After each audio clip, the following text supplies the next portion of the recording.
Alright, folks. Welcome back, everyone. 皆さん、お帰りなさい。今日は、98日目です。It is day 98. We're starting with Bunpro. Have it like a little over 2 hours before our WaniKani lesson day.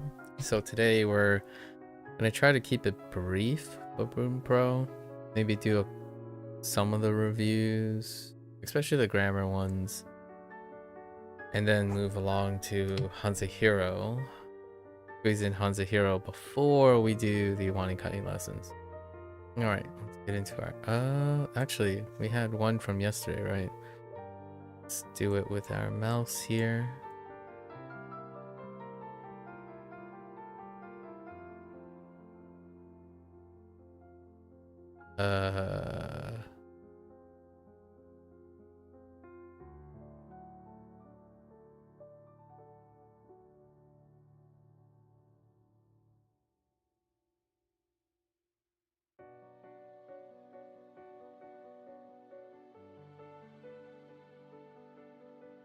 Right.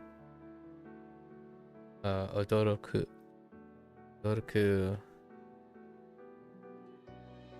Forced to be surprised. Alright, let's get into our grammar quickly. Another made, even to the extent of.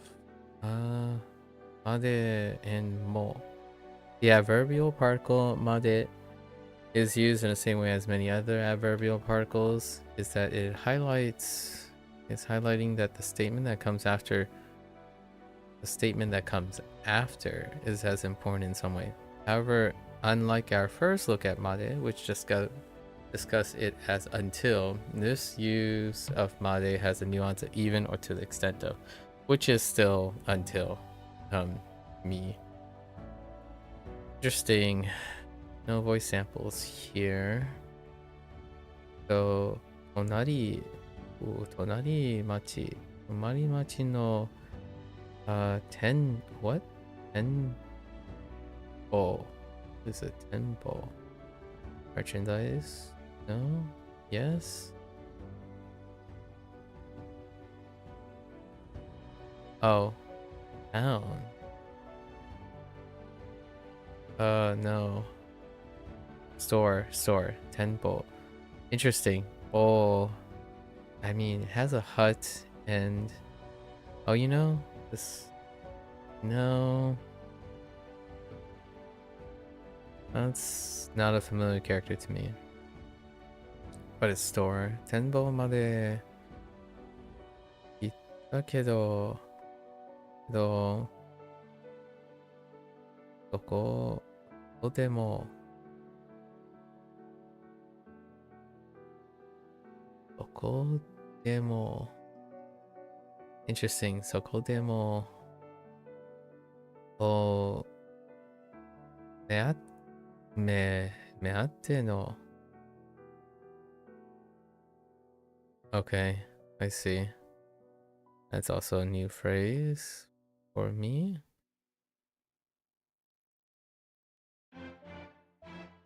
Guzu.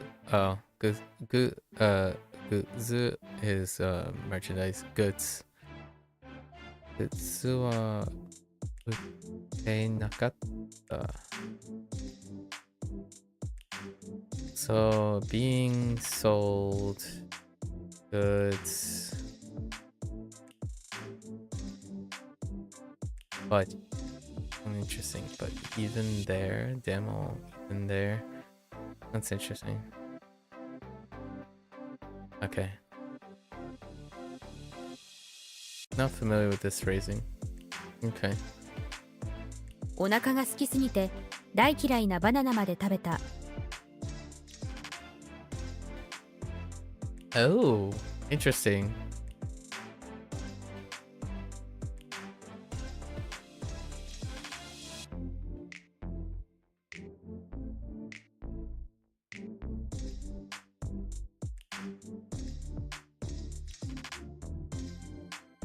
Yeah, this is our new grammar point for reasonings. Okay, using reasoning. Oh, actually, Yeah. Interesting. All of sugi. Sugiru. Although using made as even may seem different to until, I don't think so. They are essentially the same thing in Japanese. I think they're the same thing, but this is because made always means A, made B, where A is the limitation extent and B is the no worry factor. Yeah. This no worry factor will usually be a descriptive word or phrase such as verb, adjective, or explanation. Okay. Any of the above. バイクまで持っているの？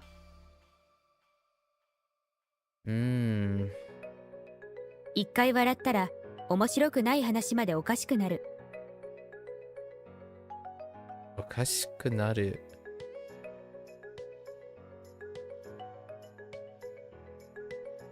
Interesting. おかしくなる。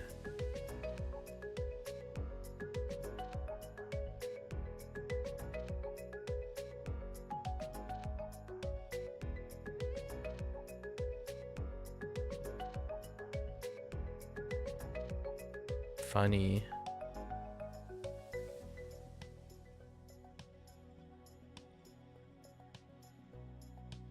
Okay. That's new vocabulary. The mo particle is sometimes grouped together with made, right? And when the meaning is even, this just adds emphasis to the fact that the event is somewhat surprising or that its result is satisfying. I even have a sports car. I think there is also room to parallel this with actually, the English word actually, because that has become even as well. Like, I actually have a car. You actually did this. Oh, that's actually pretty good. That's actually helpful. It's even as well. I don't necessarily think that actually is even used for it's used separately from like literally or something like, oh, that's actually the truth. It's often used as even. It's used as made. Like, oh, that's actually helpful. Not like it is helpful or in reality it is helpful. It is surprisingly that it is also helpful. Like, it's to the extent of being helpful. Most of the time that word has become this for contrast. Like, oh, hey, that's an actually good game. Right? So I think that's also a made. I wonder where actually is. Huh. Right, made until, that's a related one. And then until something happens. Right, it's until but no further, like to that time of, as far, and then also until something has happened. Or two mades on top of this. 56.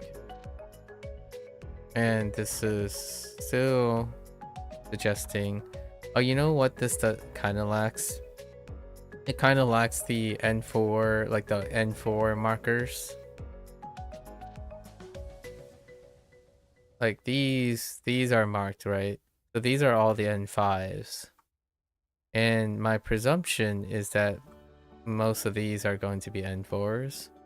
And it's looking like they do mark it based on the vocabulary that is marked in your progress, right? In your progress. The thing is, these aren't marked whether they're learned or not, which means that it's kind of weird that they didn't do it where these two things will be registered here, but I kind of know because I did add the N4 group, so that's kind of a thing too. Not sure why they decide not to include that. Okay, made, fair enough. I don't require any things for that. Made ni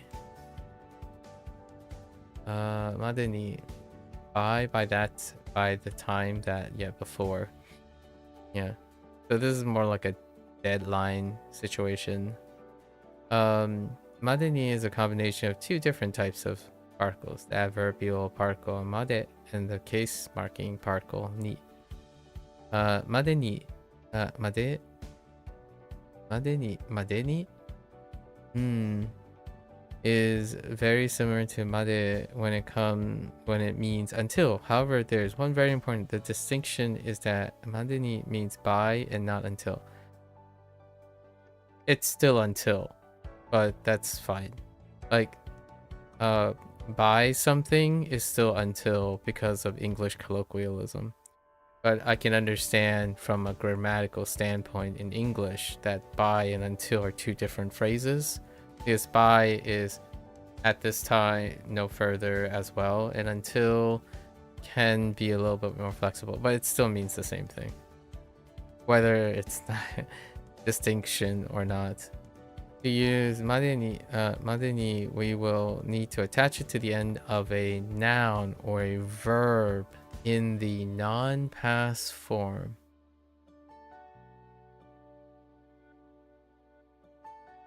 That's a great distinction between by and until, the non-past phrasing. Because until you can say something that is in the past,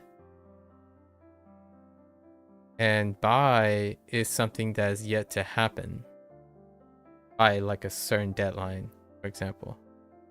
5時までに駅に来てください。 Yeah, so like the thing before has to be, but in this case it's simply the time. But yeah, so this please come because it hasn't happened yet. And then until something can be described as it has happened to an extent by then. So that's a great distinction, honestly. I didn't consider that. 遊びに行くまでに片付けてね。 Okay. To understand the difference between made and made ni, we need to remember that ni usually marks a target or destination for where something will happen. In this case, made is the target that ni is marking. Yeah, this is due to the fact that made means as far as, and then made is sometimes written using the kanji. Huh.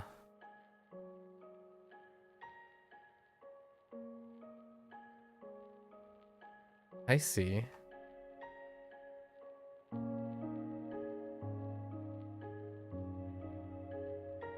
Okay. Especially in older formal texts and newspapers. 来月までにレポートを書く。 I really like this phrasing. I should incorporate that. 来月までレポートを書く。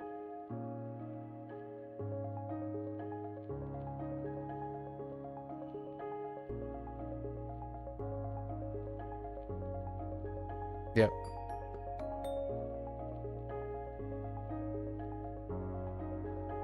Focus is on next month. Until next month. Being the end point for something. And yeah, this is any time, like the month being the deadline. So it's kind of any time before that deadline. Like this by means that it's the deadline that's the most important thing. Get it done by then. And then until means like the span of all of it. Right? All of that time until next month. So like it is the end point, but it spans. It'll continue. There's continuous things. Unfortunately, or like fortunately, by and until are in English are colloquially the same, because not because they actually mean the same, but they are inherently behaviorally used as the same thing, because most of the time people are referring to working at the end. It's actually kind of ironic. So like I have until next month to do it. It usually ends up being at the end. The emphasis is the month. Not that English is supposed to be that way, but when someone says, "Oh yeah, I have until Monday to do my homework," they're emphasizing the deadline. Like I have until Monday or until the end of March. And then I have by the end of March. By the end of March to do the homework assignment. It still means that the deadline is the most important phrase. Largely because we have a younger generation and they specifically only talk about the deadline. They rarely emphasize the process. I mean, that's practically my broken record when I'm studying. Most people focus on the deadline. So whether they say by or until, they're focused on the deadline. Like, in order to clarify, sometimes they might clarify if until actually means the whole duration to that deadline. They usually follow up with a comment like, I better get started now. Or, meanwhile, while I'm doing that, I could do something else to prepare until then. Right?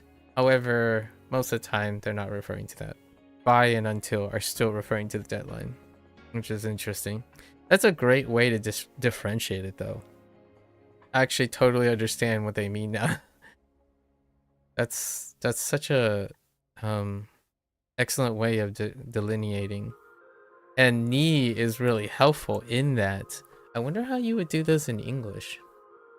Outside of using by or until. Like I will write a report by maybe like to expand this, I would say ni is equivalent to the end. The end of. So that would help with identifying between madeni and made alone. So like I will write a report by the end of next month. I am writing a report until next month. So the idea is you have to emphasize that it is the end. Like the end is next month, right? Like, but the thing is, this can be tricky because it could refer to a specific time at the end of the next month. So not the greatest. Not the greatest. That makes sense. How's the pitch on this? 来月までにレポートを書く。までに。So, までに。Okay. So, まで carries instead of までに instead of までに。来月までレポートを書く。Okay, alright.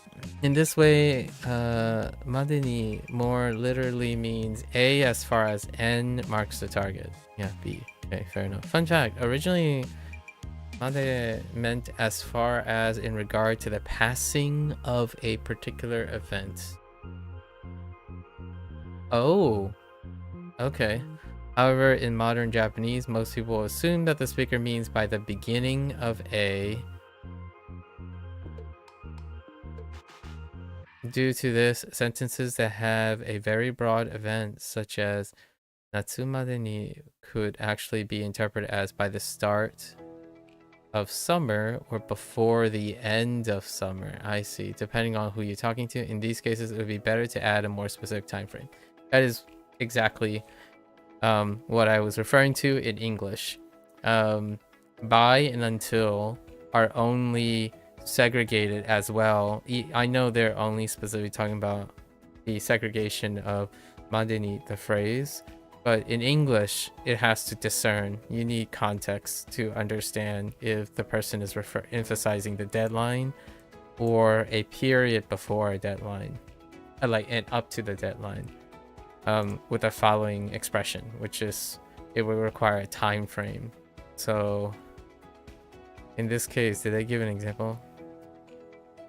Yeah, not just by winter, but specifically by the end of winter. Yeah. Okay. Oh, and they actually used it. This is what I mean.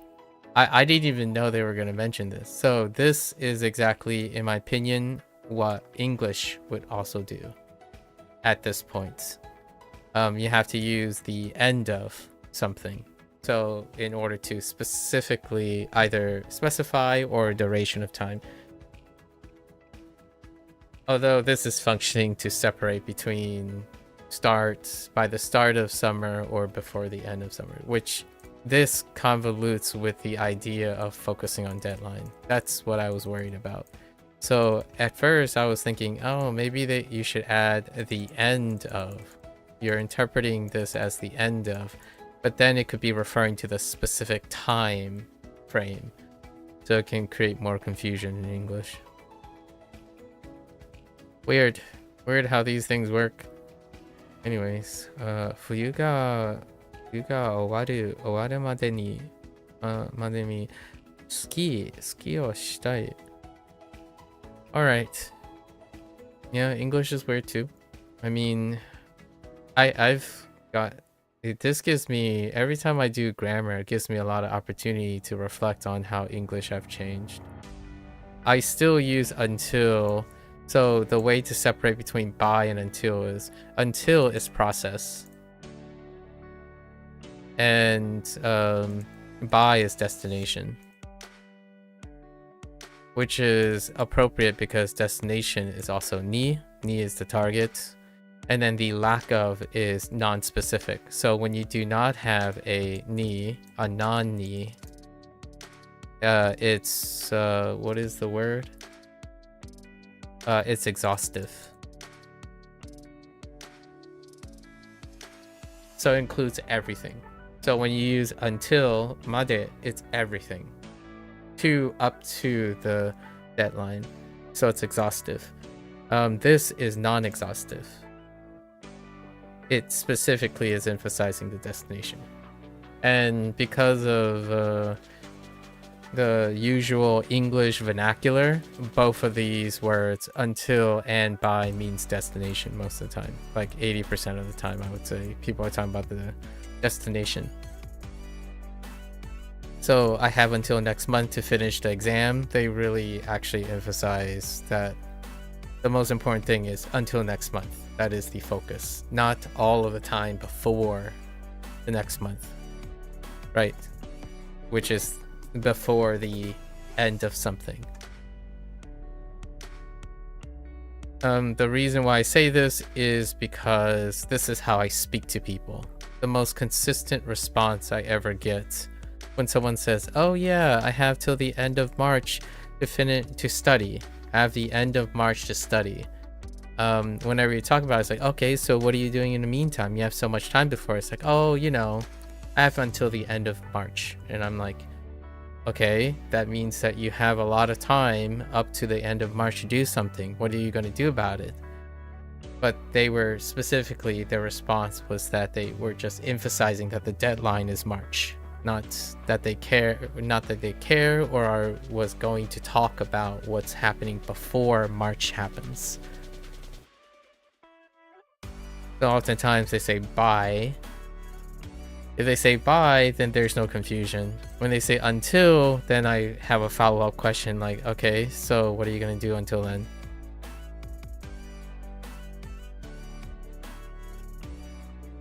Similar problems.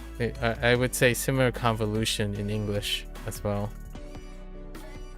But the one obviously standing feature is in Japanese, there's a little particle that helps you differentiate them.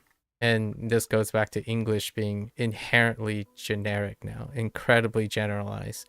So English requires more explainers, like in order to distinguish between the words. What else we got? Mata. Is it mata or mata or mata? Mata? I think it's mata. Okay, mata or ooh. Right, that is the character, huh? Oh, they're both. Interesting. Even with the one in the dash in the middle.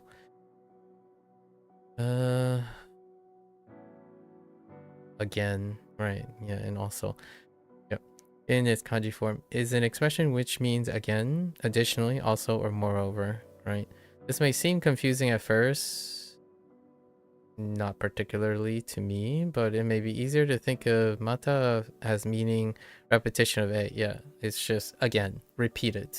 So mata, or this character, is repeat whatever's attached to it, as meaning repetition of a, where a is any particular course of action. This repetition is a bit different to English in that it can express the same action or an alternative option.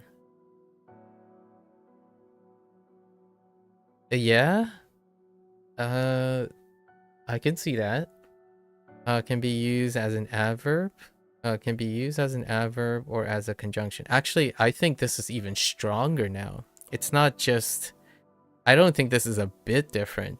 I think this is dramatically different. Because when someone says again, they...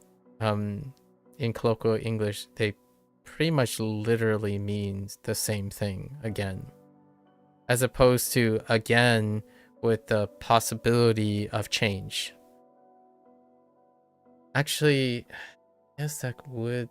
Let's see what they say. Can be used as an adverb or as a conjunction. Okay, in this lesson we will focus on it as a conjunction. A conjunction? As with many other conjunctions in Japanese, a phrase sentence can begin with, right, mata. So as long as that sentence expresses a complete thought. Intriguing. So that means it can also we'll see if they include like a compound sentence or something, a compound phrase. また遊ぼうね。 Mata sobo ne. Okay, it is mata. So otaka. また行こうね。 Okay. Due to mata being quite different to any single word that we have in English,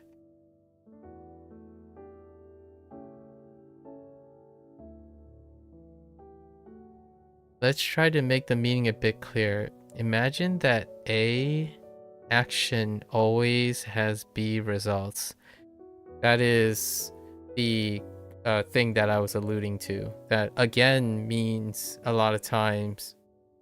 Now, this I disagree with probably coming up. When someone says again now, they mean to repeat the action, but the results are not always the same. Kind of like this. When SRS, when someone says, I'm using space repetition to memorize something, they are doing the same action again.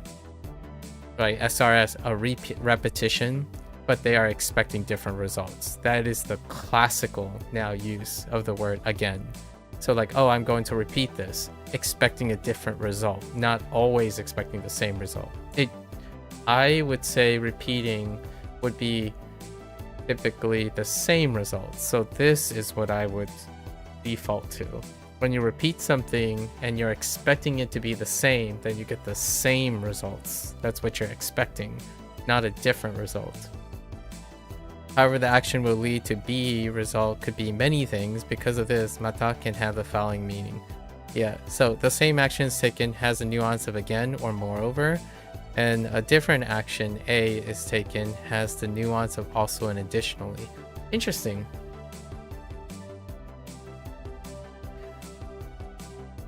So this is this is a little tougher because when someone says I want to do it again, my inclination is you're going to do a different A action to get a different B result. So in addition and also, like, hey, I know you failed the exam yesterday. So what are you gonna do when you take the exam again, right? So they're taking the exam, so the action is take the exam. Right. You take the exam. However, when I say again, I mean you're going to take the exam, but you're also going to do the action differently. That will produce a different result. So, however, my experience is when someone says they're going to take the action, take the exam again, they're referring to doing the same action. Oops. They're talking about the same action, but a different result. Because the act of repetition is classically expected to produce a different result. This is the when it's kind of humorous because Bunpro is an SRS system. This is exactly what the common colloquial English is being used for, SRS. When you repeat something, it creates a different result, often a preferable result in terms of memory.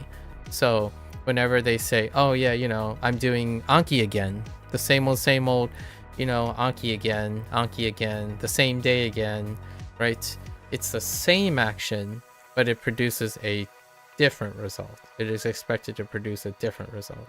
And for myself, oftentimes when someone says like I failed something or it didn't work, and they're like, oh, you know, I'm going to revisit WaniKani, or I'm gonna use WaniKani again, my inclination is that they are referring to doing the same thing and producing a different result.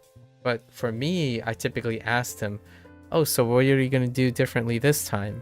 Because I'm expecting them to, the act of doing it, they are also doing a different action to create a different result. I don't know if that's the case most of the time, but generally speaking, I would say this is the dominant.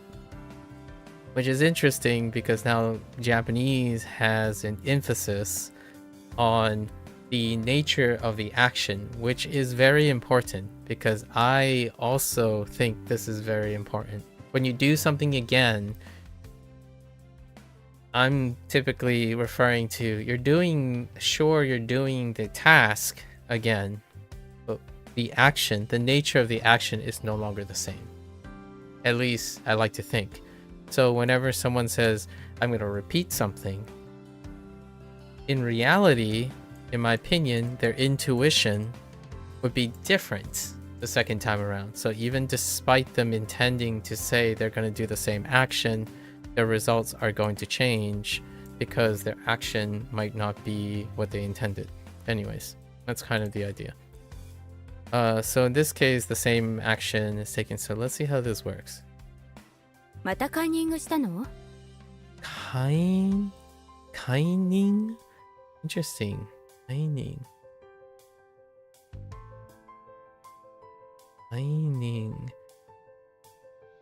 Cunning? Conning? Like cheating as in conning something? Cunning. It could be, so I'm torn between cunning and conning. They both can be fine. I said that, James, thanks. But alright. So I still think conning works better than cunning or cheating, but fair enough. Okay, and then let's see. 彼は宇宙飛行士であり、またアナウンサーでもある。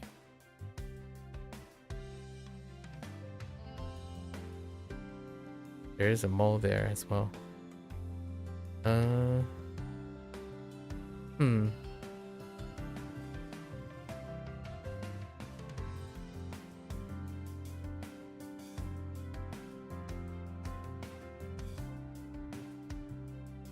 I mean, this is fine. This is because of the it is not it is not demonstrating what I was talking about earlier. But this is kind of like English, where if you identify another context, so if you add another action, it can be easily identified as having a different action. So if it's a different action, then it's also an additional. Yeah, for me, like this one, you cheated again, right? You cheated again, this would imply the same action, right? So there's no differentiation. There's the same action, but it could plus or minus same result.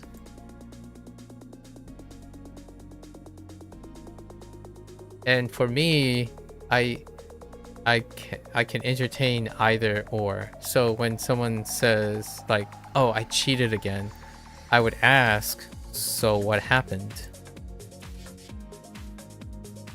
That's my first line of inquisition. So whenever someone says, oh, I failed again, so what happened? Because despite what they are inferring to, they're suggesting that it is the same results, but I like to entertain that something different may have happened. Because generally speaking, when someone says they repeated the same action, they typically are expecting a different result. But the catch is when they repeat the same action, they're expecting a positive result. A positive result from a negative result. So they're going from a negative result to a positive result. But if it goes from the expectation of a positive result and it occurs as a negative result, then it is the same. And I ask, so what happened, in order to determine if they are either positive or negative. If they are positive, that means their expectation of a different result occurred. So that's what they meant. If they are negative, they would say it's the same thing. So then it would be a negative result. This is one of the, I would say, a very handy tool. I would say it's about top 10 tools on reading someone in English. This is a flag most of the time. So whenever someone says, yeah, I didn't do well again, right? I didn't do well on my exams again. And then you ask them, so what happened? And if they don't acknowledge a difference, it means it was negative most of the time. 9 out of 10 times it means it's a negative result. Because negative results get lumped together. It doesn't even matter if it's worse. Like, if it's worse, it's slightly better. If it doesn't reach a threshold of their expectations of a different result, then all the other thing is irrelevant. That's kind of one of the, in my opinion, one of the tricks, quote unquote tricks. I don't want to sound like someone presenting hacks or something. But when you're talking to someone who has a problem, like they're trying to solve a problem, like get a good grade on the exam, whenever they tell you a result, usually it deals with doing something again, like repeated actions and consistency. So I focus a lot on consistency and repeated actions and habit formation. So this is one of the bigger ones that in English, it requires explanation. Like whether you're trying to choose to differentiate between these things, it requires an explanation in English. So I usually ask what happened. So what happened? Or I wouldn't even say, did the same thing happen? If you say the same thing happened, this is a loaded question. It's a leading question. So you don't want to lead, because if it's negative, well, if you understand that's going to be a positive event, you could lead. So if they say, oh, I took the test again, okay, so what happened? I passed. Then you can lead, oh, was it meeting your expectation? Like, did what you did lead to the improvement or something? So you can lead if you want, if it's positive. If it's negative, I typically don't gamble. So I don't typically gamble. I ask what happened. Here, this is when someone, like, this is expected. So again leads into the other English term, which is when someone says, oh, I took the test again, I passed. That's and also. So when this again, when again is followed by a positive statement, it's typically going to be and also. That's kind of how I differentiate, even though English doesn't have these equivalents. It is dependent on what comes after. A positive meaning meeting expectations. So the context is meeting expectations. So I took the test again and I passed. That's I took the test again and also I passed. So it's not even again, it's I took the test and I passed and also I passed, because it met their expectation. It can also be used negative as long as the expectation is negative. I took the test again and I failed. Meaning I took the test and I failed again. Like also. I failed also. Again. Right? So that's how I would differentiate in English. It's the closest thing to this. Like when it comes to like the results, the incorporating results, and then trying to discern between and also. I think in English, most of the time it's dependent on if it's met the expectation of the person. That would be the most classic use. Anyways, this is how I would go, this is how I imagine what they were referring to, where like a different action. So this is far more straightforward than the nuance, the lack of nuance in English. Like the lack of well, in this case there's two separate things, right? There's a follow-up phrase versus there isn't one. However, when you're reading this and this, the assumption here that they're implying is that this has a singular intent or like a more restricted intent. And then when this is said in English, it can be either of these. You don't know yet. And much like Japanese, it requires an additional qualifier in order to understand that again. So these two things, in my opinion, are similar, but the focus is not on the action, the nature of the action, but on the nature of the results. To me, personally. Now, I'm kind of curious if they have a word that does the other, because so this here is more about results. That's where it would be differentiating the again. So in English, for me personally, when someone says you cheated again, you have to figure out what the results are. If the results are meeting expectations, then it's also. If it is not, then it is implying that everything was the same. So the action, so in both cases, the action was considered the same. These two actions would be the same, and then the results would dictate whether it is again, as in all the same results, or and also, which the results met something else. It's interesting. I don't know enough Japanese grammar to know if they are going to address same action but different results. This is talking about the nature of the action and then the nature that it is a different action. So two different actions. Anyways, like one same action versus a set of different actions. Hey. Fun. Very fun. I wonder what else I'm gonna... Every day is such an interesting trip down English.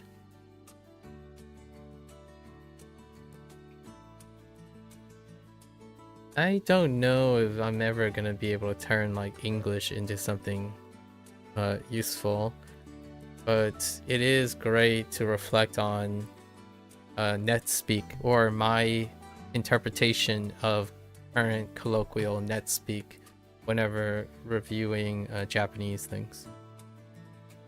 It's not necessarily going to help me with learning Japanese grammar, but it is also one of the reasons to learn another language, is to reflect upon your existing language.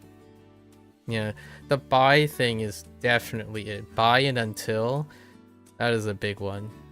I would say 9 out of 10 times people are using by and until the same way. They are referring to the deadline. Whether it's until is bigger. It's my understanding of until, right, for me personally, is exhaustive. Until is exhaustive. By is non-exhaustive.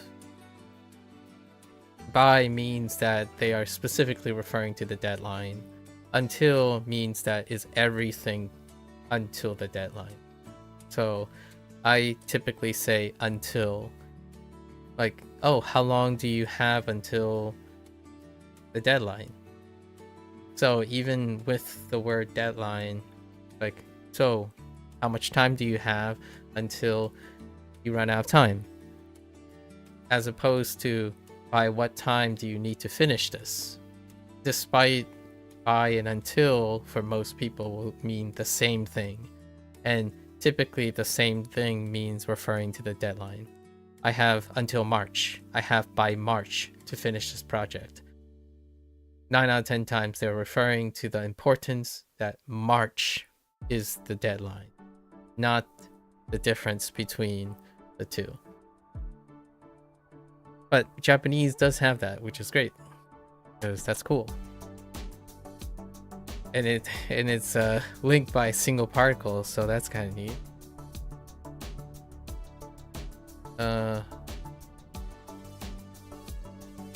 Oh, this is extent. こっちまでイライラしてきた。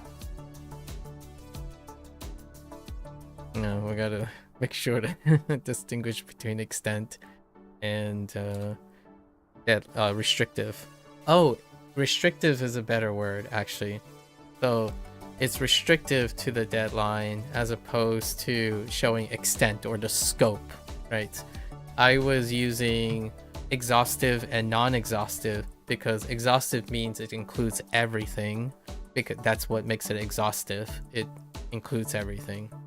It's exhaustively all the options. It exhausts all the options. And then non-exhaustive is restrictive. So they use extent and restrictive instead. Sometimes they use exhaustive and non-exhaustive for like possibilities, probabilities. So when a word is exhaustive, it means it includes all the possibilities. And then when it's non-exhaustive, it's specifically talking about a set of possibilities. Which I like the word restrictive and extent or scope or range. Until is a range. By is like within whatever is after. Like it is that after. It can still be by a range. So that's kind of why restrictive is pretty good. I like restrictive far more than my original use of exhaustive and non-exhaustive. Restrictive because you can say by April through March. So you can still restrict something to a range. So that can be problematic by the way I said exhaustive and non-exhaustive, because something can be more exhaustive and non-exhaustive despite being restrictive, because it could be the entire range too. which is it's like a tangential point. I think I'm being a little far too pedantic about English, but generally speaking, restrictive is also similar to inclusive, as in whatever comes after, it is restricted to the inclusion of what comes after. So restrictive and inclusion is another way, like within. And then the other one is like a broader range. Instead of inclusive, or actually, yeah, that's inclusive and exclusive would be terrible word, because it depends on whether the object is the including part or the object is the scope. Which, so I do like restrictive and extent, which is a pretty dead giveaway as well. Anyways. 明日までに電話をください。 And then we have again. Okay. また寝坊したの？ So we have previously mentioned. And then what would they say for the other thing?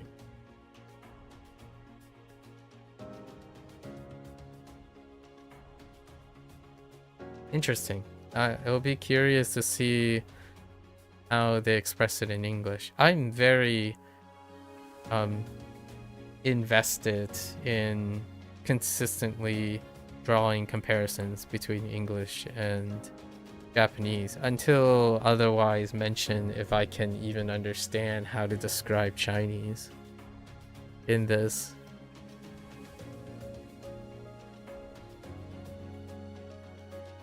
In most cases, these things like mata, mata, and like made, Chinese is like almost completely contextual. So in most cases, when you're talking about this, like again, I would say the closest thing I can think of is they would have words instead, and they would have multiple words of again. So like again 1, again 2, again 3. And they would be 3 different agains. So they would be 3 permutations with like different characters. I think that's probably the closest thing for some of these. The reason why is each of the agains will have the built-in grammar. I think that happens more often in Chinese. So all of these agains will be different characters, different like pronunciation, like tones, etc. They would be different set of characters, and all of them would have built-in grammar, as opposed to using the same thing and then relying it on context for that reason. So like English again means a lot of things, in my opinion. Again is even more, I would say colloquial English is even more condensed now. Again, like same action, again can mean same action, same results.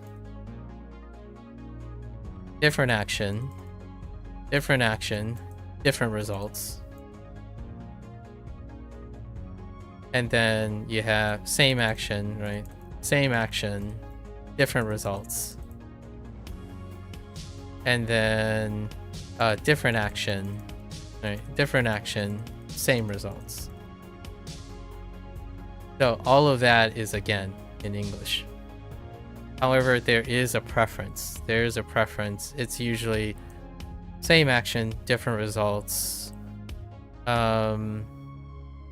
Same action, same results. These would be the primary use. And then these would be secondary use. I would say different action, same result comes third, and then different action, different result comes fourth. So that would be the order for again. in Chinese, my inclination, which again, my grammar is non-existent. Well, it's kind of hard to know the reason behind why I feel like I understand the grammar in Chinese, but not at the same time, is because of this. It would have different agains. You would have different agains used based on the context of the sentence. And that again would produce the grammar. Or quote unquote, you could call it grammar, I suppose. But it's more like the usage of the word. It feels like more the usage of it. So when you learn the agains, the different agains, you're going to have the usage of those agains. So it's kind of like, instead of saying mata, right? Instead of saying mata, it could be like, I don't know, suta or something.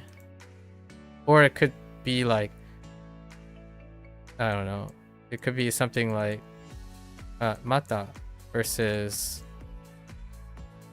mata. And those would be different characters. They would have different characters. And they would also have different tones, which is the only way I can illustrate a different tone is change the pitch accent, right? Mata, mata, mata, mata. So that would be how I would say the closest thing I understand, being a novice, right? An incredibly novice Chinese speaker that is a heritage speaker. I think in terms of heritage speaking, the idea is you simply know what the word you're going to use, and in English it would translate as again, again, and again. So like Chinese, you would kind of find out that there are 4 different agains, or the 4 different outcomes somehow. And that's kind of how it feels in Chinese. And whenever you're translating, you feel that too. Like, okay, this means what? Oh, it means stem. It's like, what does this one mean? Oh, it means stem. Oh, that one means stem too? Okay. That's kind of what it feels like a lot of times. Like, oh, this is sleep. Oh, well, that's sleep too. Like, okay, so this is sleep too. And then you're like, I don't understand. So then you have bed, and you have like 4 beds. I'm like, okay, so does this sleep go with this bed? Or when does this... That's what I feel about Chinese grammar. Like, oh, okay. There are grammar points though. Chinese does have grammar.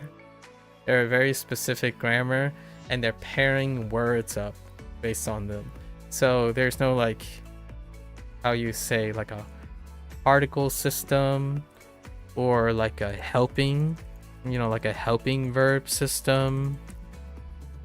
Something that causes a constant use. There, not as much. There are though. There are like shi. Right? I'm just gonna write shi this way because I'm not sure if there are multiple shi. So shi like is, and then there's like very, and there's like intensifiers, like 没有 not, have, like 不, right? Not. So those things still exist. I just find that eventually you get to a nuance where like, not all the words have nuances. They just simply act on their feature. It's so interesting. I hopefully I can learn enough Chinese grammar in the future, or like understand Chinese enough to like draw comparisons as well. I would love to go through a Chinese grammar source, but I haven't really thought about what type of grammar source we're gonna do other than going on like the Chinese wiki and just read the stuff. Alright, anyways, let's go through our vocabulary very quickly. I don't think we're gonna do any review today in the interest of time. Do our grammar lesson, and our grammar reviews. We'll do our grammar lessons and our grammar reviews. What is this? So we're gonna go through and look at the characters, specifically the characters and the kana first, and then we come back around, read the definitions, see if anything interesting comes up, right? So for this one is okureru, probably, for oku being slow, right? So this is to be late. Okureru. Chi is the onyomi. So that's what I mean by character reviews. So when we do character reviews, we're talking about what we learned from WaniKani. This is to identify the character, right? And then the new thing for Bunpro is that I am going to try to take accounting of the kana, because the kana is necessary to understand which vocabulary. And that is part of grammar. Like transitive and intransitive relationships help you with the ending. Grouping the different endings can give you these transitive and intransitive pairs. So that's kind of like a new step that is necessary, or like that I'll develop in this year at some point. So right now, that's kind of what we're doing on the first set. I'm rehearsing this so that I can explain it better in June, right? The end of the N4 set, how I would break it up, or how I am breaking it up, the routines, so that I don't lose my WaniKani routine and my Duolingo routine. So this is what we're doing. So oku, which is chi, right? So okureru. I think the vast majority of the vocabulary that Bunpro picks, I have come under the impression that the vocabulary, like the N5, N4, etc. vocabulary, is a little bit tweaked by the Bunpro team, because there are comments made about the N1 and the N2, etc., like what to include and whatnot. It's about frequency in the exams that they come up with. And this, it appears that many of the vocabulary tends to be like, when it comes to character reads, they are favorably in the kunyomi reads, at least in my opinion, very noticeable. So hence now I'm doing the opposite routine. I basically think of the kunyomi and relate it back to the onyomi, as opposed to WaniKani. WaniKani is all, I would say 80% plus. I talked to Gecko before about this, because Gecko has used WaniKani extensively and then done others. In WaniKani, it's onyomi first. Onyomi is the basis, and then it moves to kun. Kuns are the exceptions, because in terms of entry, there are often fewer kun entries than onyomi. But since Bunpro's, like, looking through Bunpro's vocabulary, kuns tend to take priority before on. So it kind of gives me the opportunity to associate kun back to the, and how I'm doing that is specifically just outputting it. I'm not like creating a reverse mnemonic. Mnemonics can go in forward and backwards direction too. Like, you could use the mnemonic basis of the kunyomi to remind yourself of what the onyomi is, and the other way around. It's actually very important to understand this. It's kind of like saying, if you go from English to Japanese and you're like, oh, now I know Japanese, it's easy to go from Japanese to English. That's not true. It might be easier to know that you already have the basis of both of them, but we still have to remember that while it's easier from an input perspective, an output perspective is still required to complete the loop. And in this case, when you're spending a lot of time thinking this is reciprocated, it's not true. Like, I don't think it's true. It's sufficient. The easier part is it's sufficient to do it. It's not going to feel that way. Like, when suddenly all you see here is English, and then you're asked to produce the Japanese. Not if you know it, because if you know it, that's fine. If you know it, you know, you've seen it before, you've seen these two things in the same room, right? If you've seen all of this, it's noticeably easier. When your reading comprehension is that you can read English and you can read Japanese, it's extra easy. And then when you connect these two juxtaposed to each other, it can help you go forward and backwards. But output requires recall.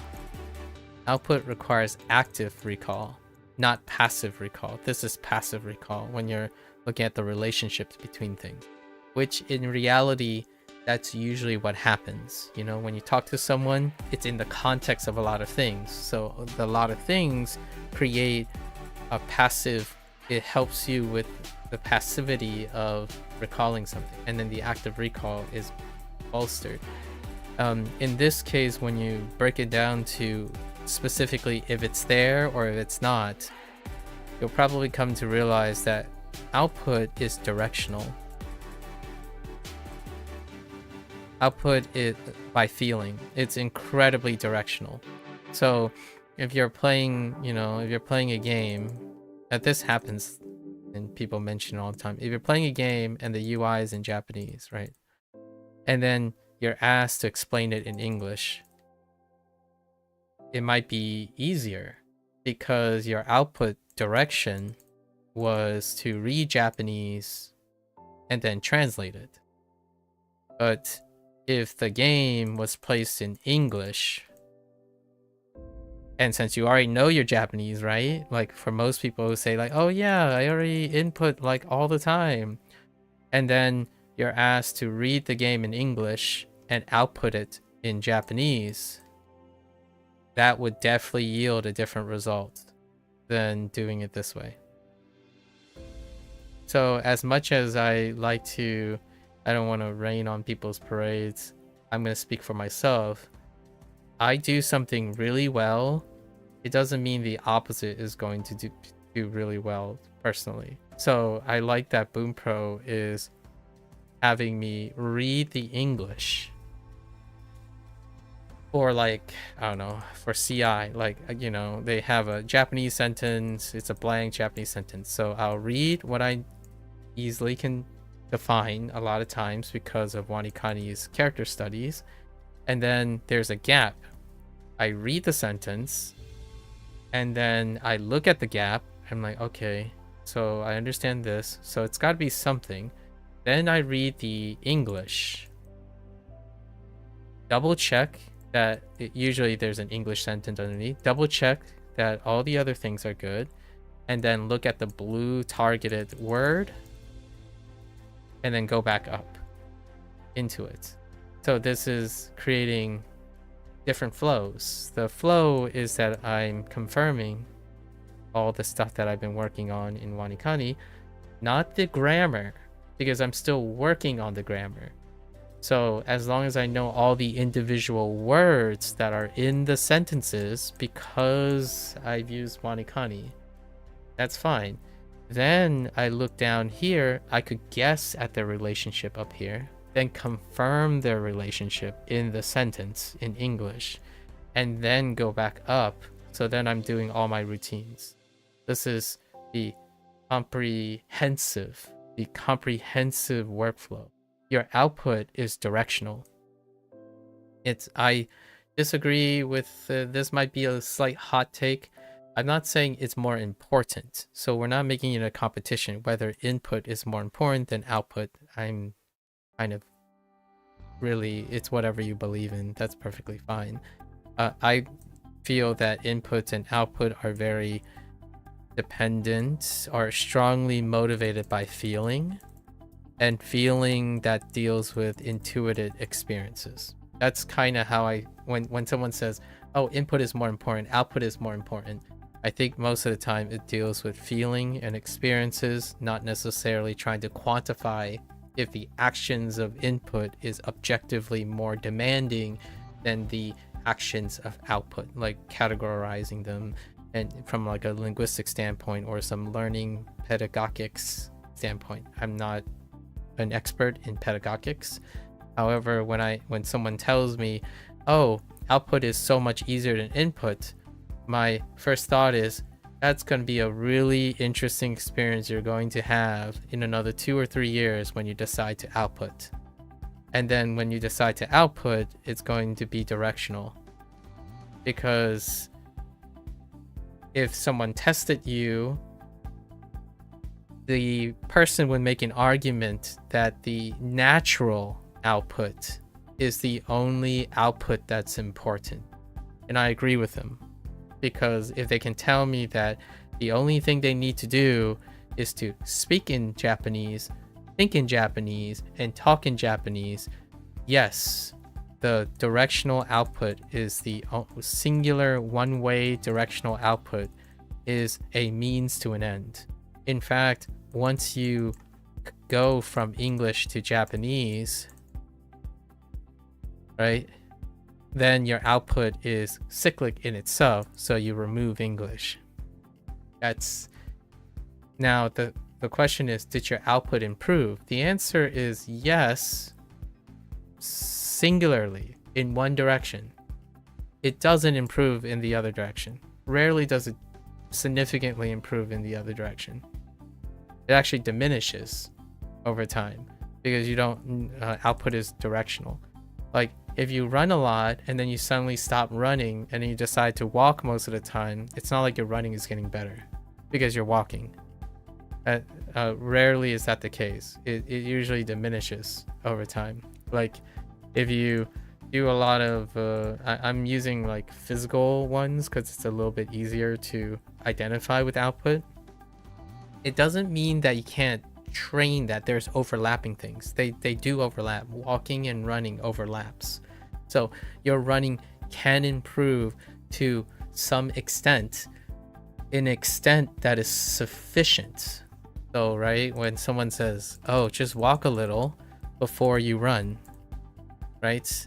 And then before you sprint, right? So there is sufficiency. And I agree with all the theories that when you input, it may be argued that it's sufficient to produce output in all directions. So like your overall output will go up and it's sufficient to promote all directional output. So if you learn from English to Japanese and then Japanese to Japanese, learning a bunch of Japanese could still help you output English down the road when you need to explain Japanese in English, right? It might be sufficient still then. The maintenance of output is most dramatically improved by the practice of it. That's what makes output unique, in my opinion. The unique thing between input and output is output is nearly exclusive to experience.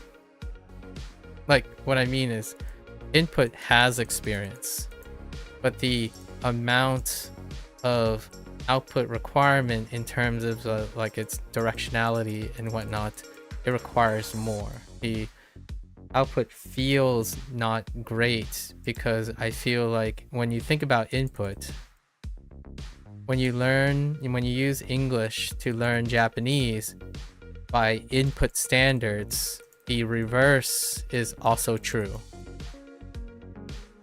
Like, I'm not saying that this is literally the truth. I'm saying what people think is happening.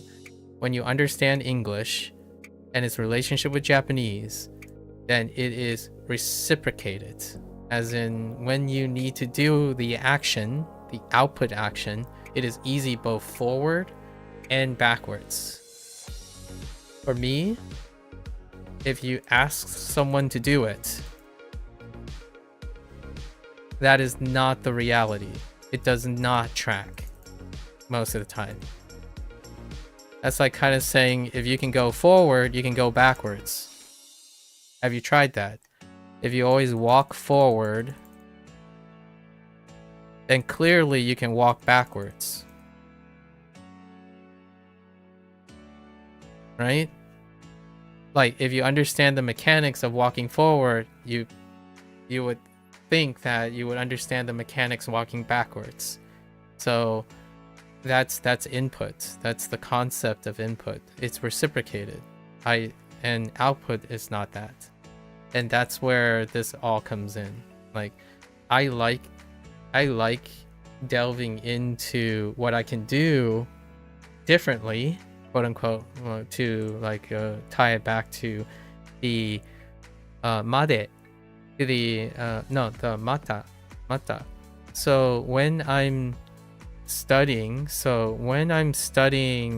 vocabulary again, what do I mean? The nature of my actions is different, and therefore I expect a different result.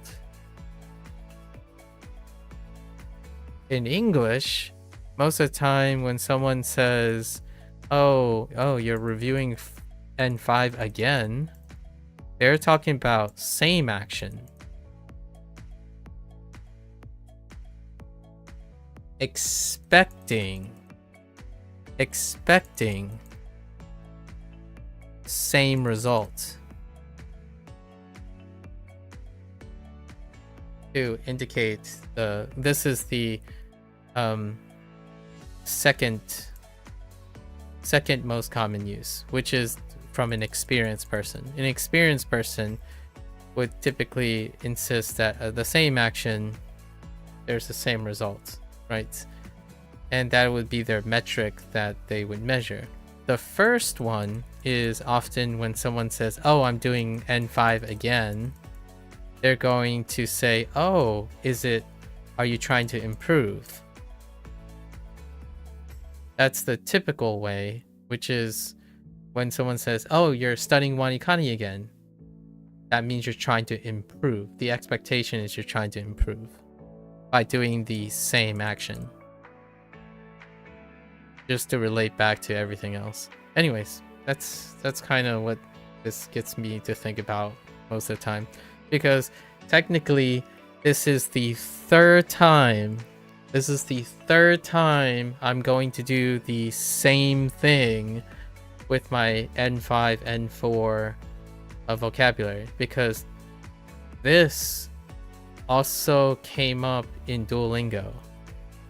This is the third year. It's the third time that I'm going over N4 vocabulary. So, but this third time is their actions are both same and different.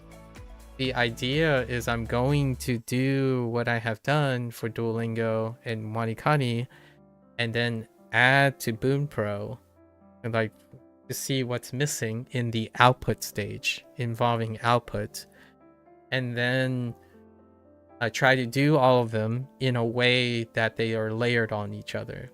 So I'm not saying go out and spend like 100 times treating this like Duolingo and 100 times doing WaniKani. You don't need 100% of your thing anymore.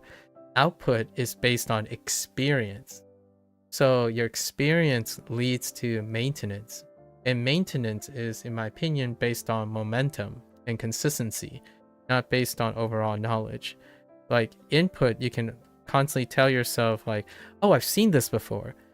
I know what this is, but I forgot it. Output. Personally. So others would say, oh no, we'll just do more inputs. And I'm like, okay, do you mean do more of the same input? Or do you mean output something to determine a new input? Because they're related to each other now. So when you're saying, oh, I'm just going to immerse, right? Just immerse. I'm like, do you mean immerse in different ways that are informed by your previous ways of immersion? Because that involves output. That doesn't involve exclusively input. If you truly believe that You can go to one source and consistently do the same thing and input the same way every single time, and you're expecting marketable, like significant improvements in your memory and retention. I think that's pretty naive and asinine. Very, very foolish to think that you have done zero output because the results of something informs what your next action is. So that whole rudimentary and reductive way someone is trying to sell you their immersion all the time, your mass input methods, it works. How it's described, in my opinion, is trying to make it overly simplified. Like, in a way, this is what I mean by the difference between simplifying something and making it comprehensible. Comprehensibility doesn't necessarily imply that the concepts have to be simplified to a point that is generalized. I agree on a generalization that when someone says, oh, immerse as much as possible to learn, I agree.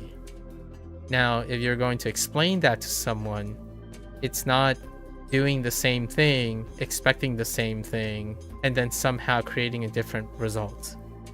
Usually, there is sufficiency. If you do something rapidly, repeatedly, over and over again, expecting the same, like expecting an improvement, that still will happen. It is sufficient, right? But it's not the results, in my opinion, personally, that the people selling the method is saying. Not intentional, like, I'm not saying they're intentionally hiding the secret or something like that. I feel like their explainer, the way they demonstrate, or however, it might be insufficient for some people and then sufficient for other people. Some people, like, if you're wondering, so why is this the case? Well, we use probability, right? When someone says immerse as much as possible, what is the success rate? It could be higher than 50%. I actually imagine it is probably higher than 50%. Just immerse. It's probably above 50%. It's not 100%, right? So that's kind of where you have to take the grain of salt, because now you have division. And where's that division coming from? It's the inappropriate, reductive ignorance that is spent on reducing output to a consequence of input. That is not true. I rarely think that you, like, how do you critically think and evaluate your performance without an output? Like, how do you know? So a lot of times people are like, oh, you just know, you just trust the process, right? You trust immersion and CI will naturally happen on its own. That's where I have a problem with the inappropriate application of the concept of CI, because it requires you know what the I is. I requires significant experience in output in order to know where your competence is before you can even engage in that activity. So whenever someone says like, oh yeah, we integrate the concept of CI, I'm like, okay, I get you integrate the concept of CI.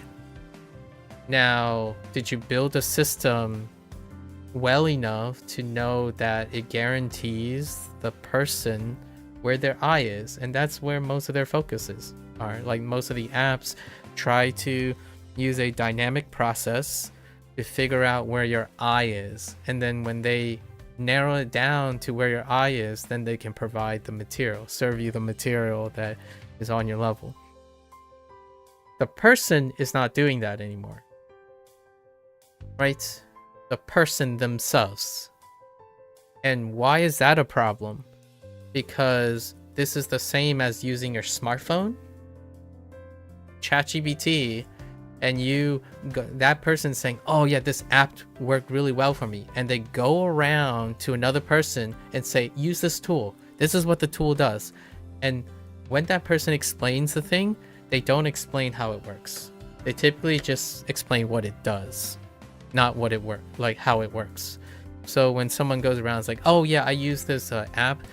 It uses CI in an immersion-based thing. This is what it does. And I'm like, okay, that doesn't explain how it works to me. Like, I don't understand. Like, you're saying it just serves you things that you want to see, or you... Okay, so you say you're gonna go watch an anime and you're gonna extract and sentence mine the sentence and then put them into this app that helps you guide your competence because they're keeping track. I see what you're explaining. You're explaining all the things that it does, but it doesn't tell me how it works. Naturally, I would use my experience to try to fill in the blanks and ask them, do you think sentence mining, like what is the function of sentence mining and the act of sentence mining helps with your retention? Like what is it that contributes to the retention of that? This is where output comes in. When someone says, oh yeah, you know, I make my sentence. Here are two scenarios that happen a lot, A and B.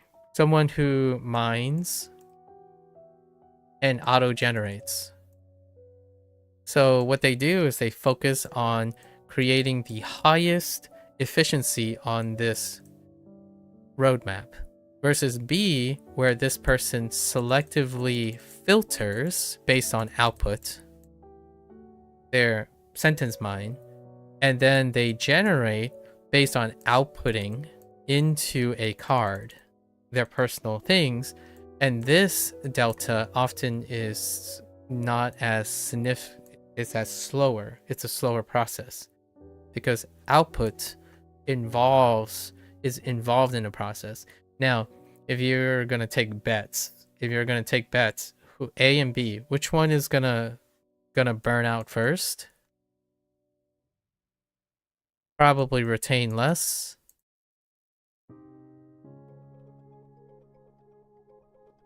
But still reach the goal. So they still reach the goal. Right?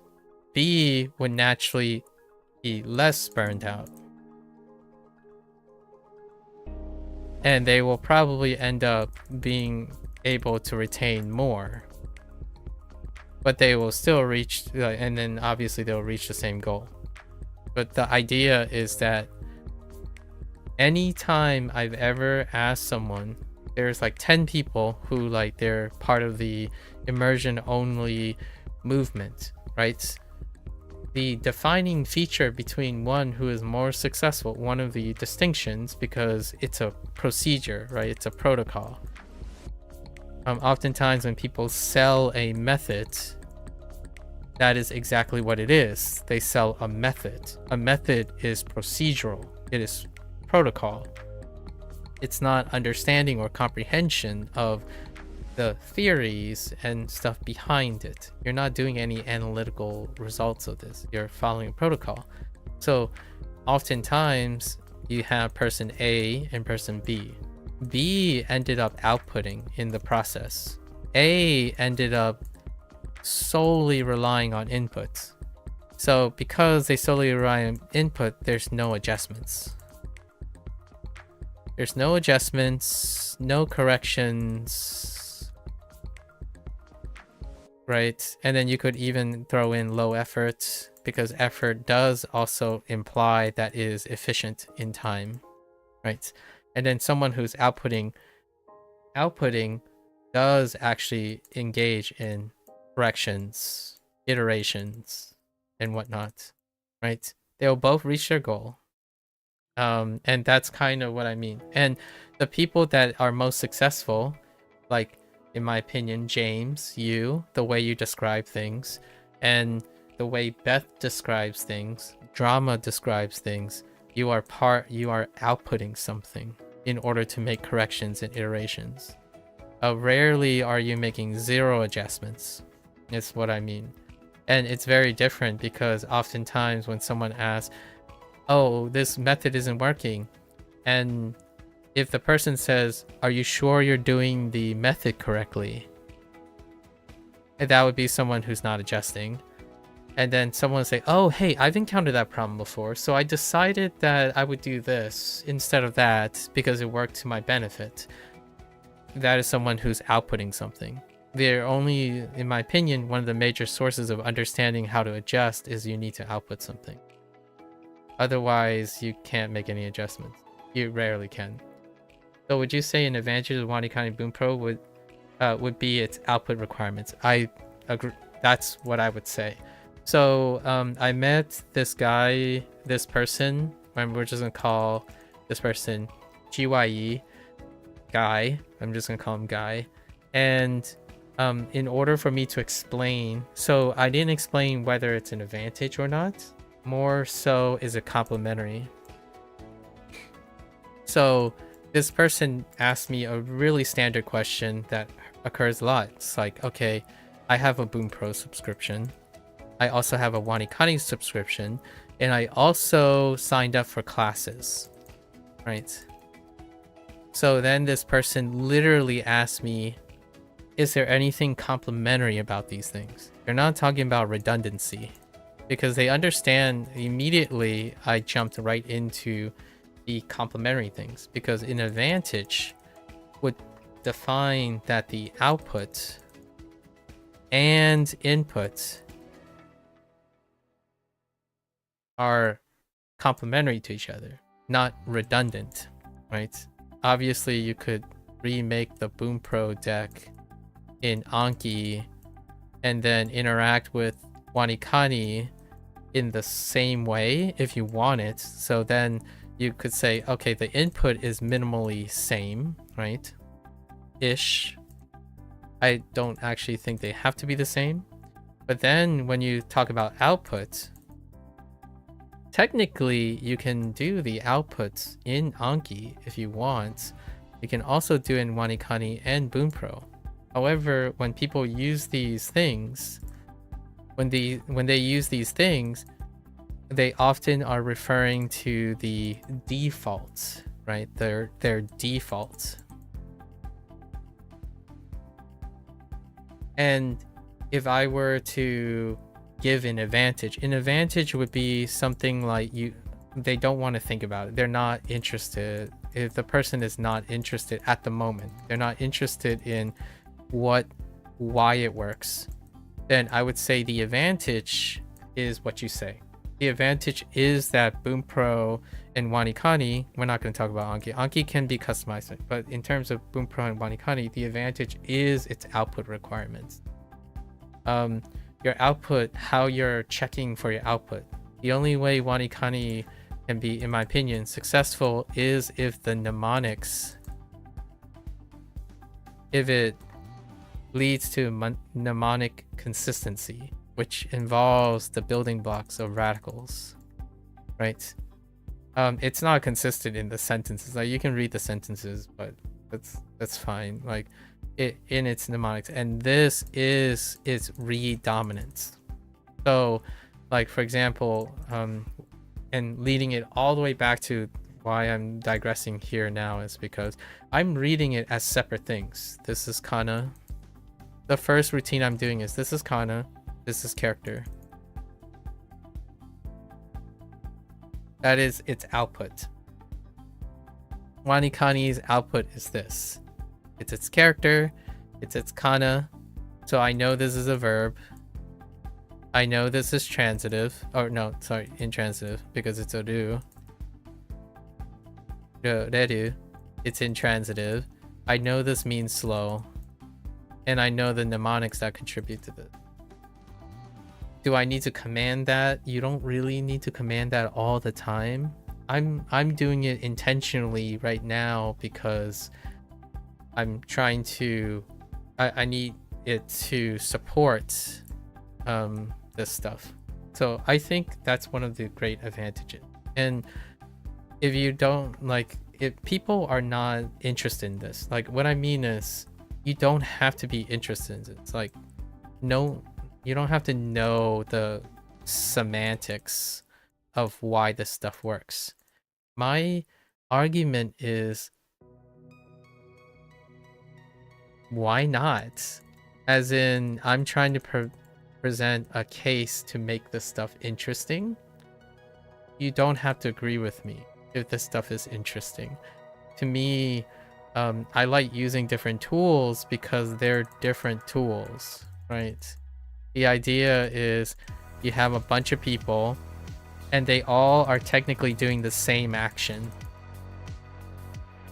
to a lot of people. The ones that think that this is all the same action are the ones that think, where's the input going to get me in the form of a goal?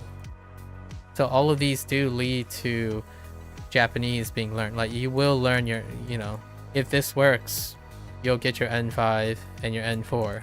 If Duolingo works, you'll get your N5 and N4. If WaniKani works, you'll probably get your N5 and N4 in some capacity. My interest is, what are these arrows mean? Like, how do the arrows things? And I think that's cool, because if you don't care, let's just say you don't care about this, like, don't explain to me, don't spend 3 hours explaining to me why it works. I just want it to work because I like using my smartphone without understanding how the smartphone works. I do that too. I have no idea how smartphones work. Like, I could barely code an app, but I do like the results. And to me, the one thing is, when someone offers you something, you kind of want to have it explained to you, right?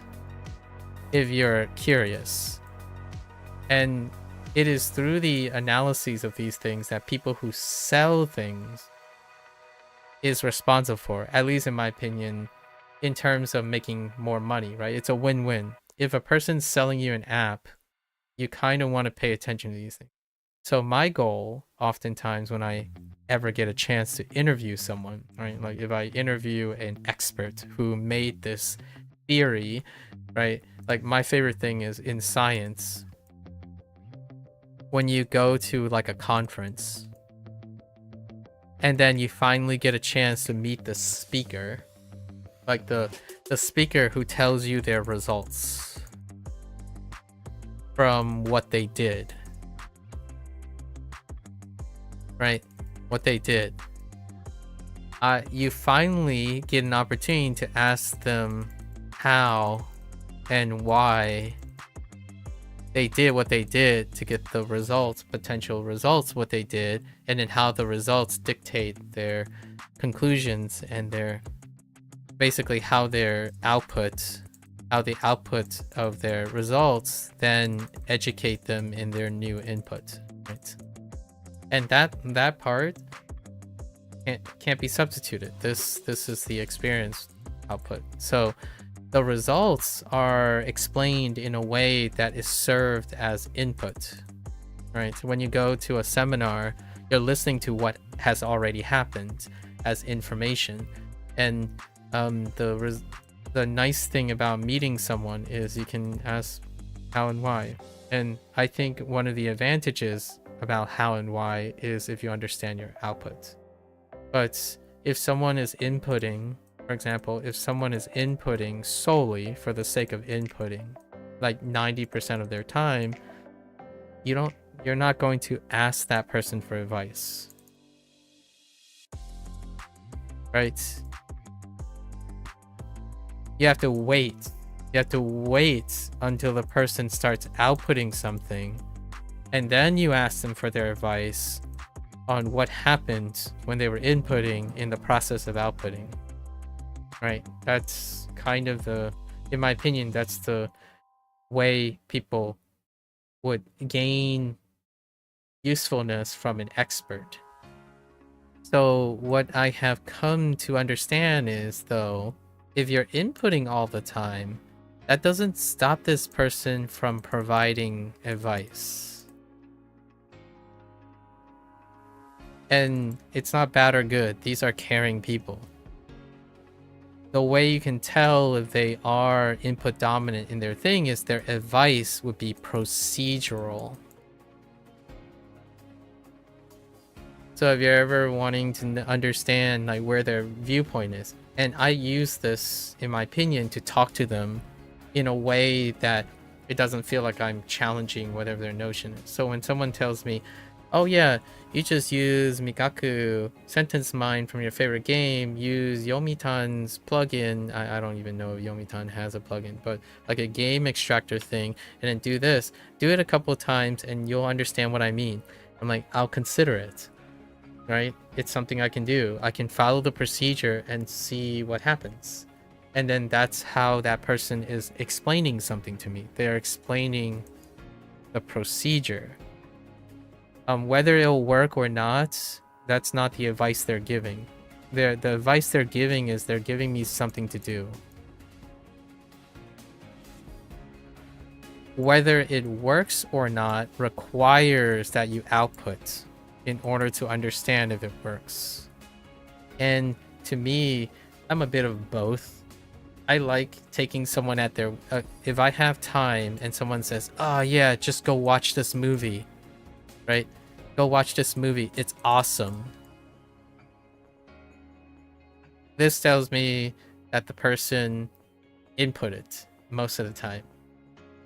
And their output was generically combined to the word awesome. If I probe a little and ask them, so what do you mean by awesome? Was there any particular scenes or things that elicited this awesomeness? Then you can kind of test how often they've output something. The reason why I say it's an output requirement for this is because people are bad at expressing things. It's not, when I mean bad, it's not a negative thing. It's more, let's use a different word actually. I don't like bad. Under-practiced. Based on based on my projection of needing to understand them. So when I mean under-practice, I mean they don't explain things sufficiently for me to understand them. So instead, we can go and do the procedure of watching the movie, and then we can exchange. Right? That's kind of the world we live in. It's far, and the reason, in my opinion, is yes, you can be very practiced at input. In fact, I would argue, if I had to flip the script on myself, I think most people are way better at input than I am. That's in my opinion. Like, they spend so much more time with their ability to input. I would say the majority of people are better at input than I am. Like, what I mean is they squeezed out. Now, how much better is hard to quantify, because remember that when you're talking about a skill, 80% of the skill is acquired with a disproportionately small amount of time, but it is the, you know, that smaller, relatively speaking, but this is what makes someone super good, like super good. And I actually think that because of their abilities that they spend, remember this requires a huge delta T. That's what I mean. They are probably better at input than I am. Like, vast majority of people, when they say, oh, let's immerse and learn fluent, they probably squeeze better than me. Yeah. To be honest, you don't think immersion or Bunpro would be meaningful output practice? That's fair. They both can help with your output long term, but to get good at output, you have to practice output. Okay, that sounded a little bit like a cyclic argument. And Bunpro only requires output of single words within pre-written sentences. To me, meaningful output would be forming your own full sentences. Okay.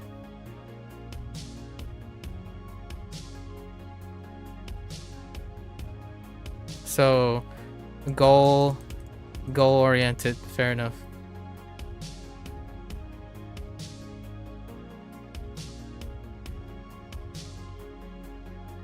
I have no disagreements with that. In order to write full sentences, you have to write full sentences. That's the whole idea of output. Your qualifications of meaningfulness is restrictive. So I have no disagreements with that. If your goal-oriented state is to construct full sentences, and based on what I said, I agree with you. It requires the practice, the output of creating your own full sentences to create full sentences.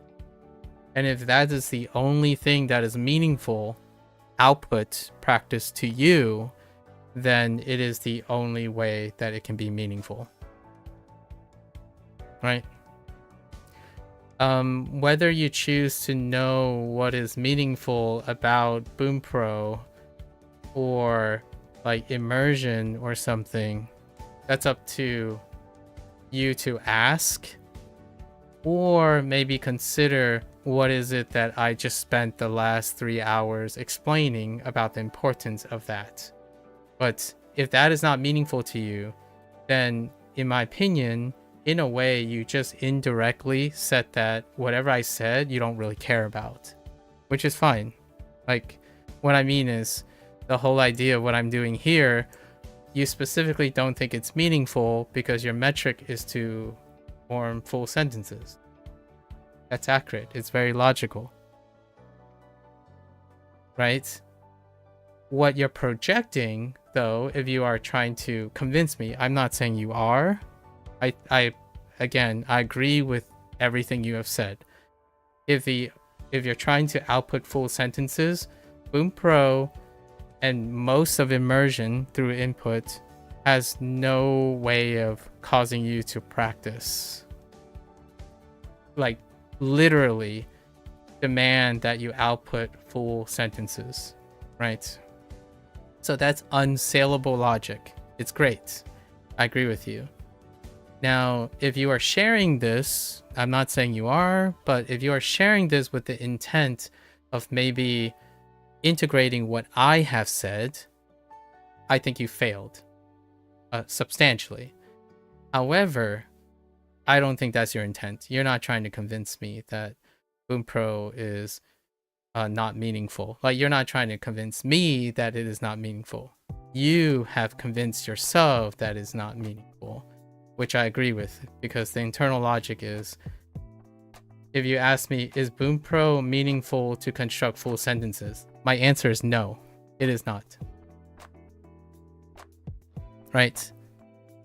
That's it. If you're trying to tell me I'm wasting my time constructing full sentences with Bunpro, I'm telling you you're wasting your time thinking that's what I'm doing. Because my logic and your logic are concurrent, like they're coherent to each other. I didn't use Bunpro to construct full sentences. Right? That's the very part. Yeah, you're wanting to add to the distinction you've been drawing between the roles of input and input. Yes, I absolutely agree. So that's what I mean. I like that you did that, James, because I think this is the problem. To me, this is the miscommunication that I have with not you, with a lot of other people, where they say like, oh man, this is gonna help me like write sentences, right?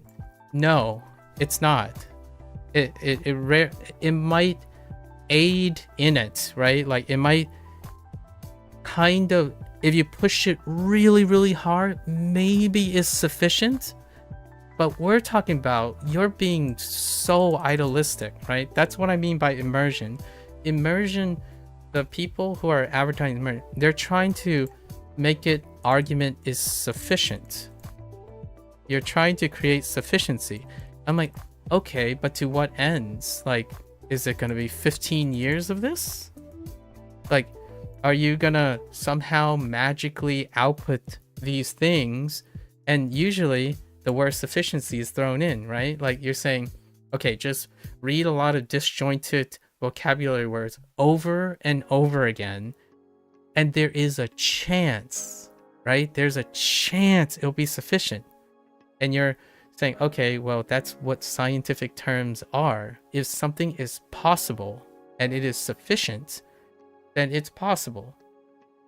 Now, if you're asking someone who doesn't understand the process, the distinction between input and output, someone could be doing this and never realizing it, because sufficiency doesn't mean penetrance or occurrence or success. Sufficiency is crossing a threshold that makes it possible.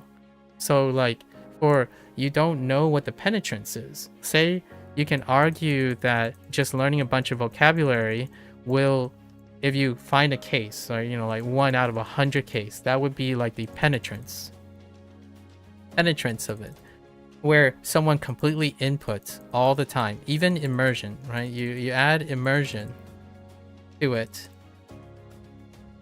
Reading disjoint, I'm making an exaggeration, so I'm not saying they're disjointed. I'm talking about like whichever method you want. Like, just pick an immersion, pick something that's heavily input focused, right? It could be flashcards with disjointed vocabulary. It could be, you could even add sentences to the cards. Like, okay, now you're reading all the sentences to the card. That's fine too. All of the above, you combine them, and you can make an argument that it is sufficient, right? That doesn't necessarily support whether its penetrance is correct on the idea of input. So the distinction here is exactly what you're making. Do you have to do that? Like, why, like, in my opinion, what is the motivation to reduce this to something so reductive? What are the odds that if you had input and output of various nature, you gain a synergistic effect, right? And by the way, I mean, nowadays, I would say the trend is to take a balanced approach, right? A balanced approach, largely because the balanced approach deals with delta T with respect to skill building. And what does that mean? If you're gonna rely on input, right? Input, know that when you get to a certain amount, right, this delta from input comes at a disproportionate amount of time. So if you take a balance approach, what happens is, well, you can do some output in regards. You don't have to do you don't have to do it for that long. The reason is that you're still going to extract the short amount of delta in your T, right, in time, to extract most of the effects of output. So the idea is, yeah, you can choose your poison, right? Input is still sufficient. You're gonna say, you can argue input is still sufficient. However, you can spend a disproportionately small amount of time to extract a complementary or even a supplementary benefit without sacrificing too much of your time. So that's kind of like the idea of a sprinter who decide no weights versus a sprinter who adds weights, like weight training, for example, or like a person who diets without exercise. This is one of the or exercise without dieting. Time and time again, the vast majority of successful stories is that you do have a specialization that you can still focus, like you can go even deeper in the rabbit hole, but it's rarely not bolstered by the I don't know what you call it. Let's just call it like generalized advantage. Because the other way is when you specialize in something, you enter the diminished return. Diminished return in terms of time. So when you become specialized in something, the amount of time to improve your performance comes at a diminished return with your time, because it requires exponentially or like multiplicatively or additively more time to see an improvement at the higher upper limit, right? But not necessarily at the limit, in approaching the upper limit, right? Versus generalized advantage. So whenever someone says they immerse most of the time, they say immerse most of the time. So what else are they doing? And sometimes when I ask them how do they immerse, right? How do they immerse? They talk about output a lot. Far more than I feel they qualify as input. So, for example, when they say, oh yeah, you know, when I immerse, I talk to people and people give me feedback. And my first thought is, so is that input or output? Like, is that a combination of input or output? Like, what do you think this is? Like, oh yeah, I'm inputting only. I'm like, so when you say you talk to people, do you mean you just listen to them? Like, are you holding a conversation or something? Because if you're holding a conversation, like, where are you getting your feedback, basically? Like, my question is, where's the feedback, right? And I'm not here to redefine people's lexicon, but when they say they immerse and they talk, like they talk and get feedback, there's two possibilities that happen more often. One is they immerse by listening to conversation, and the feedback they're getting is how much they can comprehend, right? So even in this case, they're still listening, and the feedback is based on comprehension. Comprehension has a little bit of output involved. Maybe not as much as this person thinks. Like, maybe they're not focused on that. They're simply trying to confirm their input. But in order to confirm if they can comprehend the thing, it's still a little bit of output, right? It still construes as a bit of output. Thought to confirm your comprehension is a bit of output. Now, I would make an argument, yeah, this person is very input heavy. However, you think comprehending definitely involves output? Yeah, I agree. Like, I'm trying to be conservative about this because it is an uphill battle. Like, in my opinion, right now, it's difficult. Your mind has to output meaning to understand. I understand, James. Like, you're preaching to the choir, basically. I agree with you. You're like double downing on my opinion. I'm saying it's a little bit of output because it's hard for this group, this subgroup that I've encountered to consider comprehension as a form of output. But I think you and I are on the same page. Now, there are other people who immerse, right? They're immersion people, but they're talking about the act of output and input. So the vast majority of their time when they're immersing, they are outputting and inputting by what they mean by talking and getting feedback. So here's the crutch, or like the crux of my disagreement right now.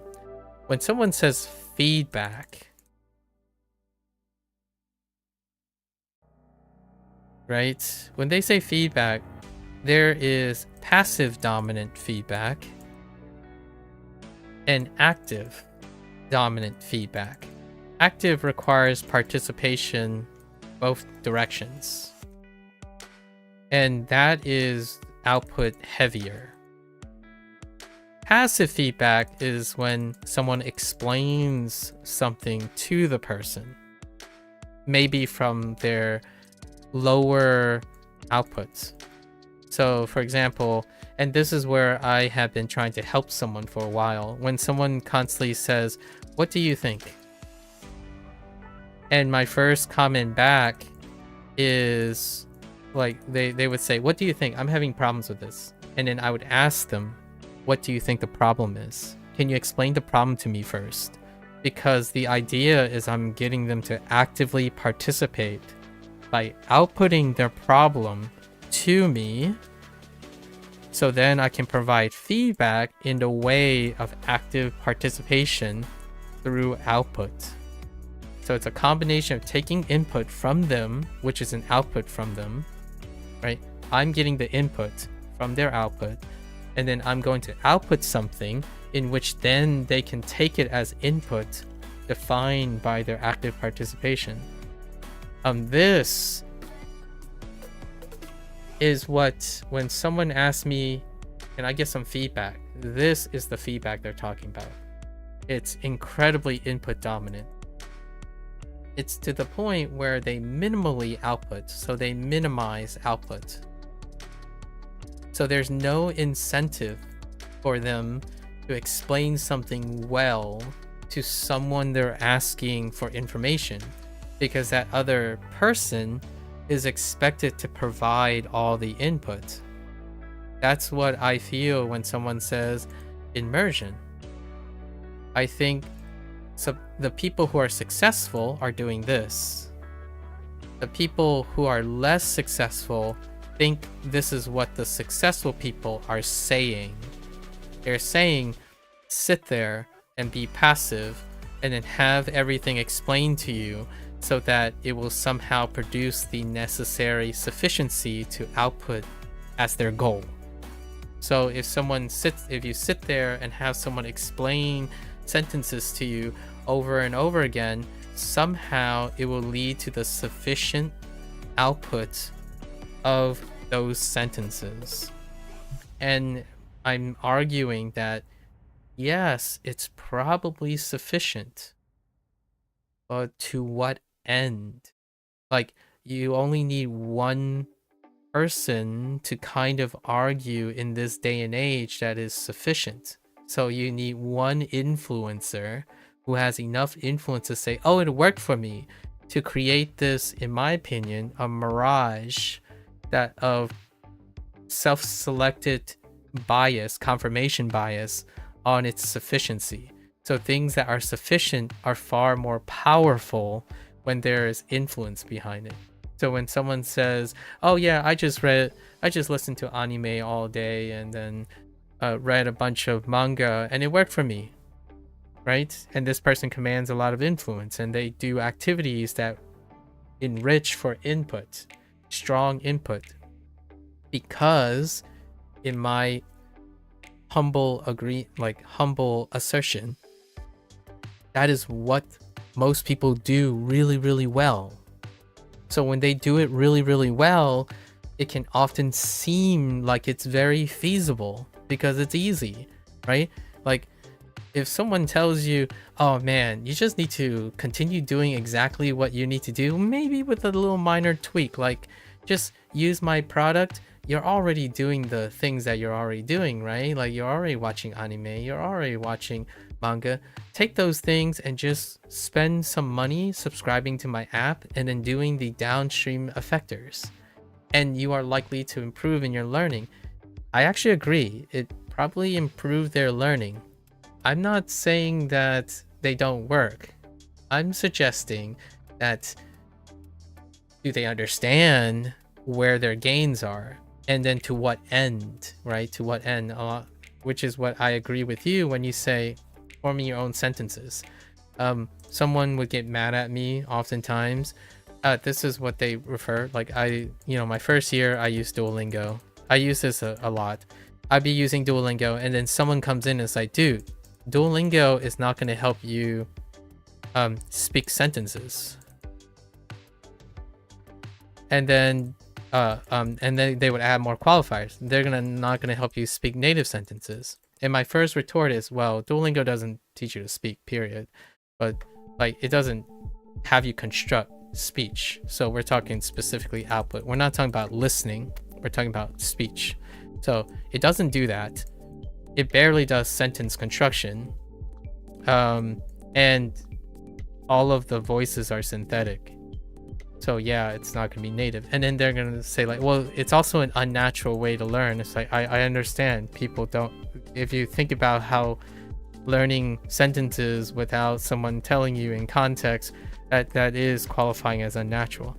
So like they would get angrier, right? They would get angrier. It's like, but I'm telling you, you're wasting your time with Duolingo. Like, okay, can you explain to me how I'm wasting my time? Right? And they're like, what do you mean? Haven't you been listening to me? Duolingo doesn't help you speak, make sentences, or help you speak natively, and it teaches you an unnatural, abstract way of gamification that does something. And I'm like, yeah, I see that. I understand all the things you're saying. You're trying now use your observational skills to tell me how I'm wasting my time. Like, explain to me how someone could understand this person, like how I could understand you with all your metrics. Explain to me how I'm using Duolingo, right? Because the first assumption this person made was somehow when I'm using Duolingo, by default, I'm suggesting that Duolingo helps you speak. Minor at best, like 10%. Speak native, 0%. Like, how, if you can make an argument, maybe like 60% of it can capture maybe some of the pitch accent. I don't really know. Unnaturally, it's like it is unnatural to do these things. Learning in itself through abstraction is relatively unnatural. Like the way people qualify as what natural learning is.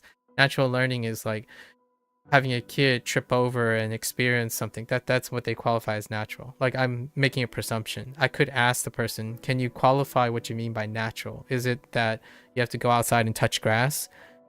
Fair enough. It's not that. You don't touch grass, or you don't go to Japan to use Duolingo. That's not how you, so it's unnatural. So these things, and that's what I mean by when you said, so would you say an advantage of WaniKani and Bunpro would be its output requirements? It is. It is one of the advantages.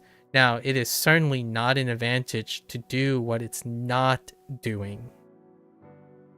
And that's what we recognize. That's what I want to recognize here. Like, I am only outputting and doing things that I have trained to do for WaniKani. So when I'm saying, like, if I'm doing this, I'm not doing this. That's not how I remember WaniKani. Like, I look at this character and I output something. That is the goal. I look at these kana that's attached to this character and I'm outputting something. If I'm looking at this, that's not WaniKani. WaniKani does not help me with this. The vast majority of its output requirements have nothing like this. Like, I'm not saying, oh, I look at this character. Okay, it's a verb meaning not arriving or occurring at the expect. Like, I'm not outputting that. Like, it didn't complete the cycle. WaniKani does not complete that cycle. Now, the reason why I'm doing this is I'm connecting output A with output B with output C. And then I'm designing a routine that takes C, allowing me to go back. That is what I'm doing. So my output is bidirectional. And what does that help me with? It helps me with memory. This is a retention of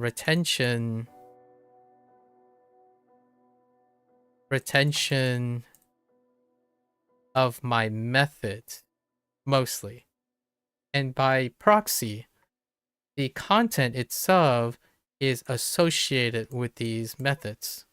So the more methods I engage in, the more likely I'll remember the content. And what are these methods? These methods are all output methods. And that's what I'm doing. So that's like the nutshell of the thing. I don't focus on the thing that I'm haphazardly doing in isolation. I focus on how to connect all of them so that doing any one of them would be associated with doing it with another thing in order to gather that possibility. Now, does this lead me to a complete sentence? The answer is no. I haven't gotten there yet. We haven't been making sentences, right? Hence why HanziHero, the next task in HanziHero after the character study is to create sentences. Is to look at vocabulary words and then create sentences for those vocabulary words, right? So now, again, have to be clear. Input and output are associated with each other in most things.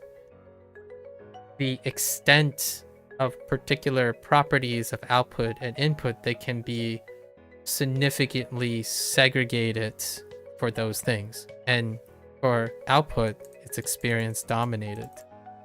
For input, you could even argue it could be explicitly dominated at the moment. Oftentimes experience have this implicit nature. They're not exclusive of one another, just different. They're different extents, right? Output is often dealing with implicit understanding more so than input nowadays. Like right now, I'm more practiced in identifying input as explicit nature and then taking that input and creating output to create more implicit understanding. So like the act of comprehending requires that you take the explicit thing or the thing for what it is and then outputting it in order to then create an implicit understanding that then feeds back to input. So they are related to each other and they're rarely ever decoupled. So the cyclic argument here often is when someone I'll quote a video comment. It still exists, so you can search it. I can search it on my end on YouTube. It still exists. Someone said they spent 2 years input only, and then they went to Japan and output perfectly. I'm paraphrasing. They actually were even more detailed than that. And my first thought is, I'm glad it worked out. That's all I said. Like, I can't say anymore. The reason why this person told me this is because this is when I was still using Duolingo. That's their argument. Their argument is they input only through like typical arguments would be like, oh well, you could just like read a manga and you would be like 6 years ahead of Duolingo. The amount of time you spent with Duolingo would get you nothing close to like 1 hour of manga reading each day, and even then you can probably learn more vocabulary words in the matter of 2 weeks compared to like a year in Duolingo. I'm like, I get that. Probably. Maybe. I haven't tested it, but I imagine if you read 2 hours of manga each day as opposed to like 6 hours of Duolingo, then the idea is Duolingo will move at a slower pace because its vocabulary introduction is a lot slower, right? Like by metric. And this person then goes on to boast about how they spent 2 years with input only, and then the moment they got to Japan, they had no problems outputting. That's the type of person I'm talking to right now. So I get on their level. I'm like, that sounds amazing. And then the person's like, well then, Duolingo sucks. And I'm like, okay, Duolingo sucks. I mean, what else am I gonna say? Every single metric that they use is not what I saw Duolingo has any value in. Like, Duolingo really doesn't have any value for most of these things that this person values. So I got nothing. And that person never went on to ask me, then why are you using Duolingo? Someone else answered for me though, which I'm okay with, but I'm very hesitant because I don't particularly like people who white knight like out of argument. But this person was very like they were very polite about it, and but they still use like triviality. So they're like, dude, bro, just leave the guy alone. All he wants to know is what Duolingo does. Like, he's there to understand what Duolingo does, not what it is that you value about it. And then if Duolingo feels that, but that person spoke like a bit downplaying, like the in order to seem empathetic and be in a discussion, you have to meet the sensitivity of the person. So when someone says like, bro, it's not that deep, or bro, like, that is when, yeah, and then they start talking, and then they talk like I'm not there. So the two of them would like go, the other person went continue and say, dude, I'm just trying to tell this idiot that they're wasting time with Duolingo. And then, you know, then creates a third wheel problem, which demonstrates that they were only talking at me, not with me. So they spent their whole time telling me something without knowing who they're talking to. This is like the dynamics, in my opinion, when it comes to language learning freely, not language learning alone. So like, I'm no longer, if you're like, hear me out. Do I consider streaming while studying self-study? It can be considered self-study when the person who's making content is zeroly influenced by another person. I'm not self-studying. Like, that's my qualifications. I'm not self-studying. I'm studying by taking into consideration most people's comments. So rarely am I self-studying. I'm reading vocabulary, right? When we were doing vocabulary and grammar things, I'm not reading in a void. I'm trying to find the connections between my experience sharing my language learning journey with what's going on literally. So, you know what's the craziest part? The moment I stopped using Duolingo, all of those stories that I had, they went away. Like, they're just gone. Like, there's no... And I sort of anticipated that it would occur if I reset the number. So one of the biggest social experiments that I have ongoing, and people occasionally ask after a while if they return, is why do I have numbers adjusted to quite literally everything that I've done? That number signifies a social experiment that I had been doing about the portrayal of expertise. So while it went away with Bunpro, it is still more occurrent when that number is lower. So the lower the number, the more likely you'll get unsolicited advice. It is disproportionate. It can be segregated with the contentiousness of the product. So Duolingo has more exposure, it has more divisiveness, and inherently negative when the number is low. When the number got higher into the 300 range, I only did it for a year, so 300 range, the amount of information and the talking involved more and more output between people. So it came with, oh, I use Duolingo, then I use Renshu, and then now I'm incorporating some of Anki, and then I have this particular manga that I'm working on translating. That's when it increased. But when the number goes back to 1,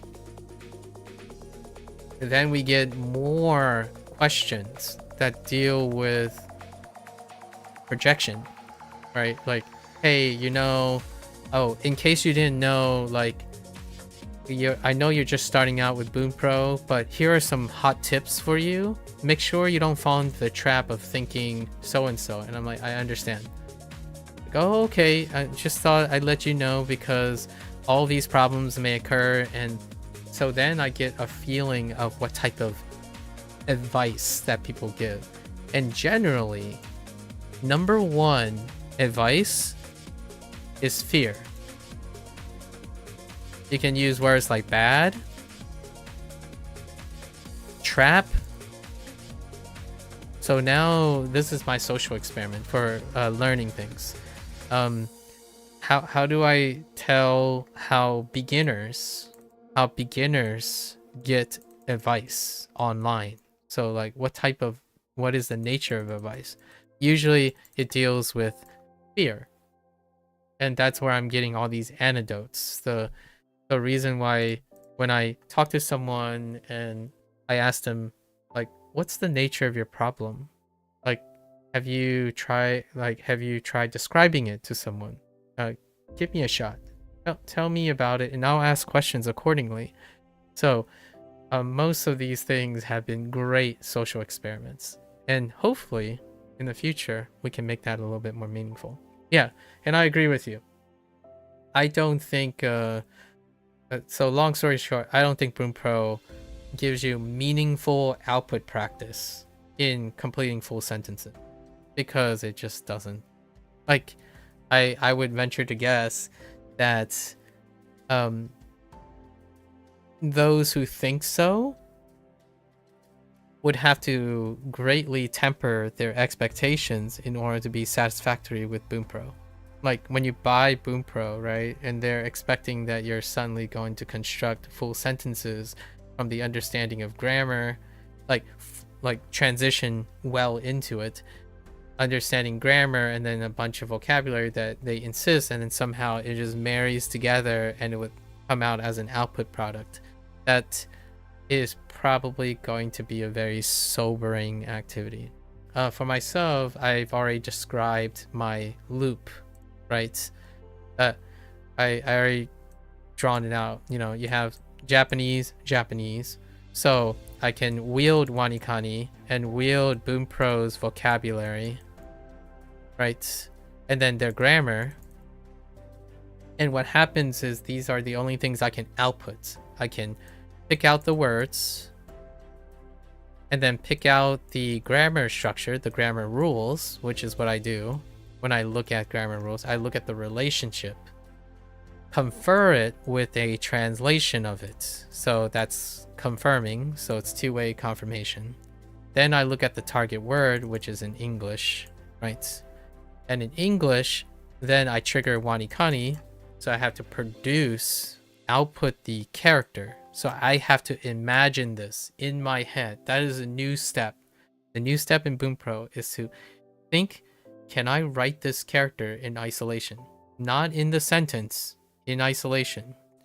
Then I produce this word. So this is WaniKani's output. As well as now I have to leverage how it matches up. So when I produce this WaniKani output, I have to leverage how well I understand describing this target word. And then I take this target word and relate it to the rest of the sentence. All of this happens in one cycle. That is the output that you get for me. So my output is going through, and this relation, what is this relation? It's Duolingo. This part is Duolingo. The idea is the routine. I'm not saying Duolingo taught me this routine. The consequences of using Duolingo enabled me to use this routine. So that is what I know how to do. That is what you practice output. So in the future, when someone says, oh yeah, you know, what is that word?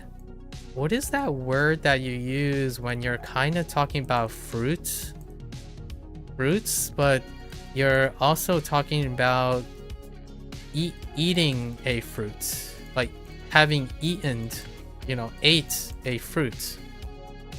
And the recall from Bunpro, WaniKani, and Duolingo is that I can name a bunch of fruits, right? Wield a bunch of grammar and put it into the context of this, and it will be slow, were. But then doing this action and practicing this action can possibly create full sentences. Now there's something odd and off about this, because this is piecing it together. When you're listening to a sentence full, you have to be able to break it down into the pieces to confirm that you did this correctly, right? And through this act of full sentences, like construction, it still won't get you to native sentences without the act of doing it. So this in itself isn't necessarily native sentences. It won't guarantee the workflow to create and generate a native sentence. It tells you how to piece together vocabulary, a context in which your intent to influence your grammar structure. That's what Bunpro does. So that in itself is what I would say I would describe what Bunpro does. It doesn't help you generate full natural sounding sentences. You would have to go through a very long process of creating sentences with like other things, which we'll get to that at some point. Alternatively, you can try to break something down and then reconstruct it back up, which would take a substantial amount of time as well, which is kind of like how science does it, right? Biology. You take a phenomenon that is too complicated to understand in its entirety, you break it down into some parts, see how they interact with each other, right? And then you reassemble it through a creation process. And then with that creation process, you have to iterate. Right? You iterate over and over again until it reflects the predictability. It creates predictability and reflection. And through this act, you get the benefits of output. The output in which you can create the operation. And that's how I go about it. So this is how I go about it. If you're wondering why this method, because I don't learn like the way internet peoples learn right now. Actually, I'm kind of learning a lot about how people learn online.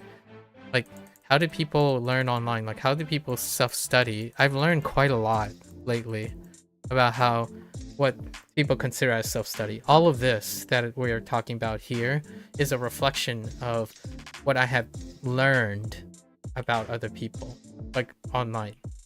It is certainly not my way, like not what I have discovered that works for me. Now, in order to make it my own, is that I take my experience, I extract what I can do with Bunpro, right? And then I integrate my experience to create meaningful output. So I told most people who asked me for advice, take whatever I'm doing with a grain of salt. At each project and each tentative take, I try to explain where my experience comes from. Because it's not going that this is a game changer, right? For me, right? If the older I get, the more the experience is going to be different. I'm someone who applies my experience. So when someone says like, Bunpro doesn't help you create full sentences, I have to use my logic. I have to use my logic to rationalize that is true. Like what you say is true. Will Bunpro help me create new sentences? The answer is yes, it will. It will very likely. But it's not because it's ascribed to Bunpro alone. It's because I will use my experience to integrate something that goes beyond Bunpro. It's beyond Bunpro. It includes Bunpro. So when you have to argue against me, does it have meaningful output? Bunpro alone? Not really. Me using Bunpro, the answer is absolutely yes. And that's where I have a problem when people sell products. If they are selling products, you have to also understand the person really, really significantly, sufficiently, in order to understand what are the conditions of your product. Right? What's your eye at? Because the people you are sampling might lack a lot of these things. So I love when people talk about themselves and their products, like the relationship of them, what they do, how they use it. So you observe that person's interaction with their own product. So I'm often very, very grateful that when someone suggests something to me, like when someone says, hey, you should use Satori Reader, or it worked for me, and they spend more and more time explaining to me their relationship with Satori Reader, like how are they using it, in what way, that's when I become invested, because I have more to gain than simply looking at the product. If you look at the product itself, it's very rudimentary. Like what I mean is, the fundamentals are the fundamentals. Bunpro isn't gonna adapt to me. Like I know some people say, well, SRS adapts to you. Not really. Not to the extent that maybe even ChatGPT can adapt to you. Sort of. That's where feedback is, right? Self-study requires that the feedback be dynamic, because most people don't do that. They don't actively participate in outputs. They try to avoid output because it's laborious and it's exhausting, and it comes with diminished return, or so they think it comes with diminished return. So for myself, to make a counter argument to you, that's why I was asking, are you asking if you're trying to convince me that Bunpro doesn't have any meaningful output for me to generate full sentences? I would disagree with you, but that's assuming that I contribute no experience to using Bunpro. Like, that means that me being able to generate sentences in English has no interactions with Bunpro not generating full sentences. So that would be a great argument. If I were to start Bunpro without leveraging any understanding of how the relationship between sentences, words, and stuff, and other languages together, then yes, Bunpro will most definitely not produce any meaningful output. And remember, the other part of me is that I'm doing something else that Bunpro informs, like something else that does provide sentences or encourage me to create sentences while I'm listening to them, right? Like speaking like in the evening, what I would do is I would try to extract meaningful expressions that are used commonly in streaming, and then I would use them and create them and tweak them to my desire using Bunpro and WaniKani's vocabulary, and then piecing them together to design my own like outtakes, outros, and intros.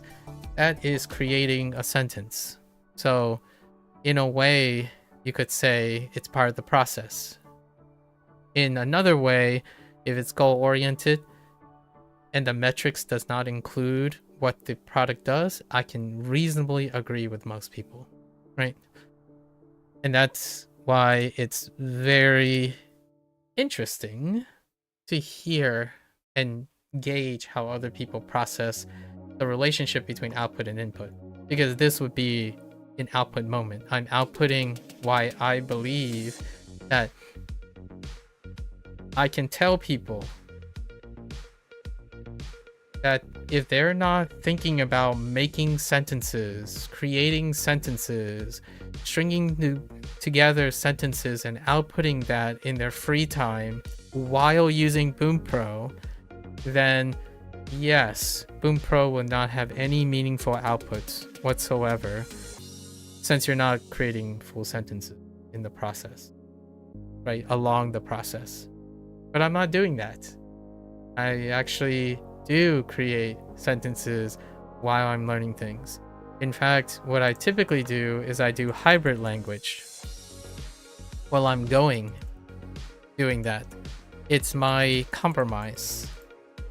So whenever I'm like brainstorming stuff, I'm like, oh, okay, so I kind of know how to say this, but all right, hybrid language.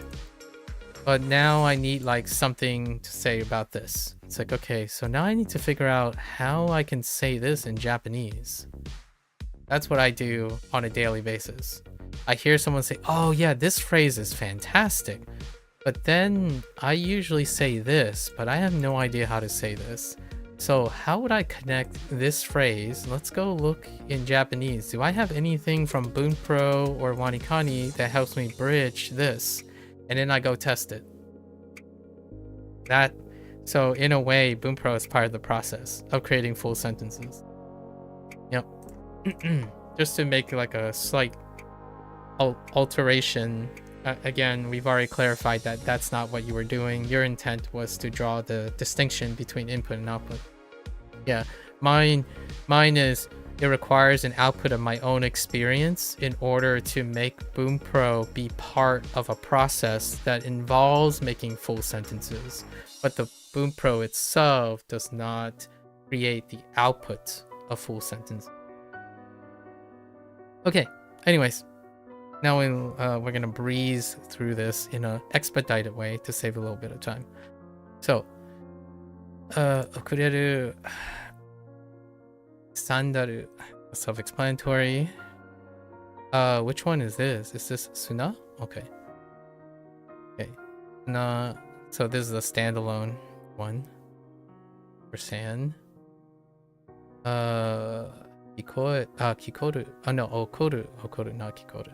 Okoru. For occur. So ki, right? Ki, and then rise, or rising in happenstance, and then it's the koru that defines it. このように、このように、いや、このように。This, yo. We're gonna have to come back to that. Most kana phrases are outside the realm of my kanji. Oh, wait. Here's a kanji thing, though. Oh, resemble. I see. That makes sense. In this manner. Kono yo ni. Resemblance. Or in that manner. You're bored on a plane. Do I have ideas? Study for your exams. Soup. Makes sense. Western. Yofuku. Yofuku. That's yo for Western, and then clothing. Yofuku. I mean, you're bored. What's less than boring? Studying for the exams that you only have like 2 weeks to study for, or maybe even less by the time you land, because you might take a day or two to recuperate or something like that. Nothing to lose, you suppose. Yeah. Yep. And hear me out, if you're studying and you get tired, you can sleep or rest, because that's what you're going to be doing when you land, right? In fact, I might even encourage you to do just that. Study, sleep, right? You gotta get cracking. Vacation time is over, right? Consider it an early test. You're planning to sleep in the daytime, actually. Fair enough. Sleep whenever you want to sleep. Sleep, study, sleep, study. What is this? Aisha. Oh, Haisha. And this is related to what is it? Shika? How they were using shika? Or shika. No, shika. It might be shika. And so we got the one that I'm more used to. Aisha. Hiruyasumi. Hiruyasumi is fine.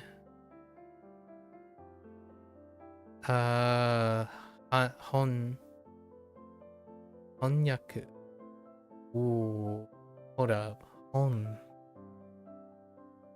What does homework? It's definitely translation. Hon.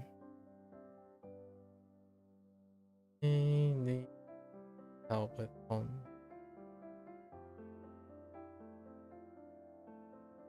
I don't think. Oh, I do. Oh, I haven't gotten it yet. Unfamiliar character. Lip? Interesting. Lip.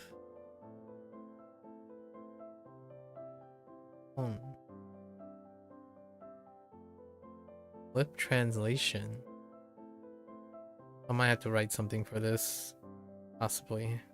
I'll think about it. Law? Law, ritsu. What is the other one? Horitsu? Horitsu. Way of the law. Or way of doing something. Method. Method law. Horitsu. 11 visits done though. 4 ruled out. 4 you like. 3 you like somewhat. Well, that's fantastic. I think 4 is more than sufficient. Hopefully. What's that? Niwa? Niwa is fun. Katsu. Katsu. Seki. Seki. Oh. That's Atama. Atama. Okay. Seki. Konya. Konya. Konya. So. Soldan. Soldan is like a verse. And salt. Okay. Tariru be sufficient. Or to be worthy, etc. To fill a requirement. Maitsuki. Oh yeah, this is special. Maitsuki. It's like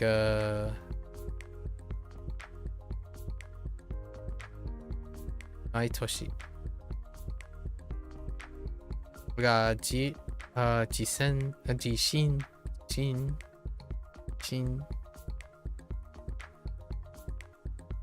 Suits. Oh yeah, this one is special.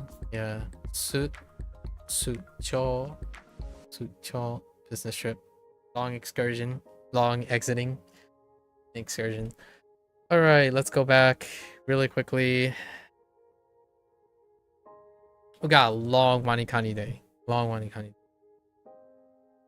I think we're just gonna skip the review today, the grammar reviews, and stick to our lessons. HanziHero, we're gonna try to stick in HanziHero, do the characters, and then push the characters, so then we can do the WaniKani.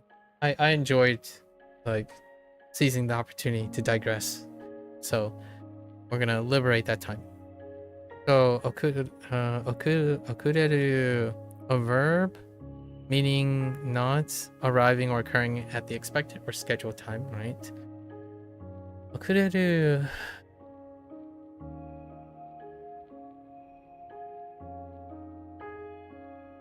It's kind of special because oku is not the same as oso.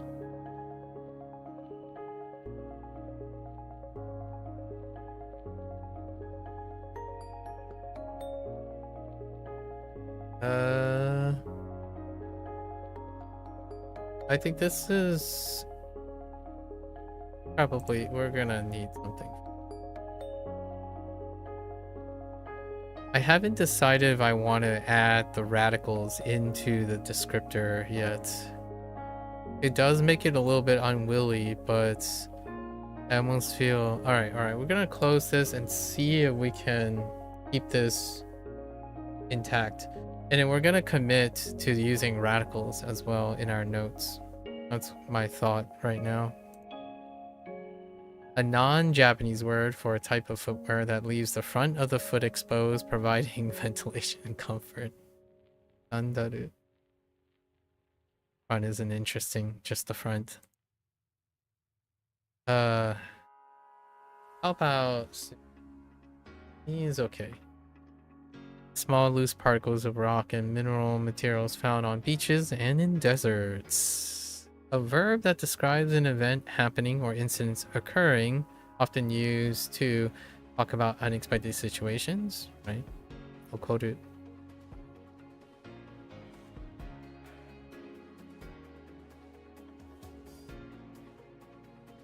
Okay. I think that might be okay. This one is not so okay. Unless I imagine... Unless if I imagine the kanji. Oh, and it's that ko. An expression which indicates doing something following a specific method, approach, or manner that's being described close to the speaker.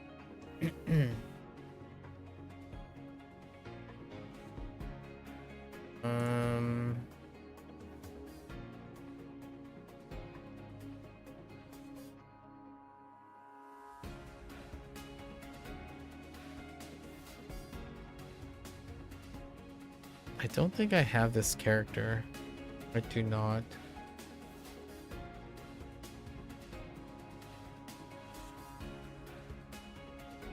The call.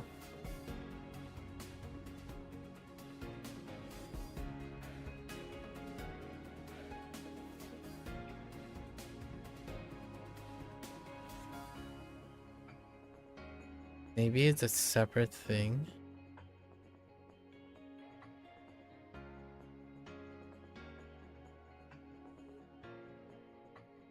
Oh, I do have yo though. Similar to... I don't have call.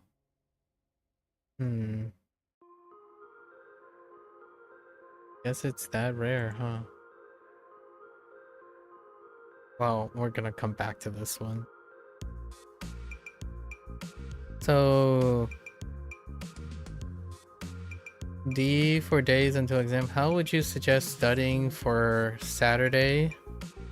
23 days. Or stats, not Saturday. Stats, CS, 16 days plus 18 days. Math, 17 days plus 19 days. And art, coursework submissions. As in what methods and time distribution? You don't want to waste a few days thinking about how to start. Can't really answer that question. Other than your methods would have to even, I would probably suggest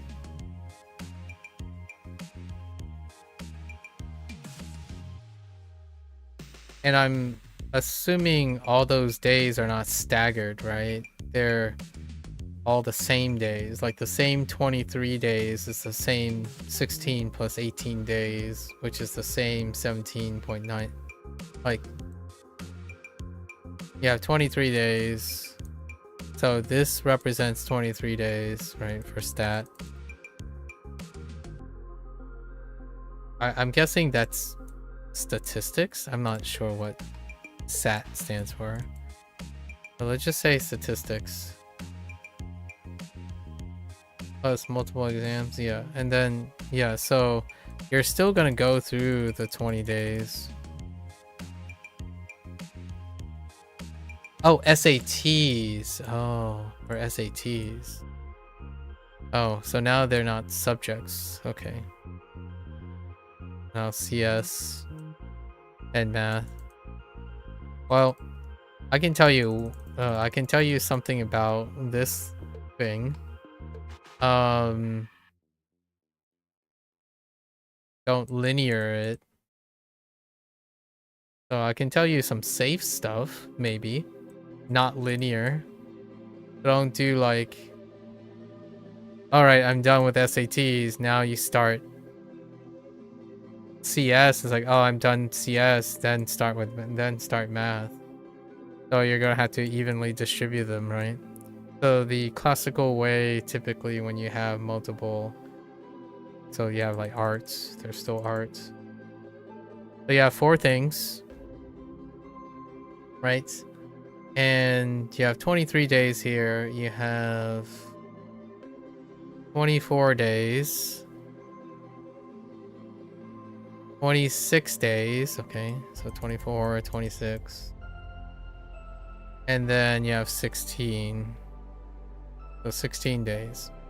Since they all overlap, right? If you were to distribute a time frame,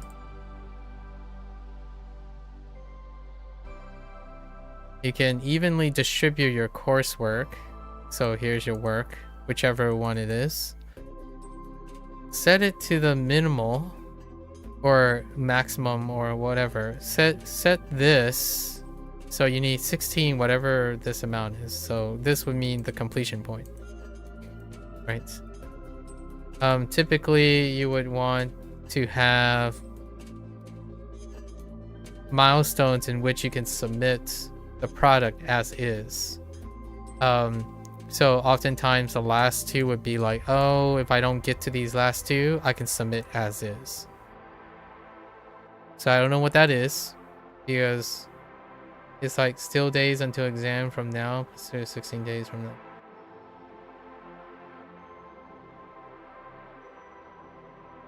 Oh, the plus is like still days until exams from now.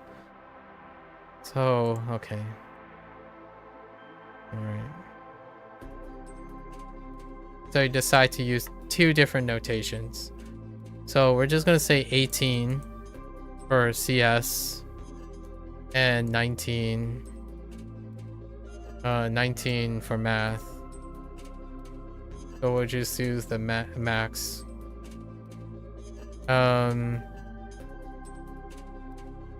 So regardless, you have to take your smallest amount of units, separate them so that the last 2 divisions, so you're distributing it, so the last 2 or 1 division, I don't know how close you want to cut it.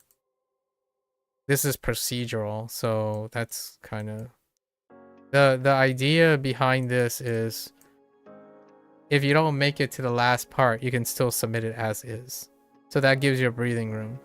So you need to break it up into as many parts as possible.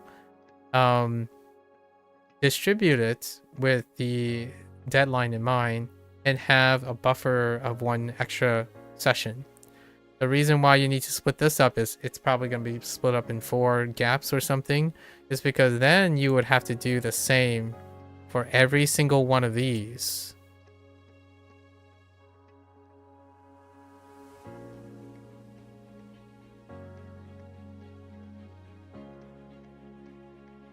Because in one of the typical ways to offset burnout is to stagger your one of the ways is to stagger your subject matter. Now, this is making the big assumption that you don't create a tier list based on how much you hate it. If you do have a tier list, then typically you would probably want to rearrange the thing you hate most to do with the thing you hate until the thing you hate least. You could burn out. Is it worth it though? I mean, I don't, this is, you don't know. Like, stop talking like you do know that you could burn out. We're talking about hypotheticals here. So if you say you could burn out, you're going to burn out then. Like, if that's where we're starting, then no, you're screwed. Like if you're asking, is it worth trying to study, and you're saying I could burn out, then it's not worth until you actually think it's worth. So I'm not here to convince you if it's worth. If you don't think it's worth, it's not worth. You're never going to succeed. That's like the most direct way. So we're gonna assume it's worth it. With or without burnout, because you don't know. The whole point is that you're trying to avoid burnout, even if it's burning out or not. Right? So the idea is that in order to avoid or mitigate burnout, which is not a state in itself. So it's not like you do one thing and suddenly you're between not burnout and burnout. It's not that. We're talking about how much you're going to burn. Like how hard can you work? Not, oh, okay, if I do one more thing, I'm officially burnt out. That's not what this is, right? This is time. So the idea is, number one, something, a suggestion. Again, I don't know what the details are. Suggestion, you have to do all subjects each day. Number two suggestion, the amount of time is ascribed to the reasonable, we'll just say the average amount of time that you have decided of the earliest subject deadline. So according to your days, it's art. So I can't tell you how long these things are going to take and how long you're going to do these things. But the thing is, if you need to work on art for say 30 minutes a day on average, in order to meet your goals with one extra day left over, because you don't know if something bad's going to happen or not. So if you can meet your goals a day early, all of your subjects are going to have that amount of time, at least that amount of time. So then you'll be spending like say 30 minutes on art, 30 minutes on SATs, 30 minutes on CS, 30 minutes on math. Now you're wondering, but what if SATs, CS, and math takes more time? That's the next step. That's step 3. Step 3, you have to check if it fulfills your time requirements for all the other ones. Starting with CS is next, and then math, then SATs. And we're not getting any more complicated than that, because the more complicated it becomes, the more you're gonna hit the ground and you're gonna start thinking about it. And whether you meet all of your goals is not the goal, because if you try to keep thinking that you're gonna try to predict all of the future and then make your estimates accurate, that's assuming you had enough time to begin with, which you don't. So I'm already presuming that the safe bet is that you're not going to meet your goals for any of them. So if you're gonna make a comment, which you probably just did, everything every day sounds interesting. Also, you don't believe you can make estimates comfortably for how long anything will take. You can't. That's the whole point. In this way, you're trying to pick a plan, pick a average case, and you're basically trying to distribute the things so you don't get into burnouts, which that's what I mean by not linear. Because what you typically do, in my opinion, when you do something is you have CS, math, right? Math, SATs, art. What happens is then you organize it based on hate scale, what you dread most, and you would pick the easiest first, the thing that you can approach most. So easiest to hardest. And then what happens is you start with the easiest and don't track your time. So you're like, you vibe your time, your delta T, and then you might make it down to one of your hardest tasks. But typically what happens is you stop somewhere along the way, and then eventually when this vibe gets you maybe completion of the first task, then you run out of time on everything else. That's my impression. This is my impression. And then, so then these things get sacrificed for the thing. And what happens here is this creates a behavior where you always focus on the easiest and most approachable thing, which gives you the least reward. It does. It gives you the least reward. It's instant most of the time. And it's cheap. And then most of the harder ones will hit you harder. They'll hit you like a dump truck.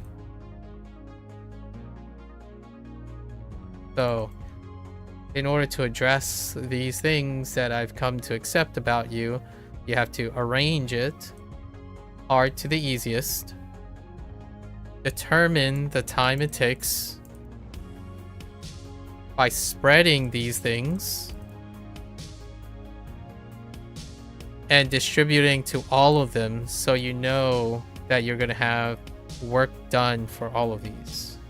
Because you have more to gain in 30 to an hour of all of them than focusing on what you would typically do, which is to take the easiest task, vibe the easiest task, and see if you have enough vibes from the less cheap instant reward to do the rest. That's probably the thing in a nutshell. So, if you want a reason to take this with a grain of salt, this is how I approach most things too. Like, I take the hardest task, I use the average time to complete the hardest task so that I'm going downhill, not uphill. This is for the daily consistency. You take the hardest task and go downhill. And to create completion across the board, this is for your goal.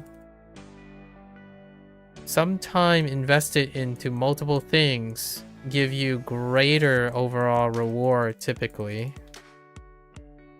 and performance than taking one task, especially if it's the easiest task in the long run. This gives you the ability to, when you say, I don't know how long anything takes, you can have an idea-ish about 4 different things than one thing. Because if you put all your eggs in one basket and you pick the easiest thing, then you can probably vibe it and estimate it pretty well. And then you never, you won't get better at anything else. Meanwhile, the goal is to do everything else. You have to do everything else. The natural thing would be for me to, if I were to suggest, 1, find the hardest task, find out what is you have to spread, right? Spread your time across all the days plus 1, right? All the days plus 1, then apply it to all of your tasks, going from hardest to easiest. And there's no skipsies, right? Because you can't skip. This means that you're not going to skip either. The reason why you're not going to skip is because you know the next task is going to be an easier task. Or you have told yourself it's going to be an easier task. And we're talking about feeling here, like your willingness to do something. You have no excuse anymore. To remove the excuse is that if you start with the hardest task, the next one's going to be easier. Then easier, then easier. If you jump to the easiest, fair enough. Fair enough. But generally speaking, you kind of want to keep going easier, easier, and easier. Because the first thing you have to do is do all of them. Because you're planning around all of them. So, all hardest spread hardest to easiest and then go for it. There's no way you're going to be able to anticipate how long things are taking on all of them because it's way too complicated. Anyways, that's a suggestion, but a suggestion in explaining things would mean that you're going to take some time to think about it. So good luck with that. このように it's gonna require some work here. So each day, figure out what's the hardest task that day, get something done, move to the next hardest, get to the next easiest. Get minimum something done for each exam every day. Yeah. Get the next easiest, not the next hardest.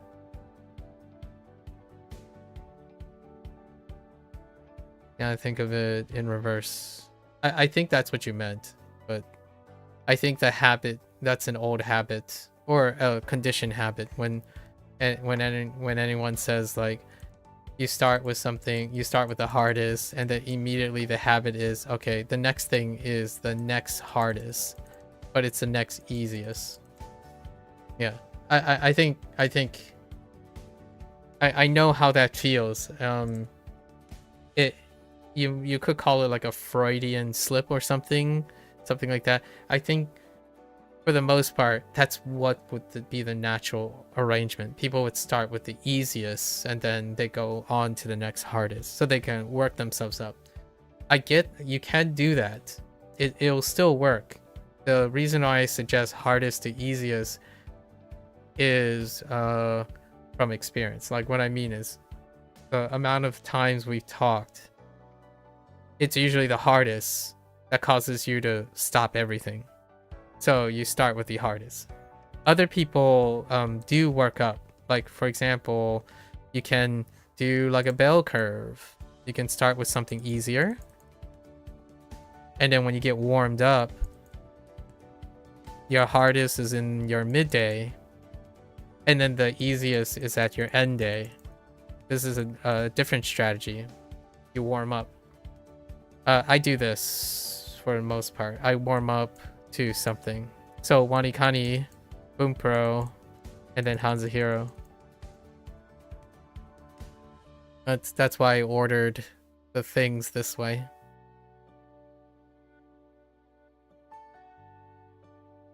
The consistency kanji deck and slowly deteriorating consistency in word reads. Yes, exactly. So you went with yeah, you went with meaning first, typically meaning, and then English meaning. That's the easiest task. And then immediately it spikes to like the hardest task. Right? Oftentimes when you run out of time, you have to spike to the hardest task, which is the reads. But sometimes if you have enough time, when the meaning task is like really easy, you can still do like vocabulary in English. And then it super spikes again. So it always ends. You don't accomplish the spike in difficulty. So I did suggest starting with this like either here before you do your vocab or at the beginning, but neither of those took hold. Right.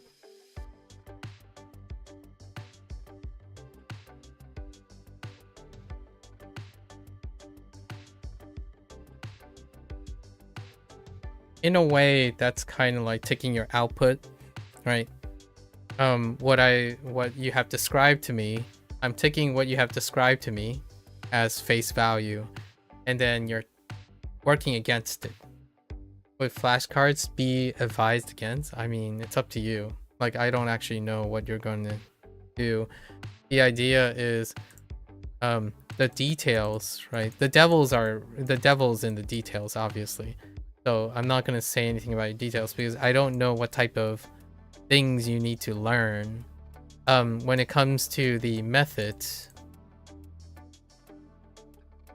it is up to you to know what is appropriate. So methods are dealing with appropriateness. And since I don't know CS art, I know some things, but I don't know the nature of what they teach, like what their metric. You have to determine the appropriateness of the method. So I can't tell you if flashcards are advised against or not.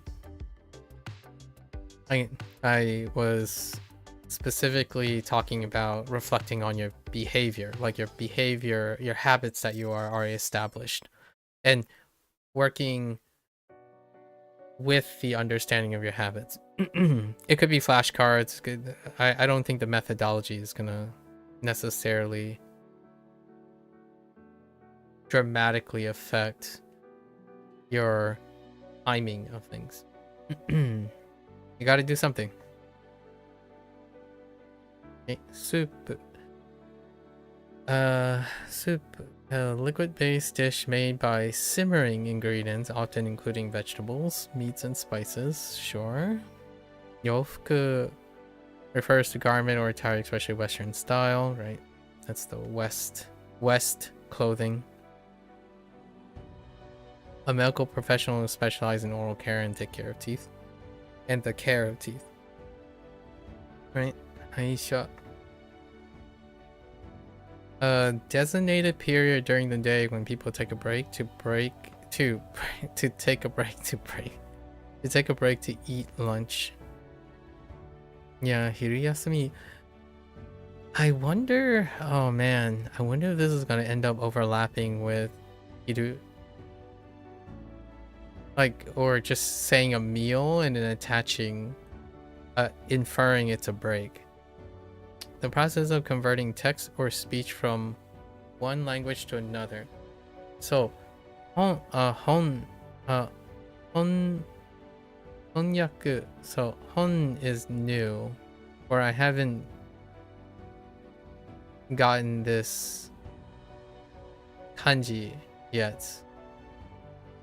Although, it comes with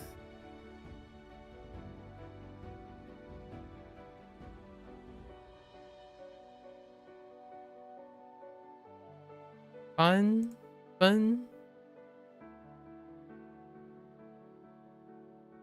Is it fun? Not fun. Fun.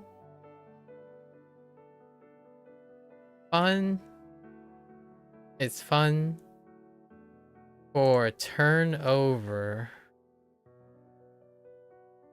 Okay.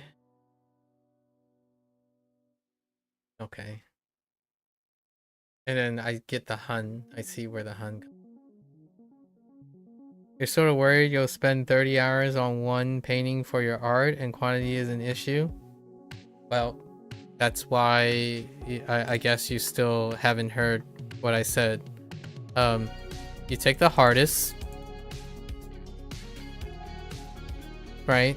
You take the hardest. The next step is spread. Plus 1 buffer day. And you're gonna argue, well, I can't estimate. But then the next step is to define how you're gonna do all the others.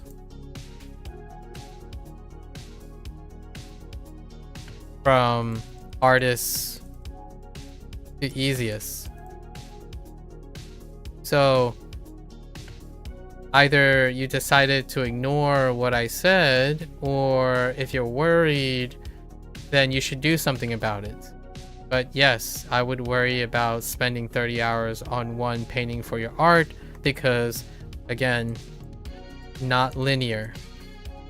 I already anticipated that you were gonna... I understand what your concerns are because that's what this is for.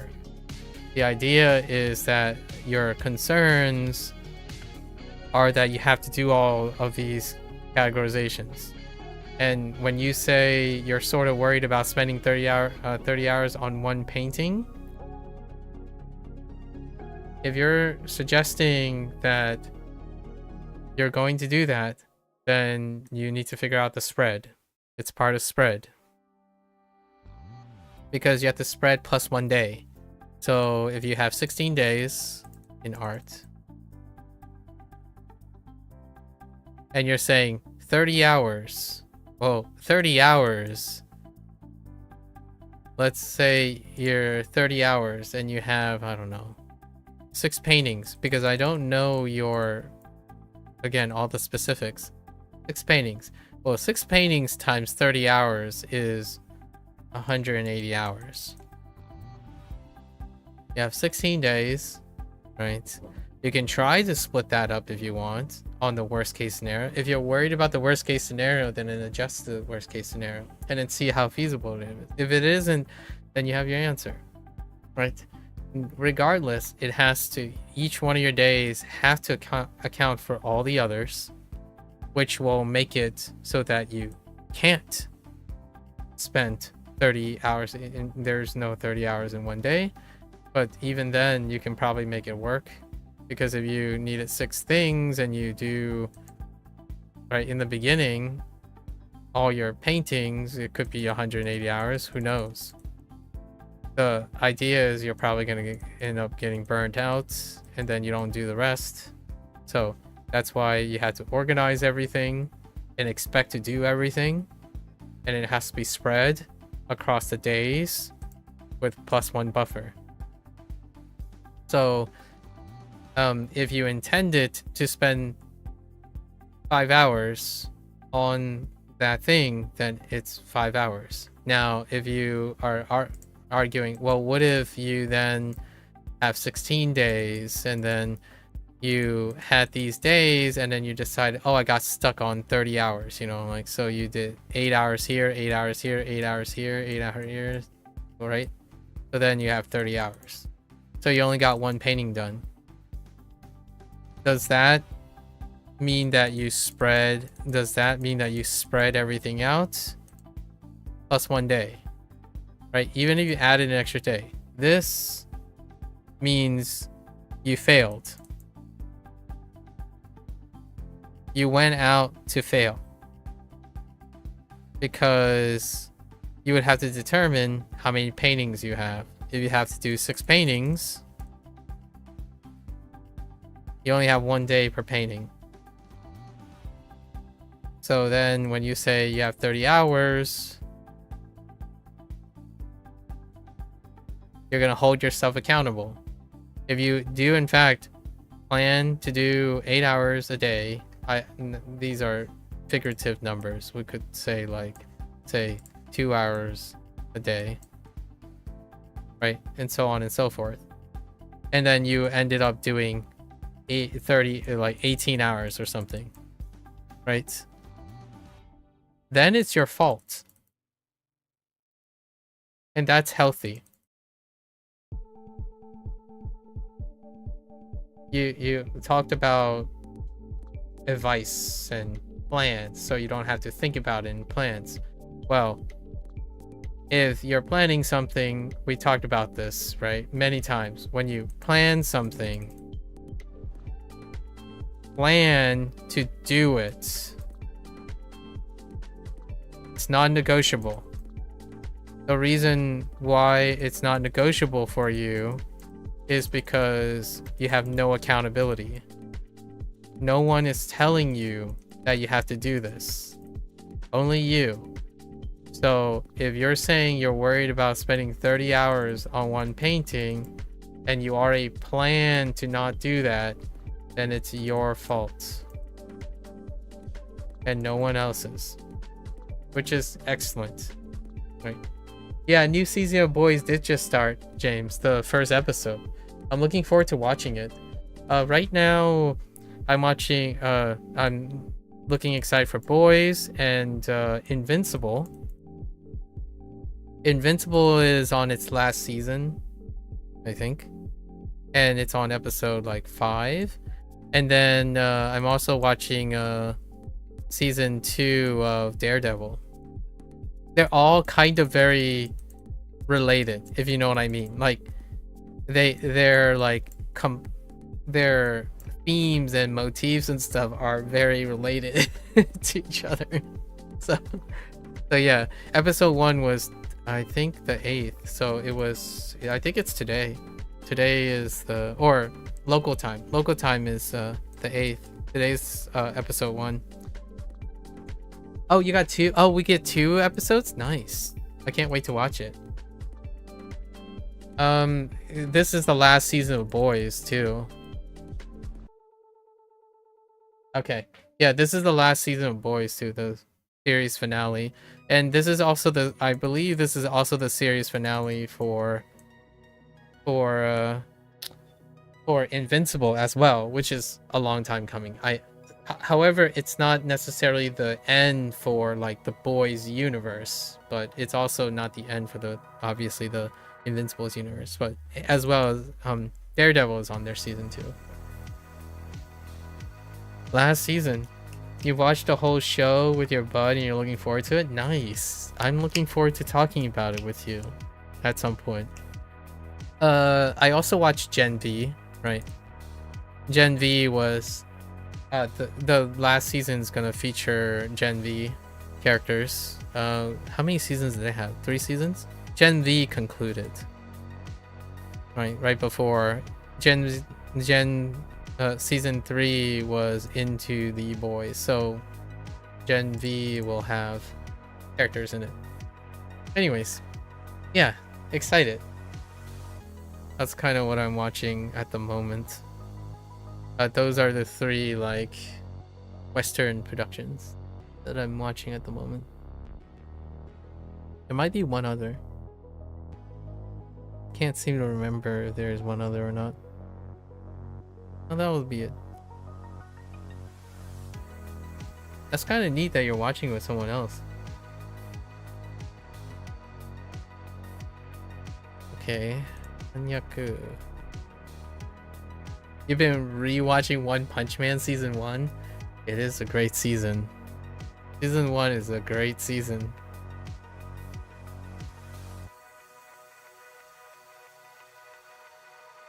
That show really hit its high. It's so good, but wish the other seasons were better. Yeah. Procall mentioned about season 3, and it recently concluded. I watch anime when their season concluded, so like 2 or maybe like 2 months back, I watched season 3. Yikes. I was thinking to myself how, like, if the internet was overreacting. Still slightly, but not that much. I think it's quite warranted for season 3. That was a rough one, considering that season 3 was around was on solo leveling as well, which solo leveling and One Punch Man has a lot of like motifs and compositional similarities, but solo leveling knocked it out of the park. And One Punch did not, to say the least. Hopefully, maybe season 4 will turn it around or whatnot. You know, try to be optimistic about it. And solo leveling still has more seasons, but these two are the power trip, the power fantasy ones, and the execution is like night and day at the moment. Not to sound too generalizing, but those two tend to fit next to like Jujutsu Kaisen, which is also happening on and off, but not in the same period at the moment. Yeah. Yesterday I watched the final movie, not final movie, but the movie final. I guess in Japanese, if I were to translate it from English, it's more like movie finales. Movie finale series. Kind of like what they're doing with Demon Slayer, right? Demon Slayer. I watched the Haikyuu next, like it's a movie trilogy, right? These are called finale series, so trilogy of movies. And I watched the 2024 one. The next one is in 2027, but it's the last 3 matches in the volleyball series, Haikyuu. It took a really long time before they just decided to like conclude the things. Demon Slayer also had their first movie. I think it was 2025. It was last year? They're called the movie finales, right? They call them final movies. I don't, but that's probably because of translation between Japanese and English. But they're like the finale trilogies, not like the final movie. It's kind of a nitpick on how it's translated, because there's a lot of places that would say, oh, this is the final movie, and then some people watch it, it's like, wait a minute, the series hasn't concluded. It's like, yeah, there are two more movies. there are two more movies. It's a movie finale series. It seems like that's where anime is going more commonly now, where they like have, if they have a successful serialized show, they either follow it up with a theatrical production, and then when they get to the end of their life cycle, like the conclusion, they would end with a movie trilogy or a movie finale, which is neat. Very neat. One Punch Man, hopefully. I still watch shows through thick and thin. Right now, though, Dr. Stone, like Dr. Stone's final season is coming soon. It's gonna be kind of bittersweet to see a show that's centered around the simplification but the dramatization of science. I absolutely love when the main character says "get excited" in Japanese. Like, well, now it's getting interesting, right? Aren't you guys excited? Anyways, sorry. A system of rules and regulation established by government or authority. Oh, by the way, that one show that you talked about, oh man, I forgot the name again. The drama, by coincidence, I watched like 7 of the episodes, and by coincidence, it was available on Amazon Prime until it got delisted like 2 weeks ago. But I watched the first 7. Yeah, that is definitely a Japanese drama. It's such an interesting, you know how dramas, the cinematography, it's really neat though. I like their set. Their set is really great. It definitely reminds me that it's most definitely taking place in Osaka.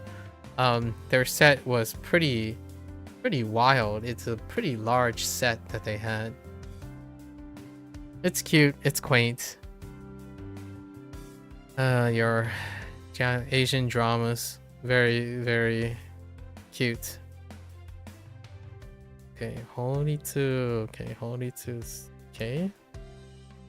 Niwa, an outdoor area of land designed for cultivation, relaxation, or aesthetic enjoyment, right? We have Katsu. To achieve victory or success in a competition or battle. Seki, a design spot for sitting, right? Often in vehicles, theaters, or restaurants. Or position. Konya, period of time during the evening and night of the current day. There's another show that I don't think people talk about very often, but it's kind of like a sleeper appreciation, and that's Made in the Abyss. I have yet to go back to it.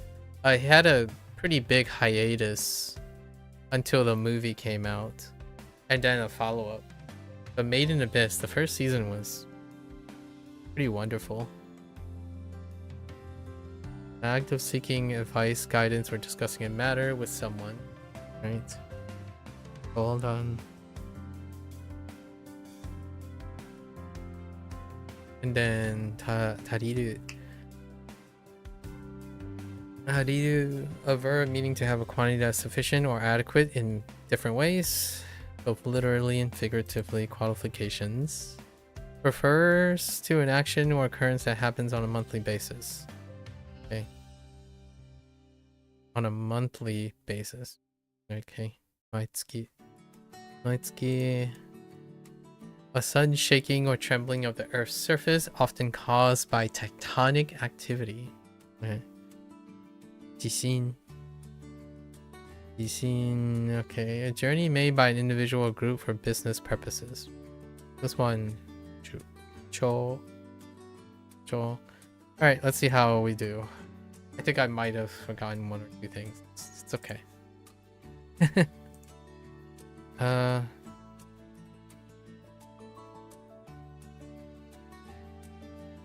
Oh, okay.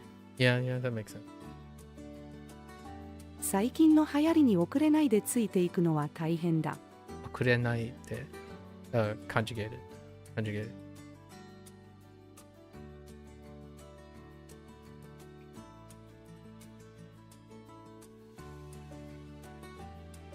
サンダルを履く。Okay. Oh.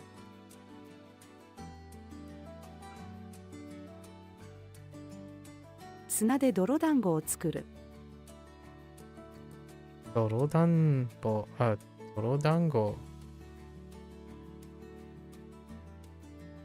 I mean, that does say mud dumpling. Or like a mud package kit thing. So dumpling is interesting.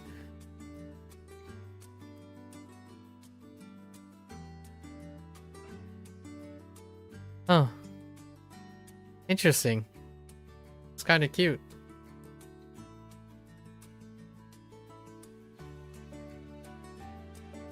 Nani ga happened? Ah. そうですか? So, past tense. あなたに何が起こったのですか？起こった。のですか?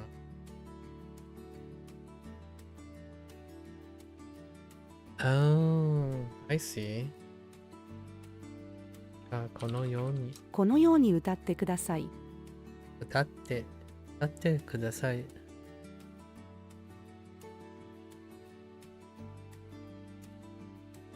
レストランの店員。こちらがスープでございます。Okay. 赤ちゃんに洋服を着せてあげる。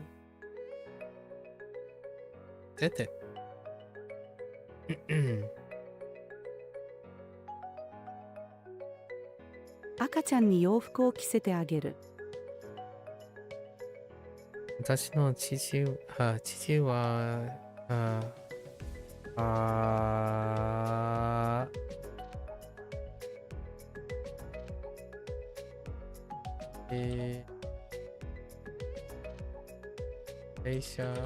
会社で働いてる。私の父は歯医者で働いている。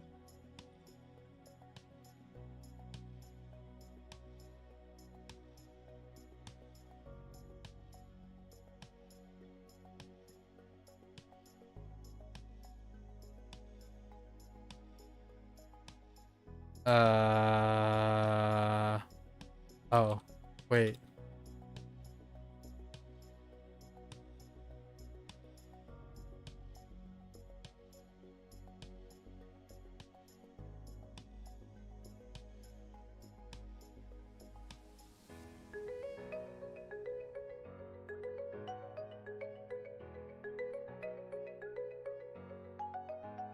Am I having a stroke?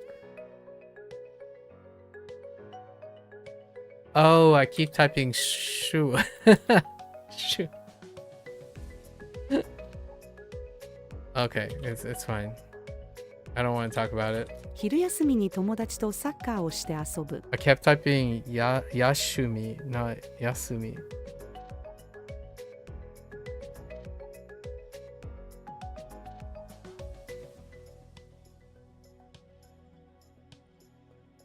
この小説には翻訳がありますか？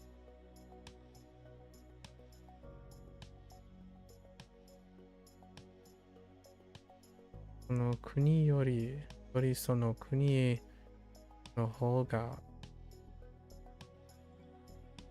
law が厳しいよ。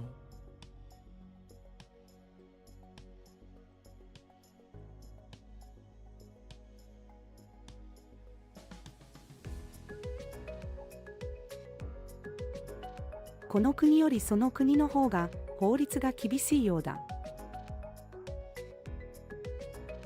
Oh, I mean, kibi, not kibi. Kibi. Kibishi yoda. 広い庭がついた家に住みたいです。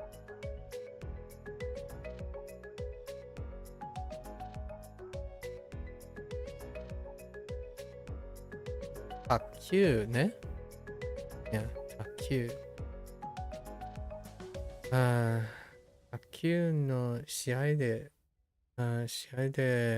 総手。No, 相手。相手にbeat? Oh, 勝つ。卓球の試合で相手に勝つ。すみません。この席はempty って言いますか？Is this cool? Oh man, it's I. Oh, thanks. Okay. 相手いますか？すみません、この席は空いていますか？今夜の夜ご飯は何？ねえそうやな。ねえさ、advice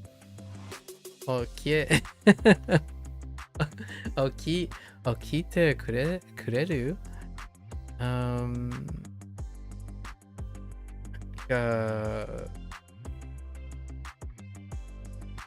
which one? I forgot which one. Oh no, I forgot which one for advice that they're talking about.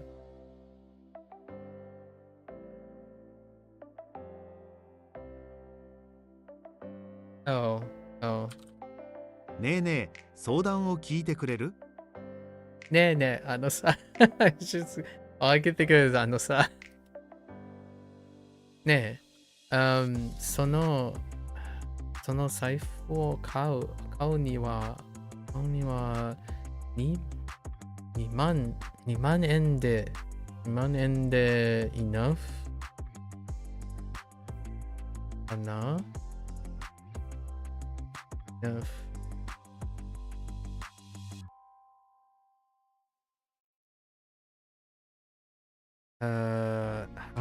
That doesn't.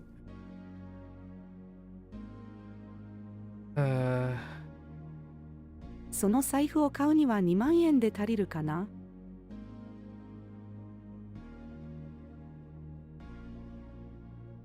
あなたは毎月いくらもらっていますか？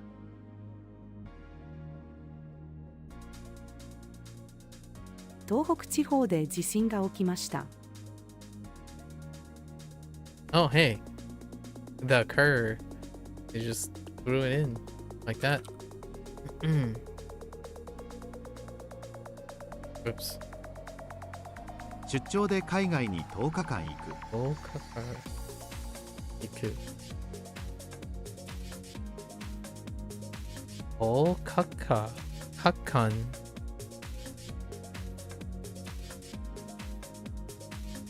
Man, I haven't seen tall in a while. The change in counter. Tall cut. Yeah, the first 10 days of the 10 days counting is pretty wild, actually. Filled with very interesting.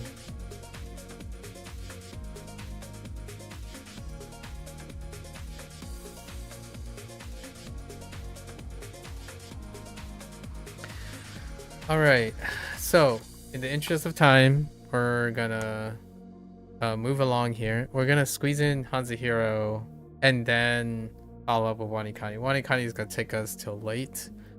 The goal is to do all 100, I'm guessing 150 to 160, but WaniKani also has reviews to do. So let's go to HanziHero, do our lessons, then move along to WaniKani as we have self-indulged a little bit. This is the big day, right? WaniKani is on a 6-day cycle now. Bunpro, it's kind of manageable. This volume is going to relax after this month a bit. And Bunpro, we have our cram month, which is good. WaniKani is going straight into July, so gotta keep our vigilance up. For now, it was a really fun choice. I think what has come to be a regular thing in Bunpro, which I'm gonna have to think about for the N3, N2, and N1 stuff, because I'm going to anticipate. Here's an anticipation.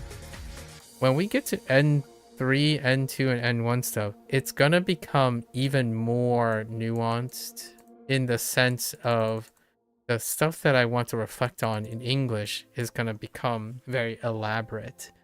So I don't know how you can call this like procrastination if it doesn't lead to the goal of learning Japanese, but I would say it's also a very welcoming thing, giving me the opportunity to revisit English. I think there's quite a lot of things now that I can use what Bunpro has written for me in order to draw analogies in English in reflection with age appropriate. And what I mean by age appropriate, I'm not talking about people age, but like language appropriate things, because I feel like I can definitely marry the stuff that I think about when I think about NetSpeak, and we're talking about English NetSpeak.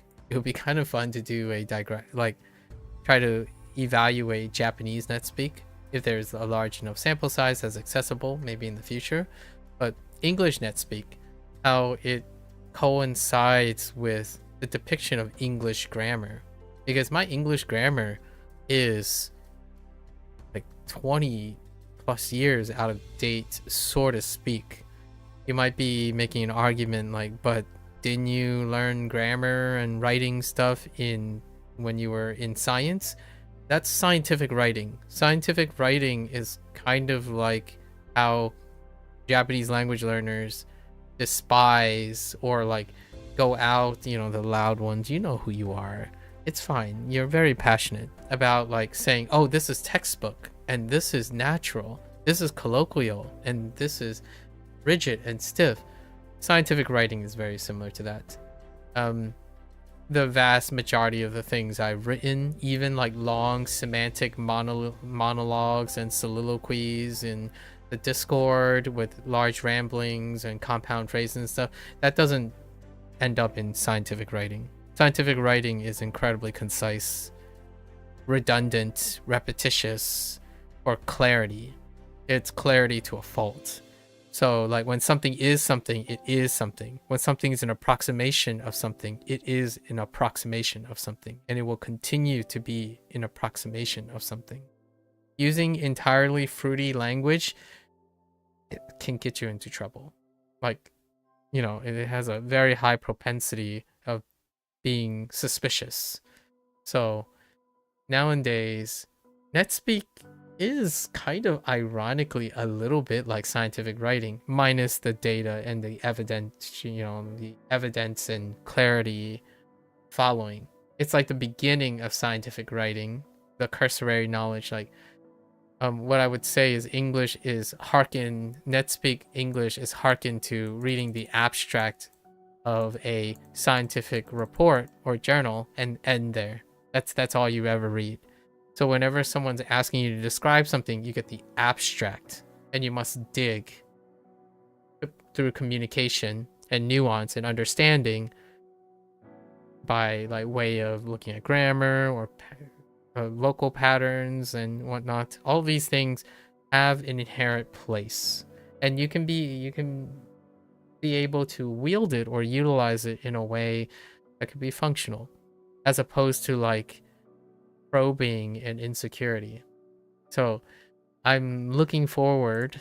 Today, my major digression came from most of the grammar points. In fact, it's hard not to read what Bunpro has written without reflecting on my understanding of English communication, not linguistics, right? When specifically making sure to be very clear, I'm not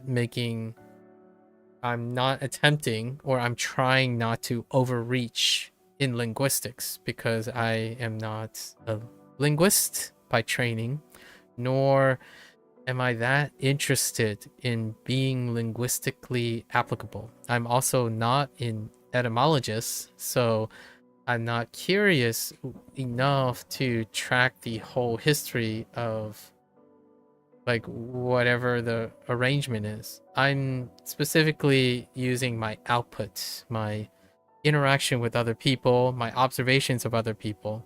And in order to remember these details, I organize the data. I organize the occurrences so that they can be reinforced on each other. So I look for patterns, much like seeing a sentence for the first time. I look for the pattern and I consistently try to work towards creating it. So anytime I learn a new grammar point, like today, how am I going to remember the 3 grammar points? By my like 2 or 3 hour discussion.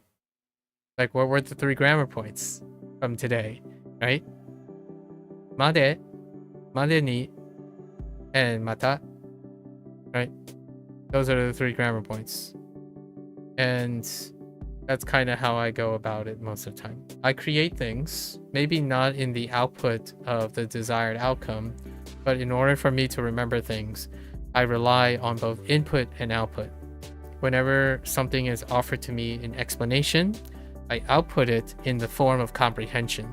And comprehension involves outputting in the context of something that I understand.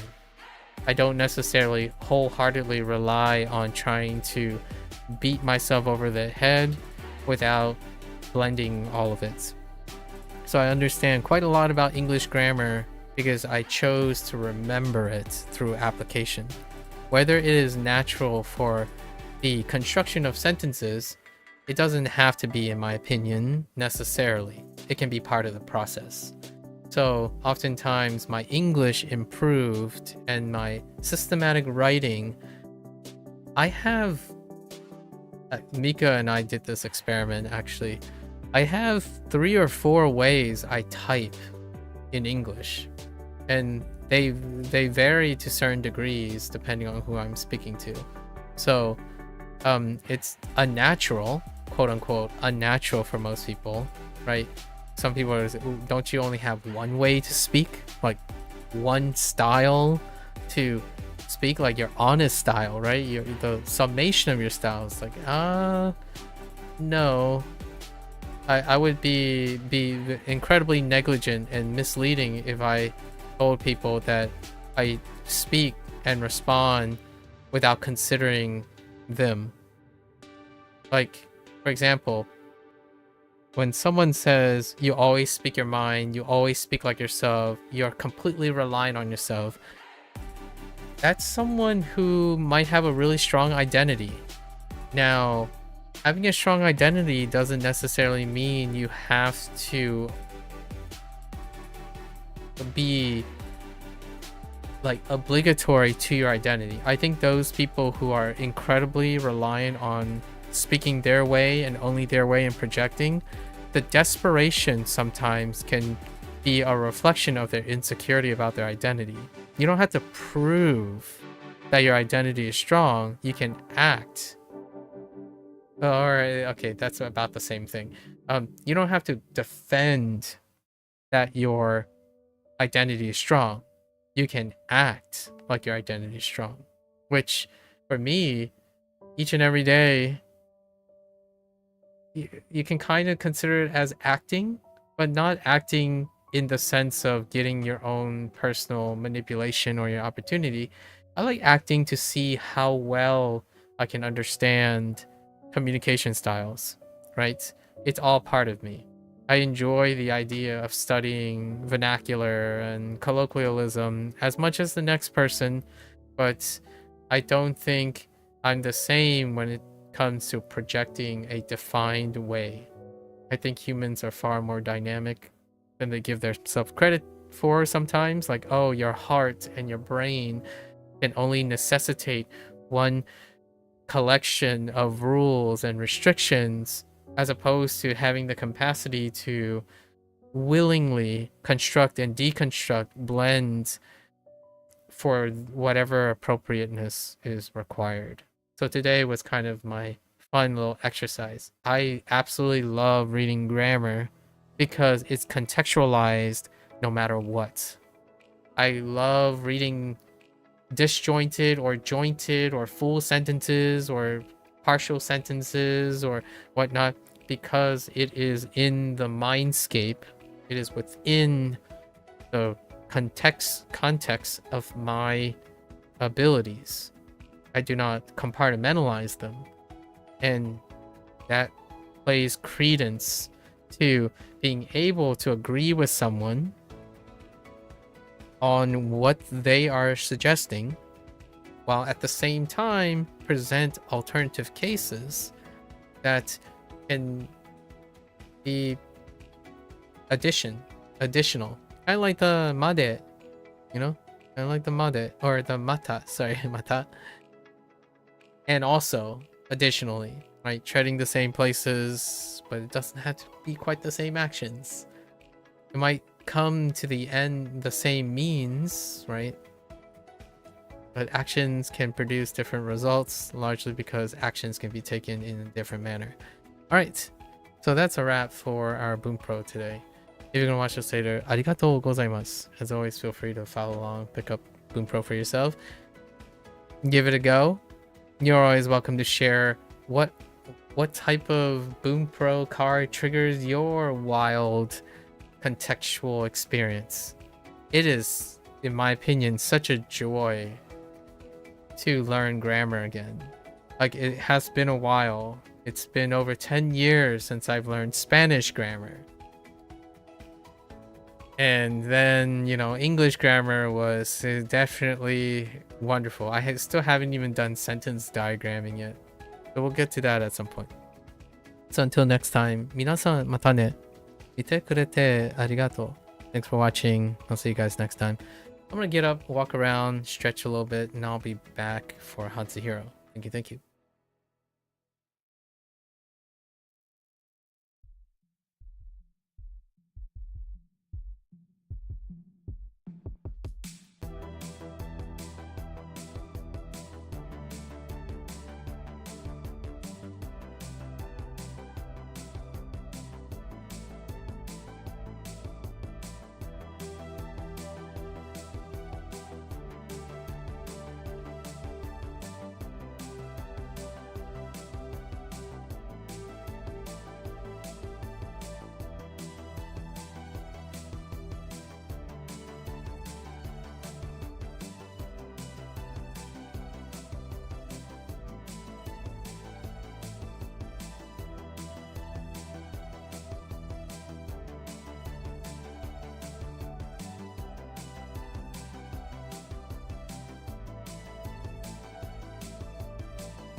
Alright, folks. Welcome back, everyone. 欢迎大家回来。今天是第451天 It's day 151. Alright, we have an abbreviated schedule for today. Gonna do our lessons and then go straight into WaniKani. Got a long session. I'm gonna say 3 to 4 hours. I'm gonna try to make it as brisk as possible. So for now, let's do our lessons as well as go over our pairing from yesterday. So we have character pairing right now using homonyms. E.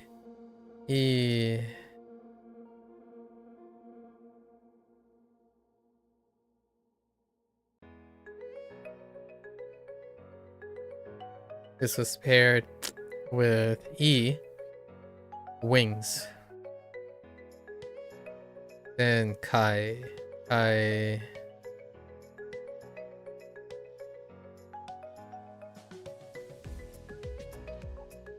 think I ruined this upside down. This is why I paired it up with the other guy.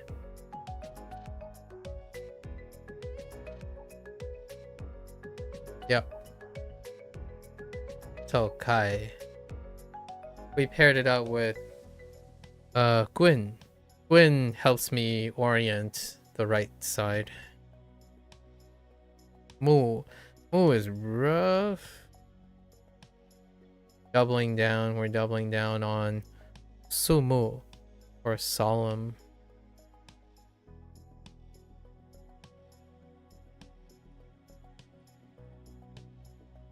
Oh no, I went too hard.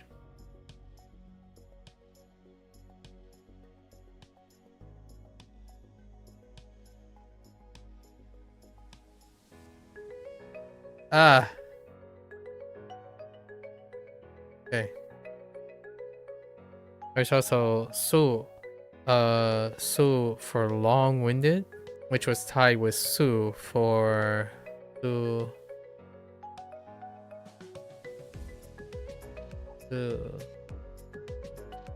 or empathize or sympathize.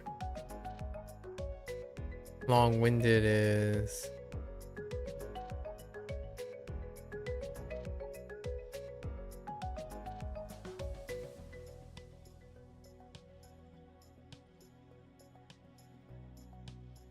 okay. Tongue. No, tongue. Tongue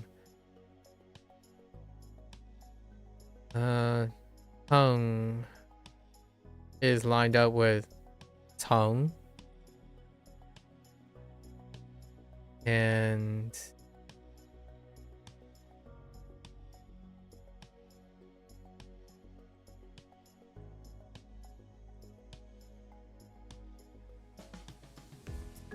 okay.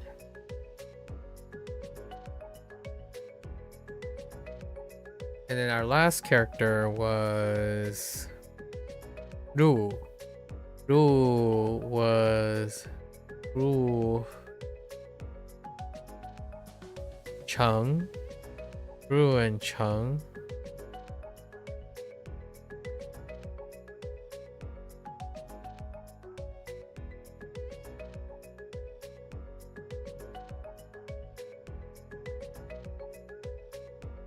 That's a little tall. That's fine. Chung being at the top. Right. Disgrace. Alright. It should be relatively short today. Lessons are super fast in... Oh, actually, it's not that super fast. We have all characters.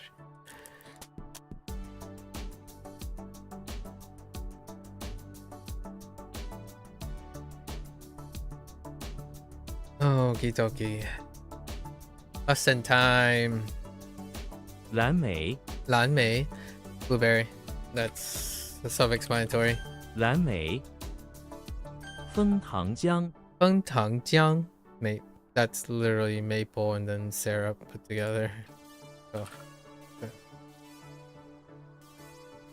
枫糖浆，萤火虫，萤火虫, that's firefly plus fire and bug put together. 萤火虫 Gotta love Chinese. 国务卿国务卿, that's also like county tasks, so at a specific level, and then the minister of that level, so Secretary of State. This word is mainly refers to. Interesting. I thought there might be like an equivalent of Secretary of State somewhere else too. 国务卿 Qing is a little bit on the weak side though. 国务卿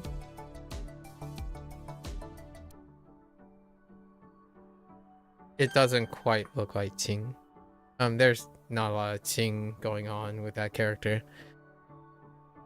Doesn't quite feel Qing-y, you know?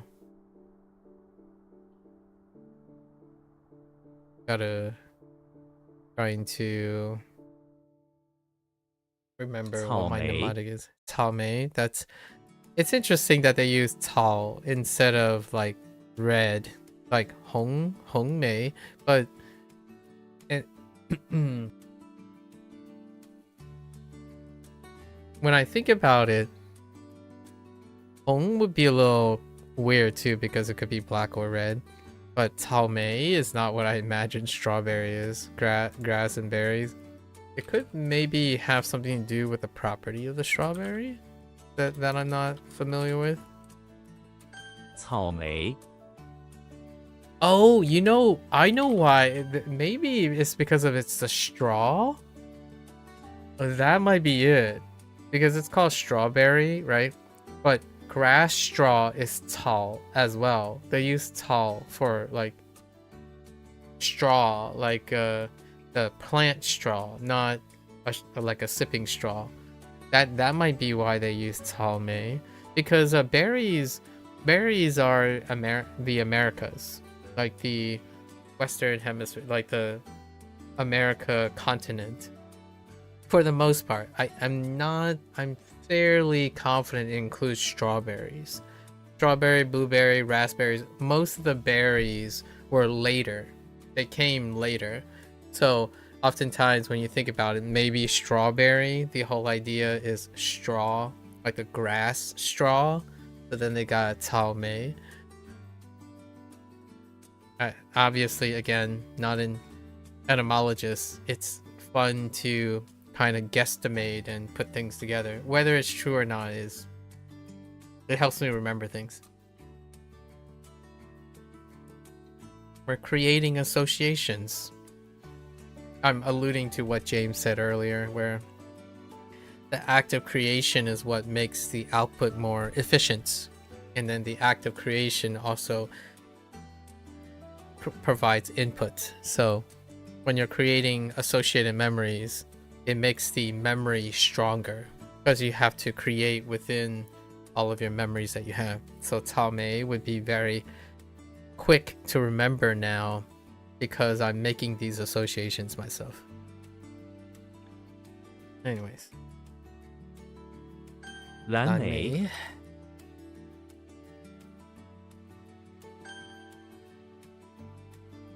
草莓 萤火虫 萤火虫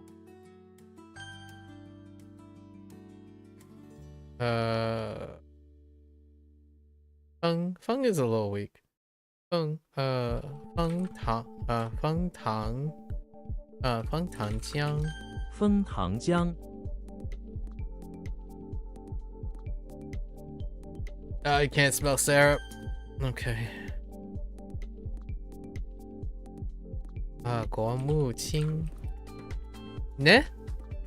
Oh, 国务卿 Mu is coming from somewhere else.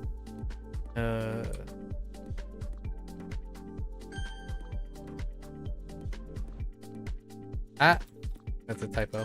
国务 Alright, keep going. 境 Wow, we got 5 vocabulary words. That's more than usual.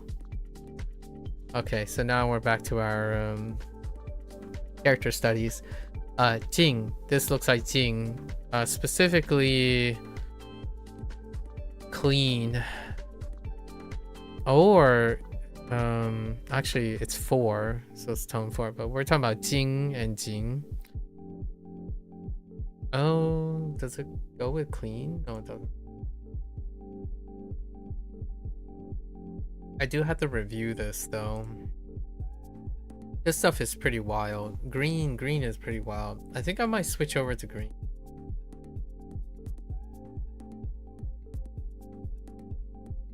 So Jing or I.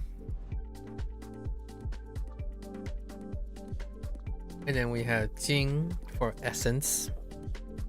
There should be a Jing somewhere for... Oh, no. That's Jing, sorry. This is Jing. No, it's Jing. Wait. Is there a...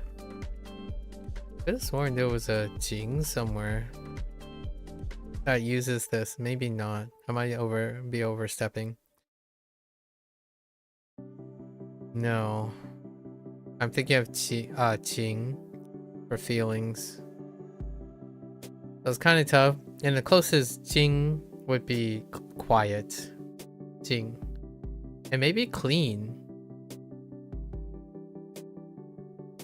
Or is that something else?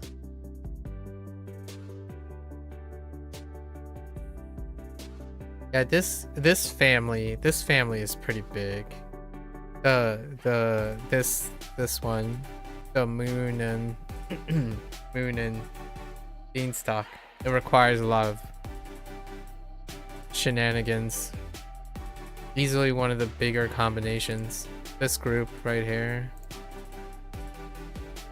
In fact, it is kind of interesting that they did not end up using a radical for this. Like condense it into another radical. I kind of just want to use green or blue. Gimme Neutron is in the bathroom. Well, we have guard, right? If we use beanstalk and moon, that doesn't really help. All right, we're gonna use green.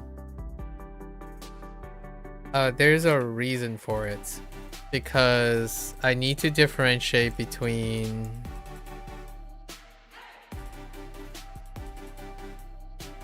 this character, this combination.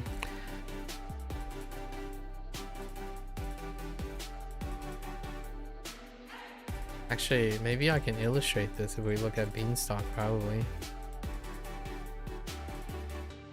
Yeah, like this combination. So, and they actually overlap with initials quite a lot, or enough to become a problem.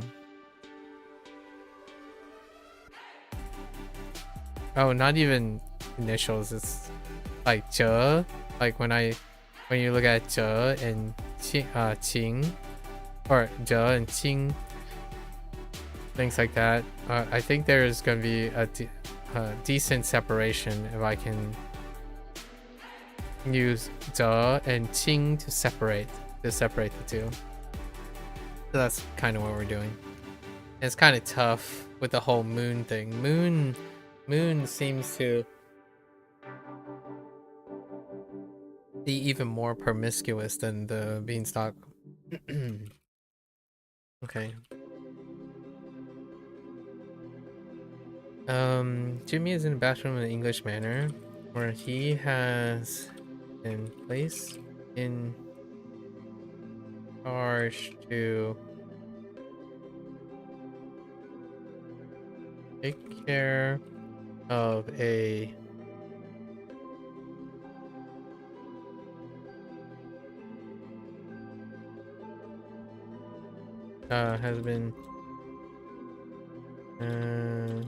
he has been hired to investigate a mysterious problem ailing a royal guard who has come down with something that turns his skin green. Perhaps the Hulk? Green.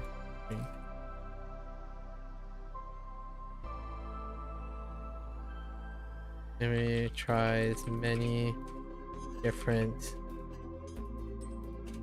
uses his science knowledge to pacify whatever it is that is causing the green color and the guard's behavior. Alright, short. 静 Although that kind of overlaps with Hulk as well, because the whole idea of pacifying a green-skinned person, and Hulk is a scientist, like Bruce Banner is a scientist. A little bit weird. You know what? We can double down on this. So he pacified the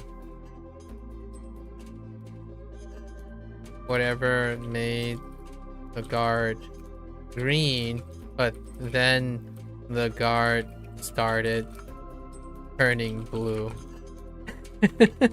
So we can separate it from the Hulk. Hulk succeeds, Jimmy doesn't. Jimmy makes things worse. Twin. That does look like twin. The right hand twin for retire. Slip out. That's interesting. That's very similar to retire, actually. When you're retiring from something, you're like slipping out of it too. Like you're trying to get out of work, or you're escaping or removing yourself from work. So that's kind of interesting. There is an element of slipping out.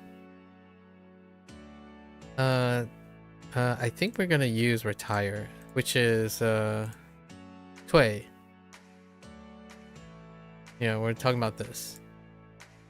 Yeah, so not twin, but Tway. Tway is the closest. Or retreat. Kind of like to slip away, so to speak. It is not necessarily a homonym, but close enough for the meaning. To simplify. And it will probably work pretty well. Tom is in the bathroom of the infirmary where he has retreated to taking some time to recover from all the all of Jerry's mischief. He was able to slip out from the infirmary rooms to the bathroom to gather to take a break. A suit. We need to think about suit.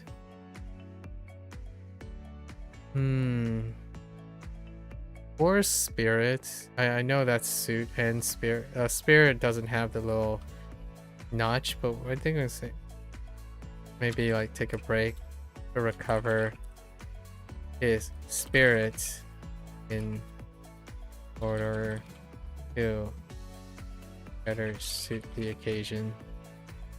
It's fine. This is pretty okay.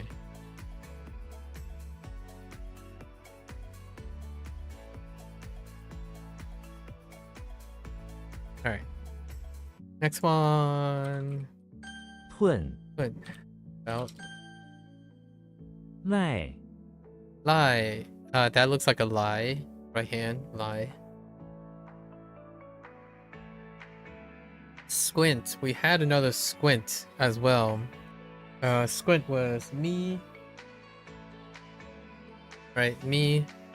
I'm guessing me lie or lie me. It might be a thing in the future, but we don't have vocabulary for any of you. Legolas is in the bathroom, right? of the high school that has a tree growing in the middle of the tile. Legolas squints his eyes and see miniature eye. Okay. um.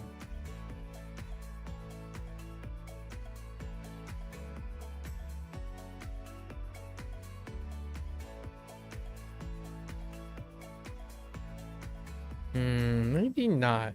We'll try. Lie is come. Not that type. Out of context. Yeah, to come. Squint. Eyes. So Legolas is in the bathroom of the high school, where he is trying to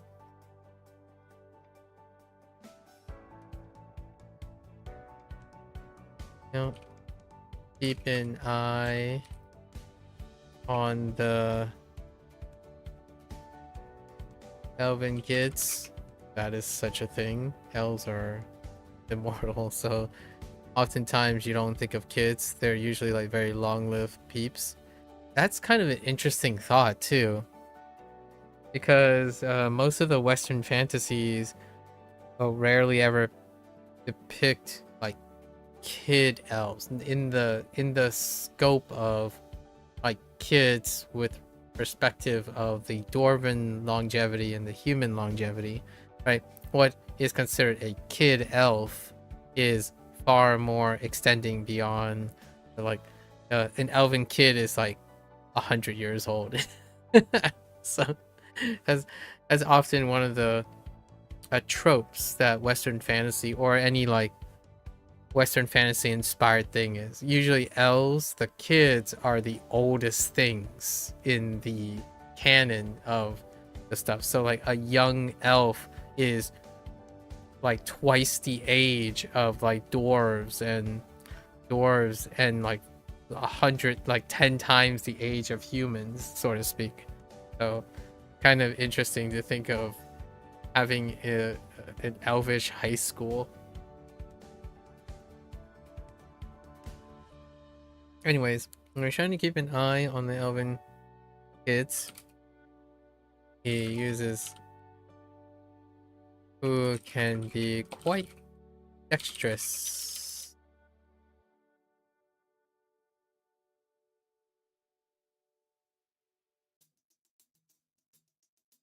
Was able to combine his elvish eyes with a bit of squinting,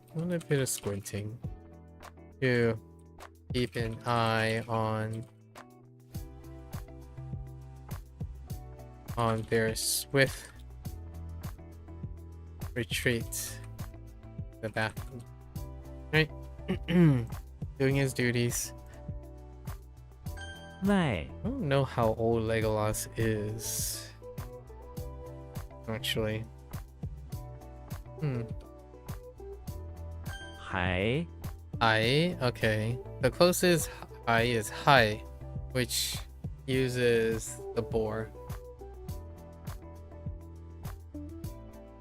And that's good enough. Actually, it should be Hai, right? And then there should be to be shocked too. Yeah. So we're gonna use boar here. Bones of the body. It's awfully specific. With the boar. Right. So Harry Potter. Oh wait, it's still boar, so I don't even need to use it. Okay, no, wait, hold on. It's still the boar though. Harry Potter is inside the hallways of the high school using a magic board to find a missing student. Alright, there you go. The board stops in front of a hallway locker, and Harry uses magic to open it. Out comes all the bones of a body of that student, and they scatter across the white tile floor. Doesn't need the white tile floor because of tile floors are reserved for the bathroom. It looks like the student was reduced to bones and stowed away. Who did it? Okay, that's actually fine.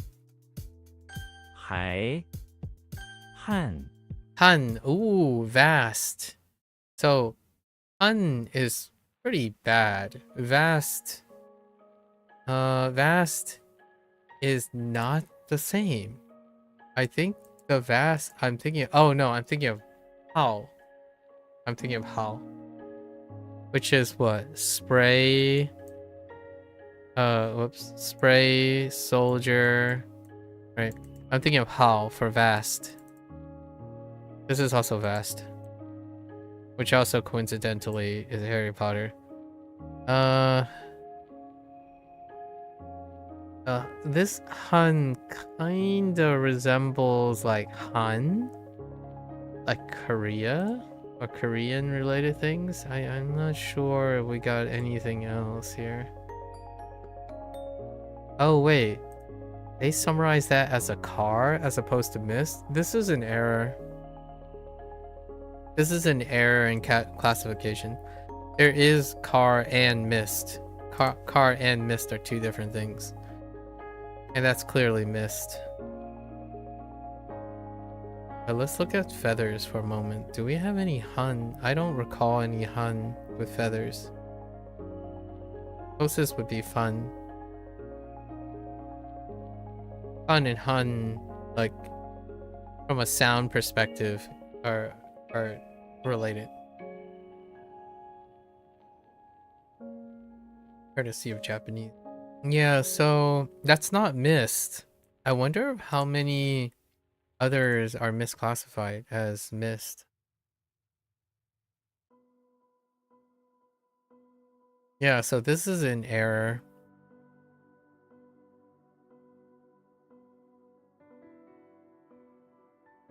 So the alternative is we look at mist. It's this one. This is the character for. Oh, yeah. See, the closest is Han. No. Oh, it's here too. Wait, no, that's a different one. Okay, so this one's correct though. Han within it is writing brush. And then this was miscategorized. I guess we can just line it up with Han. Writing brush? I don't like feathers and stuff. Anyways. Harry Potter, it'll reinforce itself in a bit. Harry Potter is in the bathroom of the pawn shop where he is washing a car. It's not a car. That's a problem. Mist? Mist is not that great either. Maybe we spray some mist. You know what we have? Umbrella. Spray. Okay. Harry Potter is in the bathroom of the pawn shop where he acquired a secondhand special magic mist spray, like say mist spray, and an umbrella. The mist spray has a vast utility where it can prevent things from getting wet and applied to an object. Harry is going in. Sprays the umbrella. Sprays a mist onto the umbrella. Use this property for his future adventure in the vast marshlands, sure. Okay. How Han. Oh yeah, there's the how. Yeah. Oh, Han.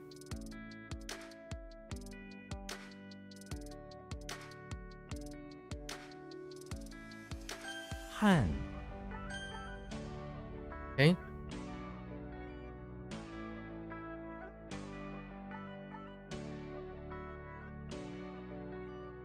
静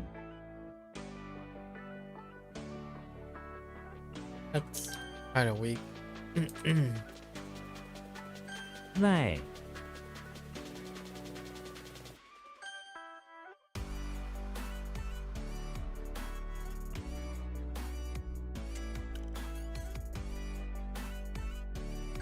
还 混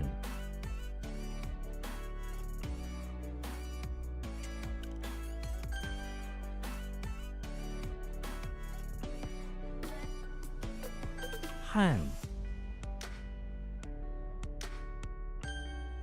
All right. Those are questionable. 词 Ci. Okay, it looks like ci or a word. I think we're gonna use word to remind ourselves of word. Ci. Oh. Where's oh no. Oh no. Ci has this thing has word next to it. Ci is the one that's vanilla. Okay.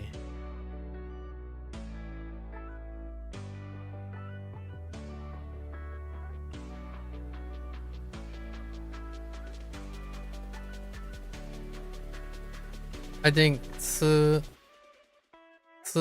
is kind of tough, so we're gonna throw it in there to take charge. Take charge of spirits. Okay. Oh, Casper is inside. This just happens to work out really well. Casper is inside the house where he is trying to use his friendly demeanor to take charge of all the ghosts in suits that are hanging around in the ancestral hall.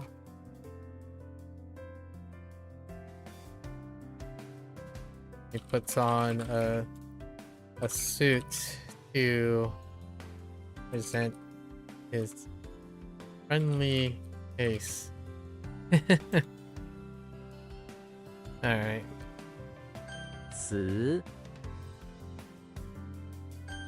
废 Kind of reminds me of ancestral tomb as well. Fun. Oh no. Yeah, fun. Bay.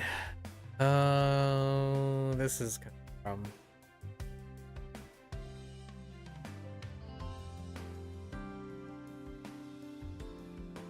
What is doggo? Chun. Right? Doggo is chun.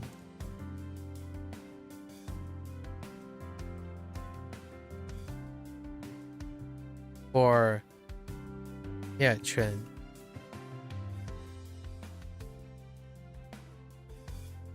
Chuan. Chun. Chuan. Chun. Oh no, chun. Chun. Chun. Chun is like without the A. And Ben with the mouth that yeah, we got no Fae. Actually not a single Fae with this character. Pretty sure. And mouth is too promiscuous. Okay. So bark, huh? A barking? Okay, barking. Makes sense with the doggo. Frodo is in the bathroom of the beach house by the bay, trying to clean a stray bulldog that's covered with sand in the bathtub. The bulldog barks without cease. Frodo, frustrated, taking his little hobbit sword and cuts off its mouth so it will stop. Okay. Is that not necessary? But maybe he takes out his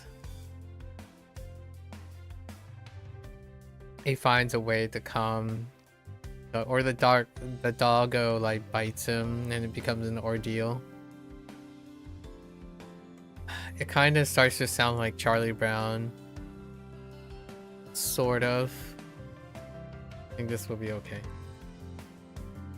肺瓜 Gua looks like gua, melon on the right, and it's gonna be used as a melon. A croak, a quack, a sound. Oh man, we're getting into onomatopoeias.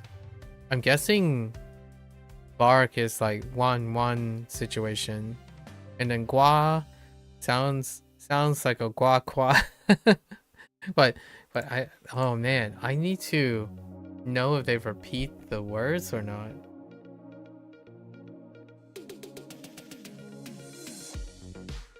I'm thinking to myself, if anyone has said like just like 那个搞飞了 like 飞了 sort of situation like that. That dog barked, like as in wolf bark. Or do these mean like, are these equivalent to the onomatopoeias, or are they equivalent to simply stating the act of barking? So 那个搞 right? 那个犬 however you want it. 那个搞小搞飞了 right? That puppy barked, as opposed to that puppy audibly make that noise. And gua is another situation too.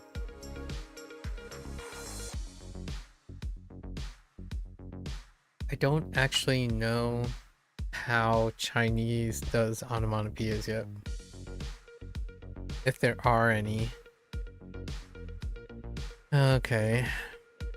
Goofy is in front of the auditorium where he's waiting in line for tickets. Behind him is a melon with a small... Okay, that's not gonna help. So Goofy is in front of the auditorium where he is hired to make sure hired to check all the patrons with before allowing them into the auditorium. He was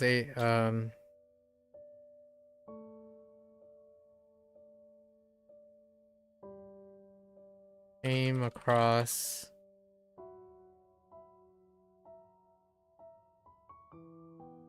a patron carrying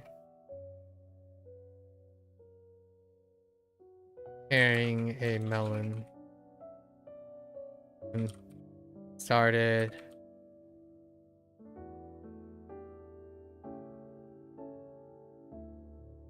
and thought he heard a croaking sound. He barked from his mouth at the patron's melon.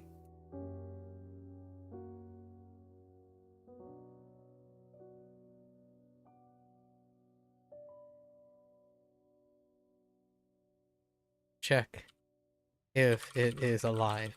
Yeah, that's fine. That's good enough. He's weird. Good enough.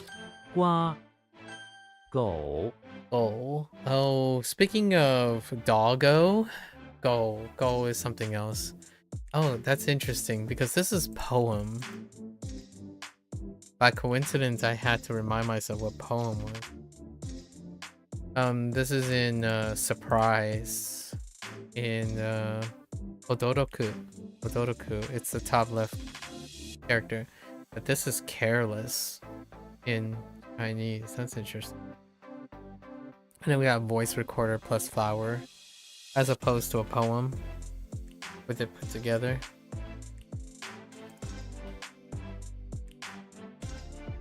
and then go. Go is off this. So go for hook and then go for dog. That's why I use go. As opposed to Chen.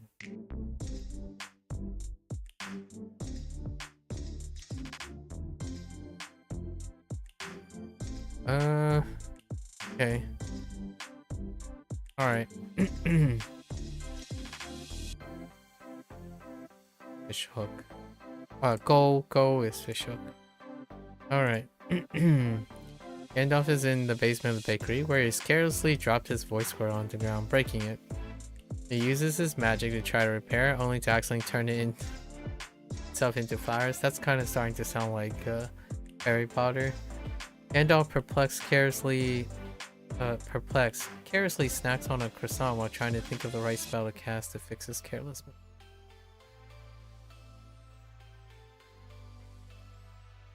We're gonna do it differently. So Gandalf is in the basement of the bakery, being asked to help with careless. Help with the careless employees who drop flour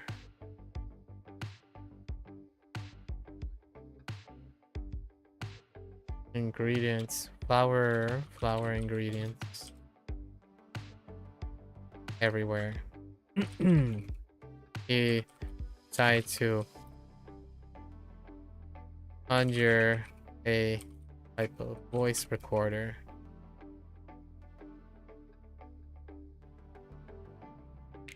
for the careless to remind the careless employees to be mindful of wasting flowers. Okay. 狗 Okay. 尾 Wei. Oh, okay. Wei ended up being tanned hide, which defaults to all the ways except for a couple. Super consistent. I think there might be two. Okay. So we have, no, there's no, yeah. Han and Ren are the only exceptions to the Wei family. Walter White is inside the beach house by the bay, wearing nothing but a tan hide wrapped around him. He's sunburned from passing out on the beach earlier, and the tan hide seems to help his tanned hide from burning too intensely. That's fine. 尾 Okay. 死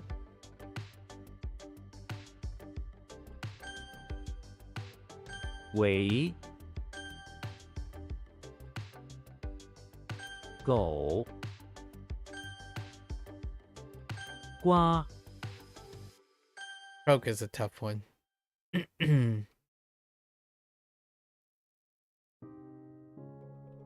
Bark is too. 肺 翼 Yeah. Whenever the read matches, it's pretty quick.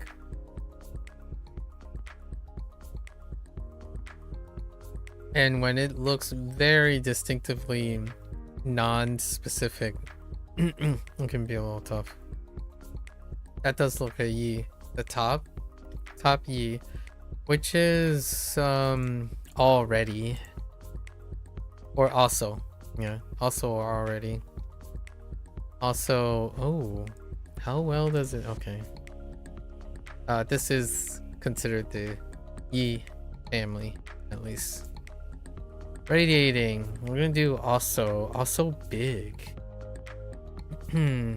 Also is kind of a weak character. I don't want to throw that in. Yoshi is in the bathroom of the house. He is Also having to take care of a big radiating starlet. I don't know what to call it. Like a star that Mario has collected, along with all the other shiny radiating other big shiny radiating things to be cleaned and stored. Okay. 翼射 Sure. Sure.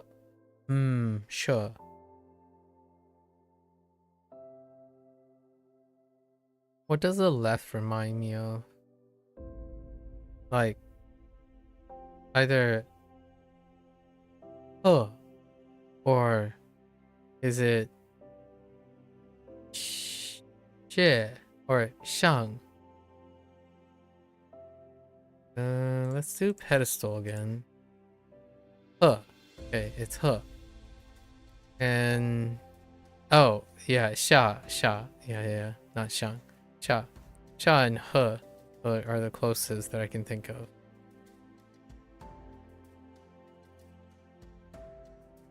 So I guess we're on our own on this one. Arden. Shrek is in the bathroom electricity plan. Walking. Actually, can we use Crimson? No. Yes, we can use Crimson. Sure. I totally didn't even see Chur in there. The Red Foreman? Okay. Okay. Shrek is in the bathroom of the electricity plant, where he is hired to guard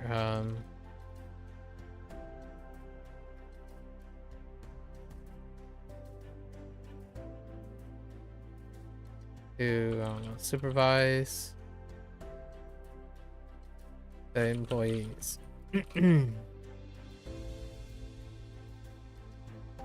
He encountered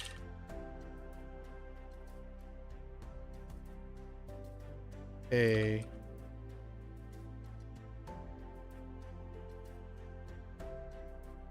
red blushed hot-headed foreman trying to take a break and chill. Shrek was able to pardon him from any and assist in de-escalating while warning him from disrupting any other employees from using the bathroom. Okay. Good old Shrek. Okay. 射会 Wait. Well, don't you look a bit funky? Got no guo. Guo doesn't work. Guo or guo? Hui, there is a buckle.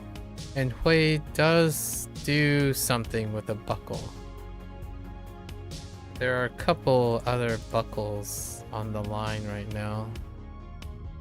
Yeah, so Hui, there is the beak. It's not quite it, but we're gonna try to stick it. Yeah, Hui and John has been kinda rough. But who can back it up a little bit? Yen is just outside of this. Yeah, Yin is so weak. This group is pretty weak. This character is interesting though. It has such limited use. Okay. Is this bottom still fruit? Okay. So the Hulk is in the bathroom of the beach house by the bay, where he is organizing his collection of sandy things he found earlier that day on the beach. They are all in the bathtub where he is washing the sand from. He has a broken buckle. Okay. Doing item lists is not the greatest because it could be anything. It could be any collection of things. So we kind of want to... man.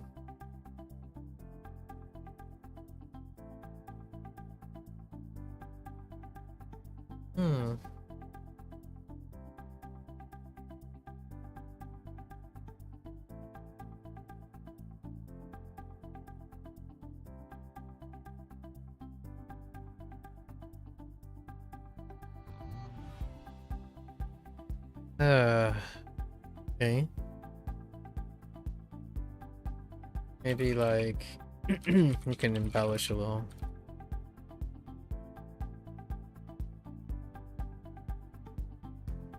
Goes where he is cleaning stuff from his collection to take to the beach. He has a nice buckle that will keep his stylish trunks, swim trunk only wardrobe.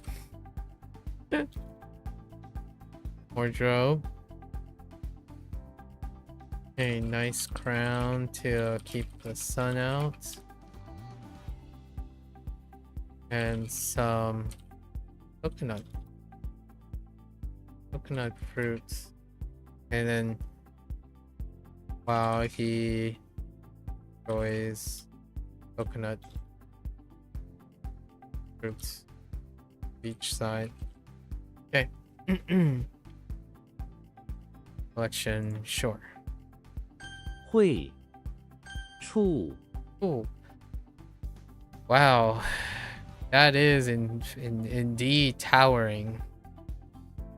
That is a very towering character. It's interesting that it didn't end up being done. I mean, Zhu. Sorry, not Zhu. Zhu. Yeah, all the Jews except for this. How could you do this? What happened? What happened to you? Okay. Cool. Straight. And it's still straight. Chucky is in the bathroom of the house where he has grown multiple times in size. He stands straight and towering over the rest of the bathroom. In fact, there are 3 Chuckies, each one straight and towering, standing on each other's shoulders, making one very towering doll structure as they stare at their towering, intimidating appearance in bathroom. Alright, we're just gonna have to go. 处抗 Not the first time with towering. There are like 4 pairs of towering. Hung. Brick heated bed. Well, that's kind of specific. It does look like a Kung. When was the last table turner? They have Kung for resist, and there was another Kung for that specifically just turntable.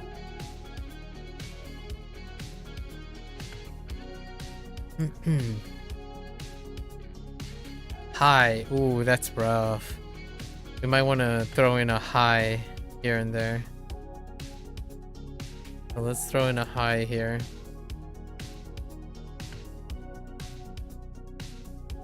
Eatable bed.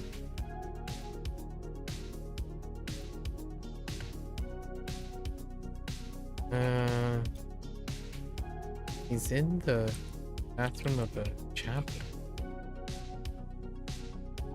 Kermit is in the bathroom in the chapel, trying to help out with the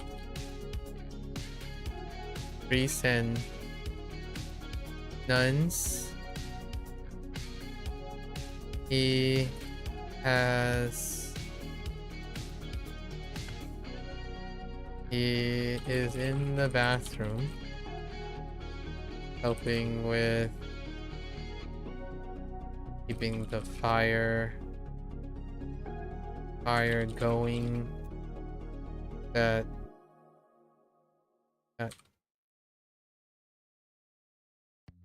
provides heat to the brick heated beds. I'm not even sure what the like, is it like the things you walk on? Like to put like stoves and stuff? Like a bed of like rock things? Hold up. Oh no, it's okay. It's a brick heated bed. Interesting.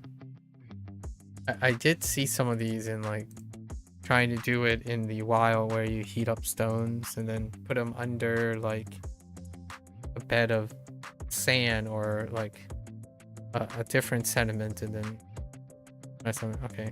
I heat the brick heated beds for any one that requires high heat.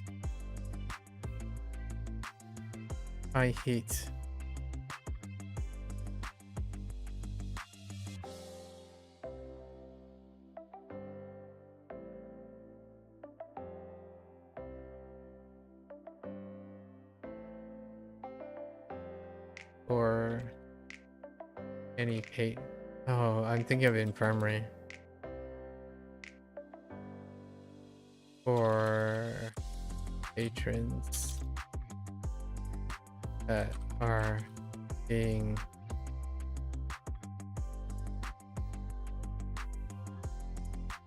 staying in chapel.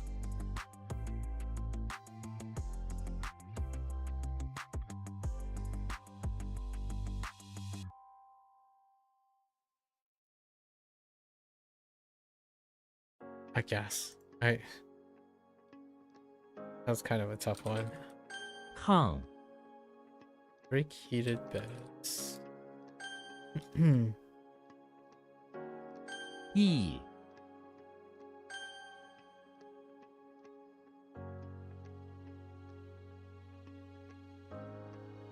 社 会 处 抗 All right. Well,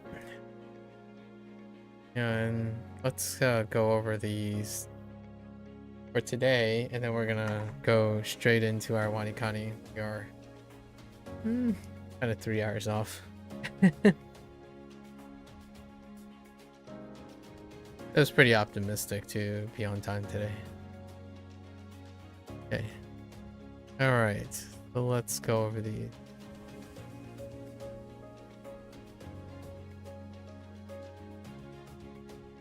Lie. Squint.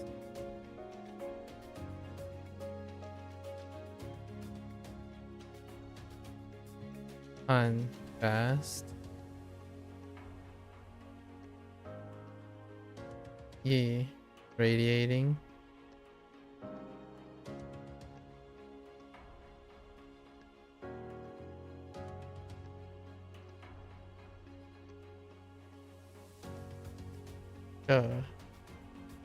Harden.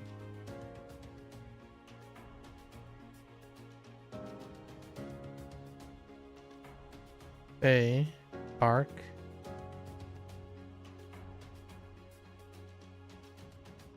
Way. Stand high.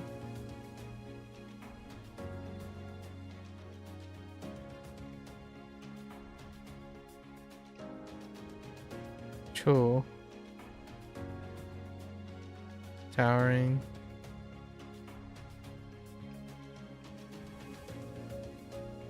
Si.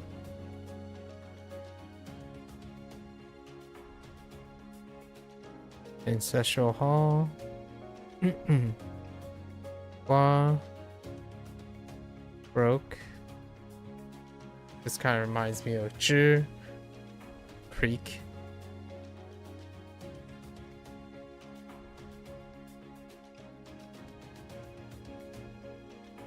I owns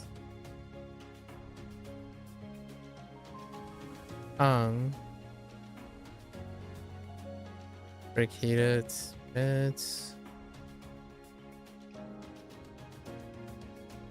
Twin flip out.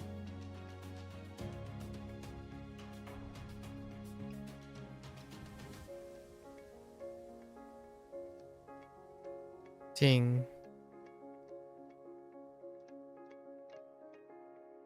Pacify.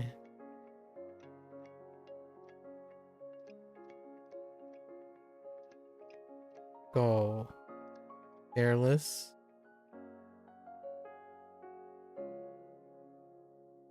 Way. Selection.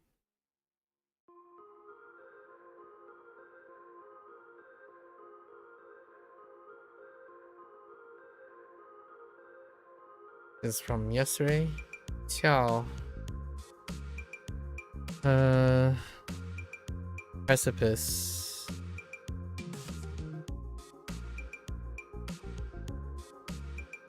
It's fine. D. Protect.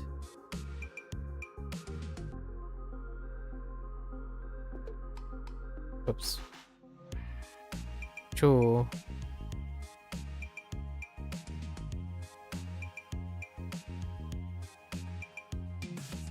Four into T. Draw. J. Pick out.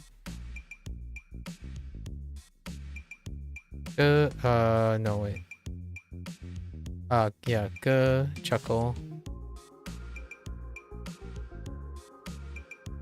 May. Lentil. Lentil.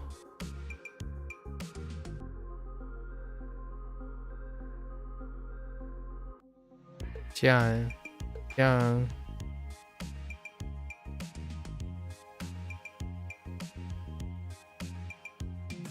Oh boy.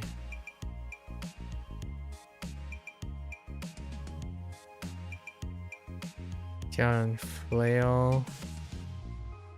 And tree wooden. Oh, storehouse or warehouse.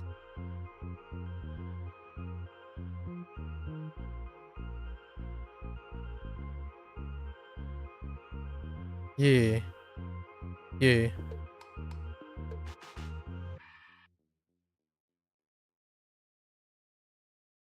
No.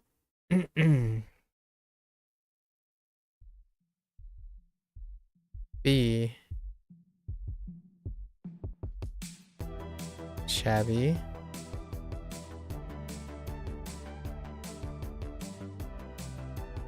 Fool.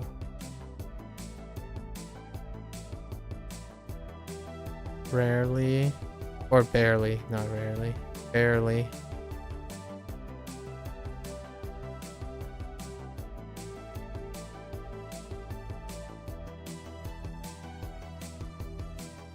Law.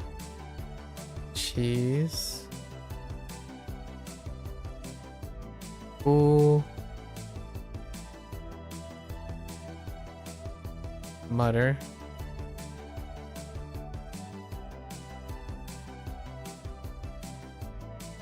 Gun.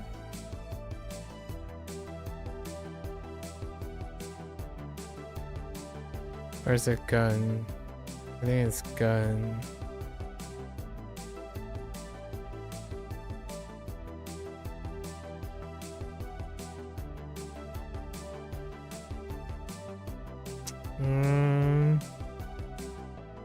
Gun.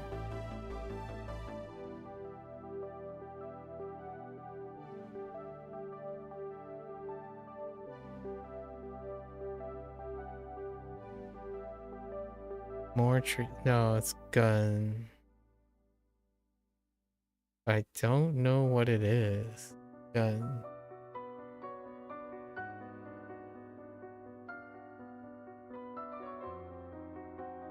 Oh, stem. Yeah, stem is weak.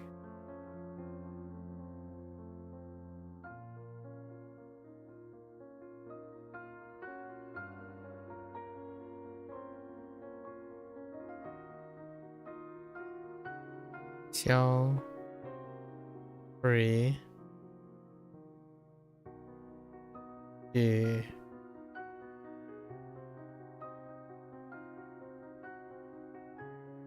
Chew.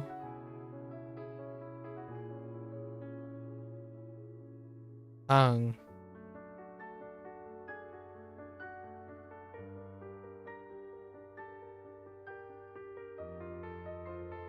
Abundant. Zhi. Oh. Alright, what do we have here?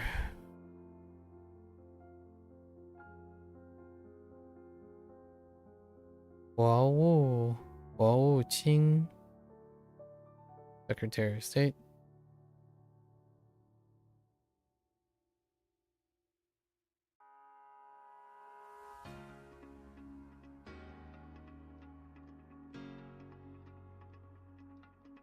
May, strawberry.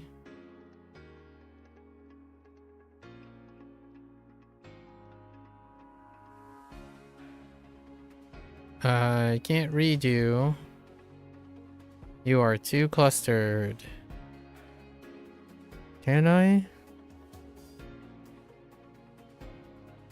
I see a feng. Oh, feng. Feng Tang Jiang. Maple syrup.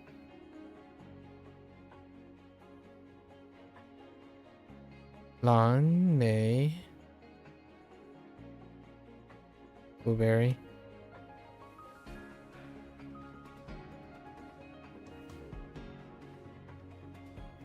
Ying Huo. Ying Huo Chong. Firefly.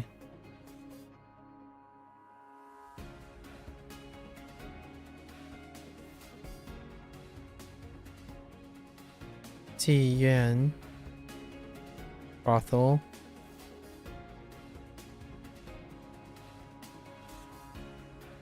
Ji Nu. Prostitute.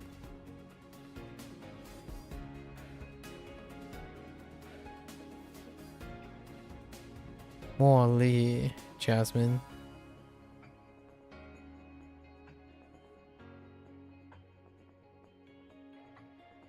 Xiang Xiu.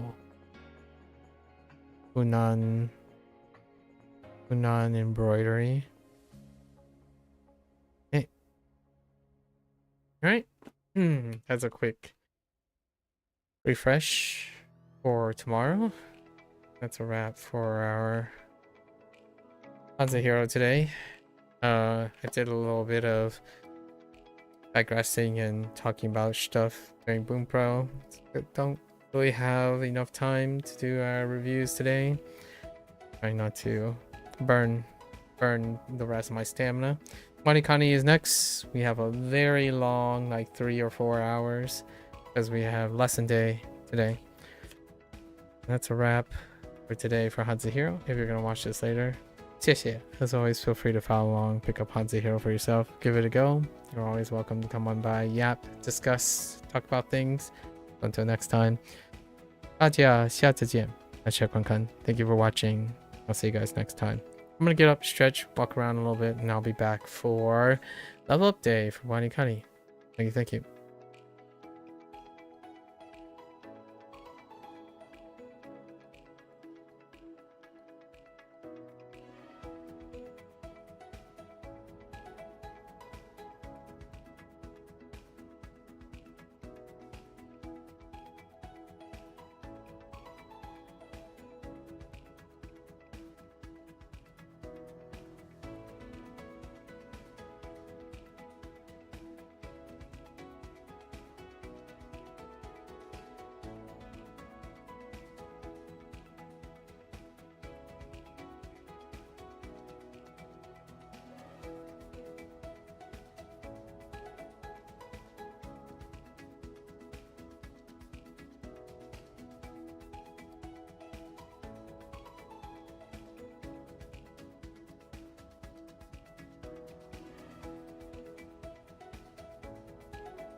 Alright, folks. Welcome back. 皆さん、おかえりなさい。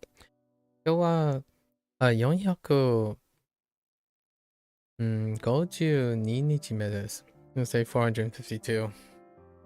Today is level up day, and because of our last week of digressions, level up day is in the very end. So this is gonna be a very strong test of my stamina. Trying to pace ourselves today.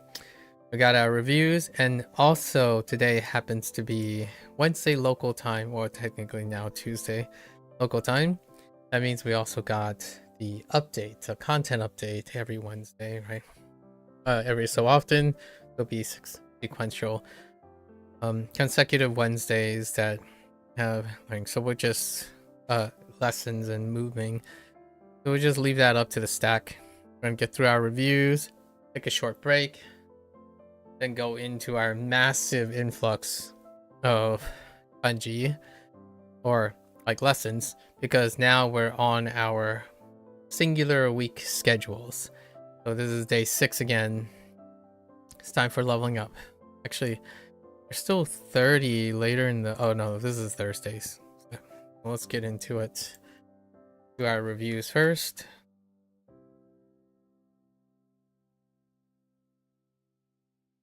Omomuki.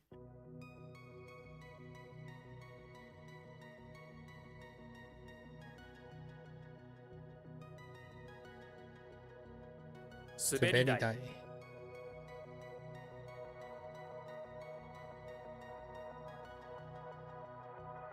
Amido. Okay.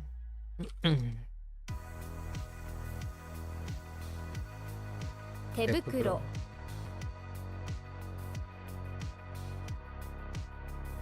Umai. Oops. Oh, I guess they want it. That's fine. 缶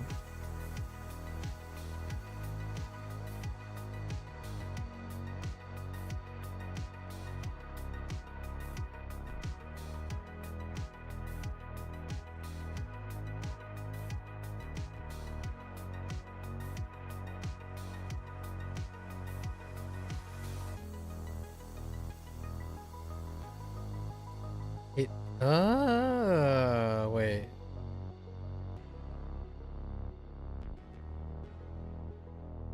Ishario.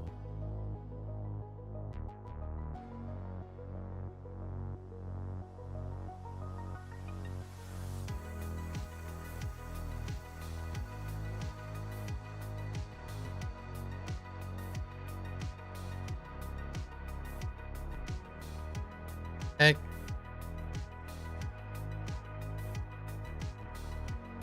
Oh no.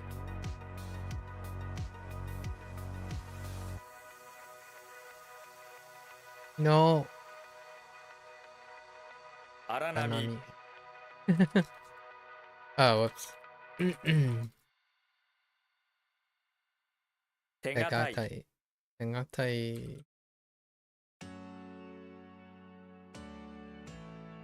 Ronshi.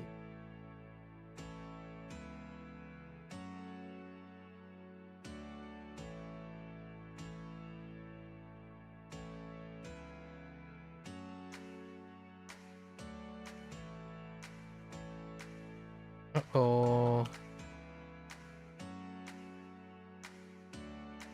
Okay. Koriru.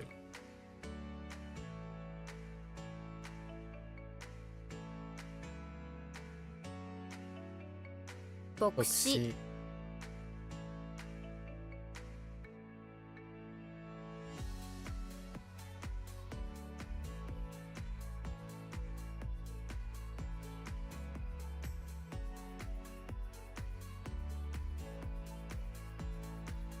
Igen.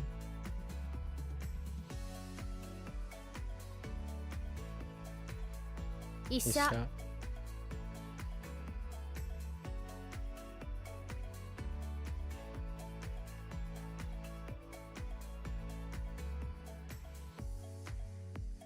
Oh, no way.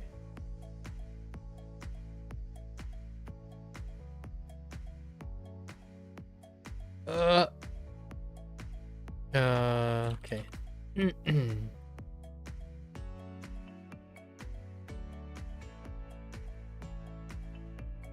Kaifu. Kaifu.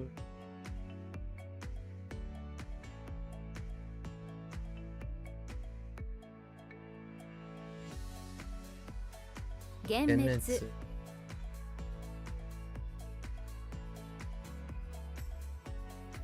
Kyui.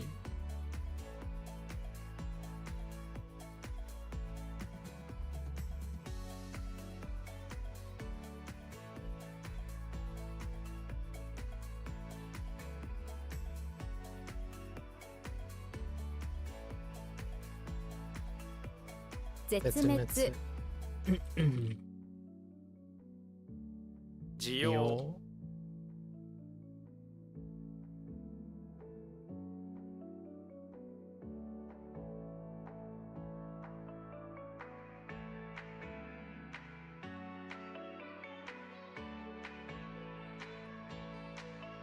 荒々しい。封封筒。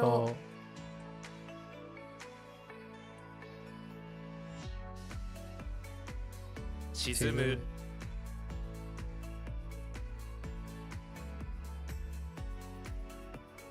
僕や。僕や。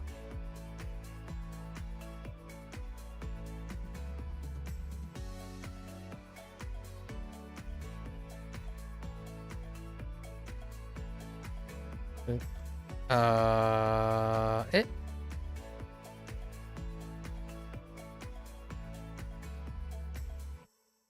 分裂。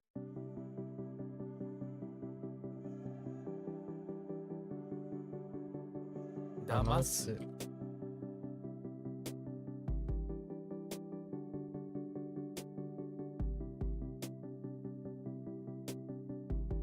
珍味。意味。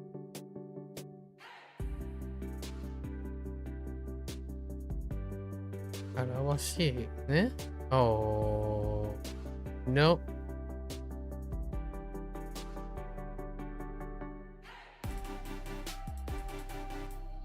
紛らわしい。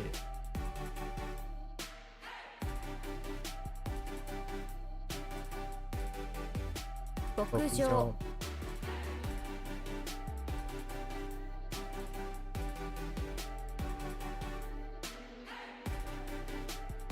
撲滅。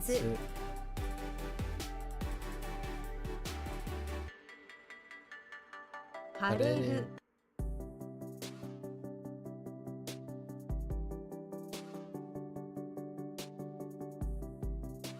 暴露。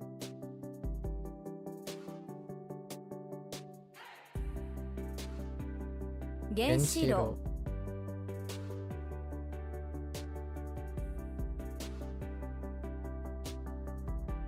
哲学者。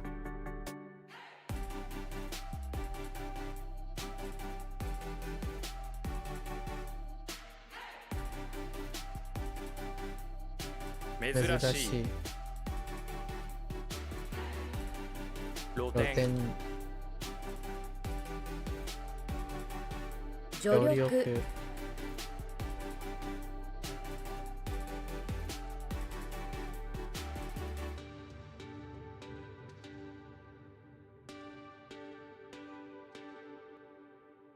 見逃すの。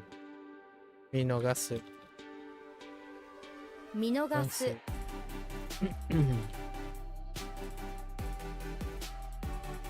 イボ。ああ。滅亡。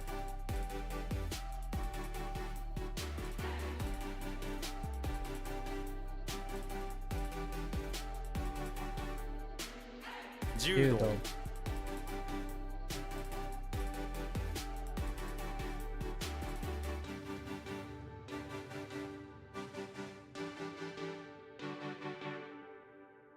Not that. 梅雨。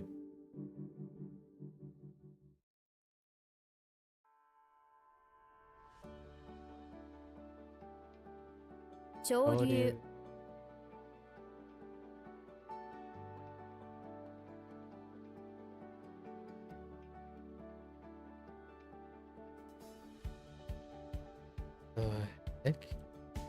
露心。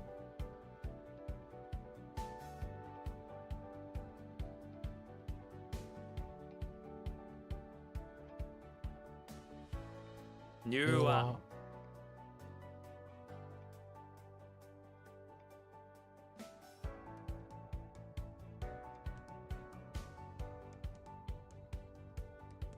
Oh no. 賃貸。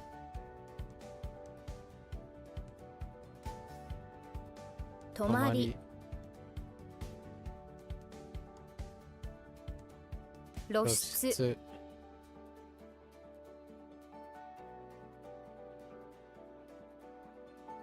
揺さぶる。揺さぶる。朗報。晴れ。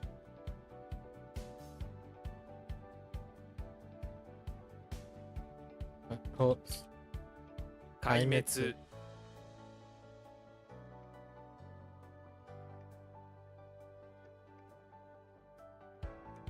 Oh.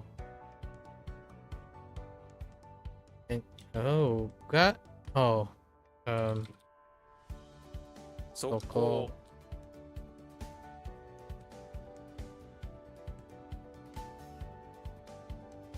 喪服。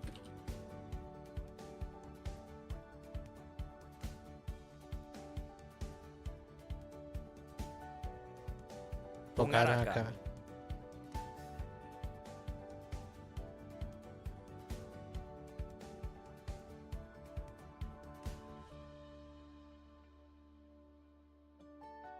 握り。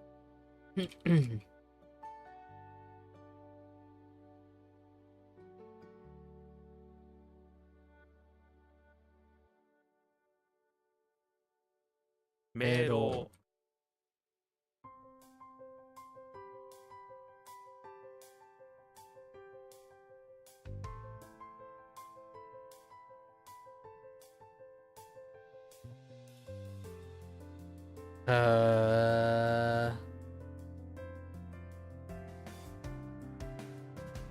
航路。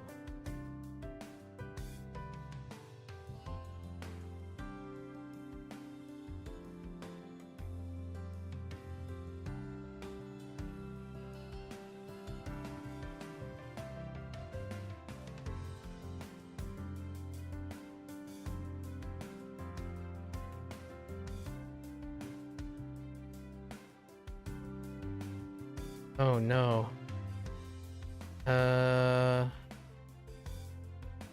Sol.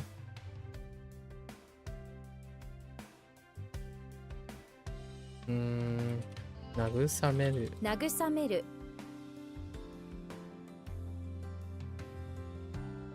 満潮。即。挑戦者。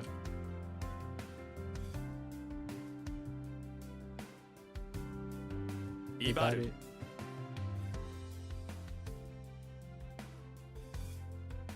こと。荒らす。慰安。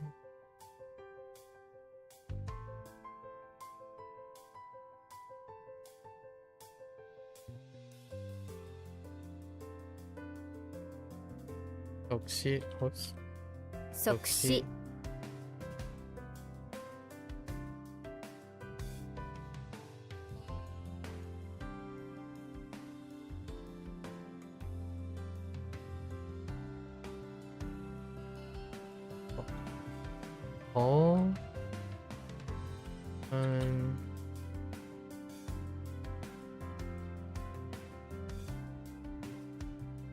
お封建主義。封建主義。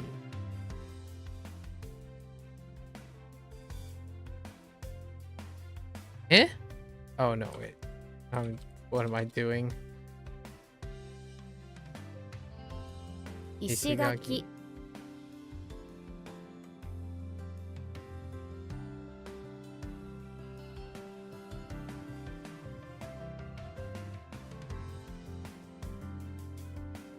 My groove. 懲罰。懲罰。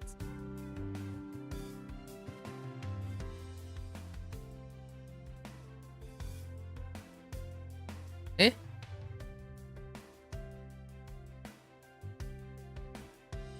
貢献。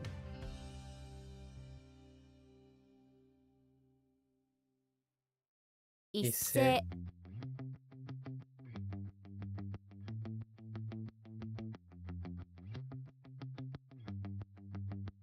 克服する。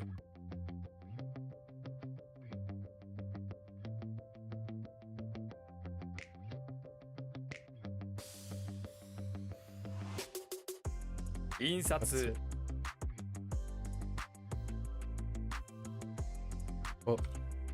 土砂。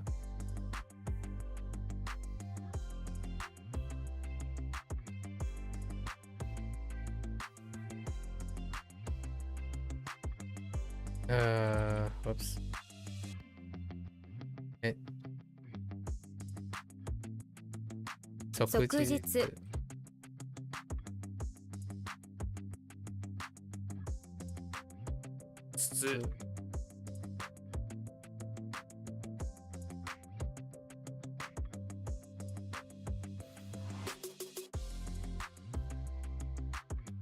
何を権威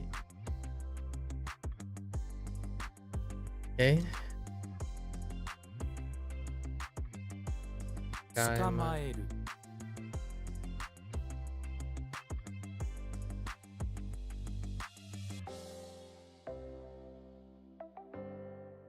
牧草牧草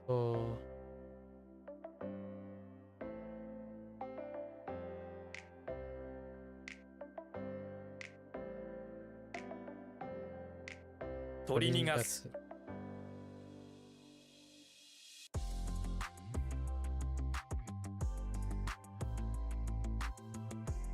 滅ぼす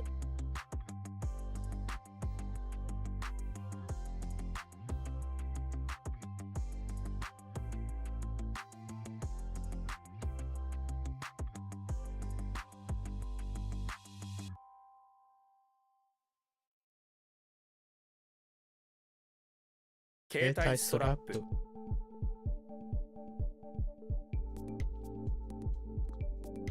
趣味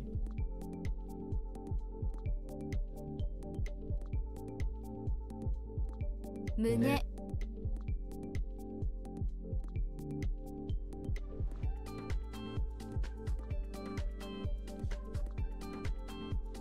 紛れる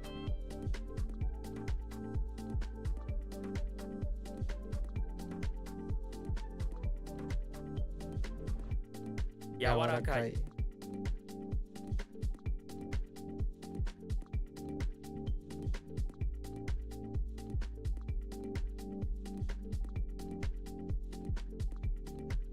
裂く独創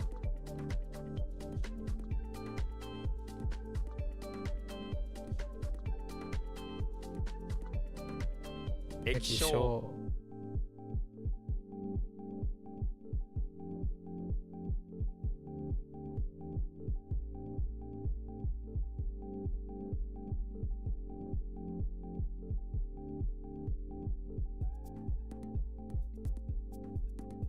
寒類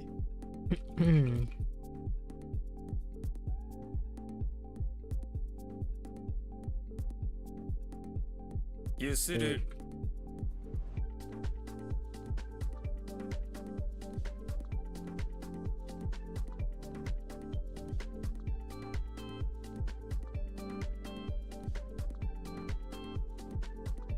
摩擦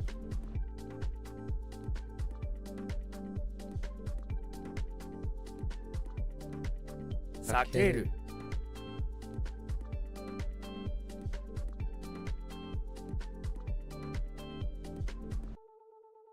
焦がす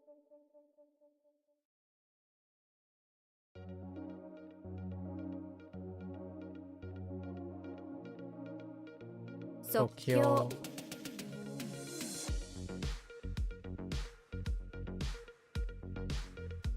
柿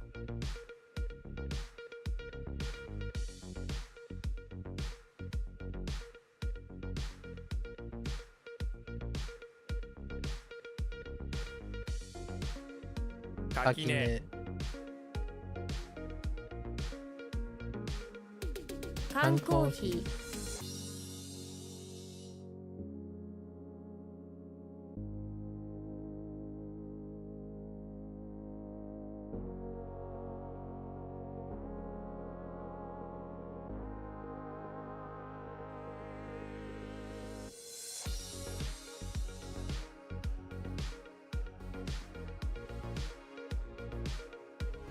する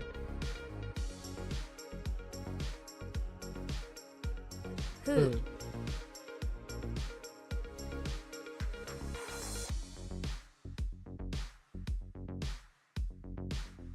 揺れる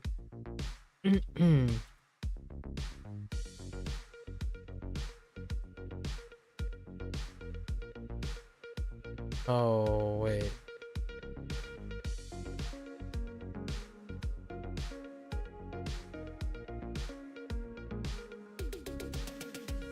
Sumo.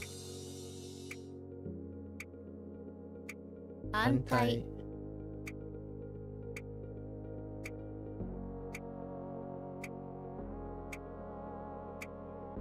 新上げ Okay.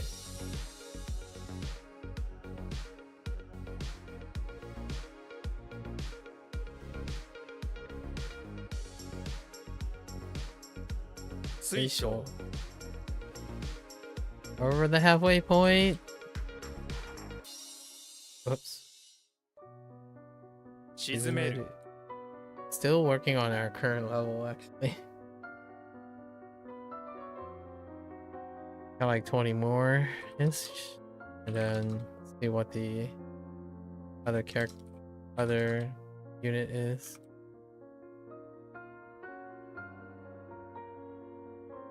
容姿。 Oh, wait.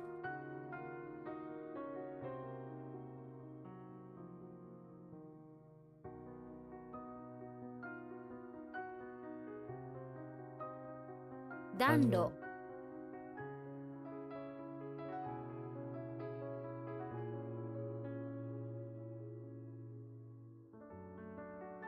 塩。寝床露骨。 Oh no, wait.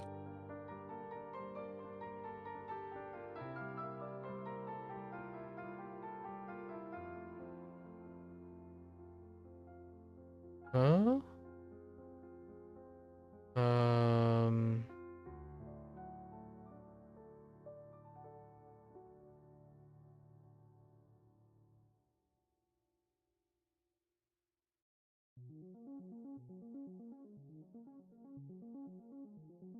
It must have been a typo.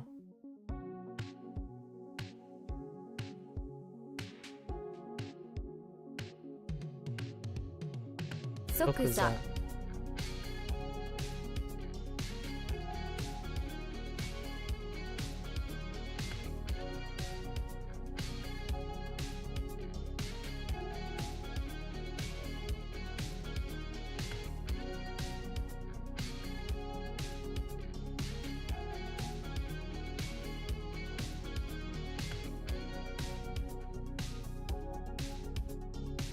軒並み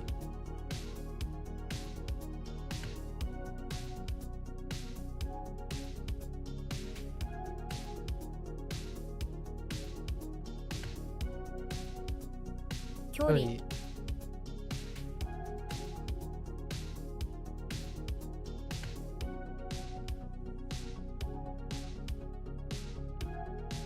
Mitsu. What?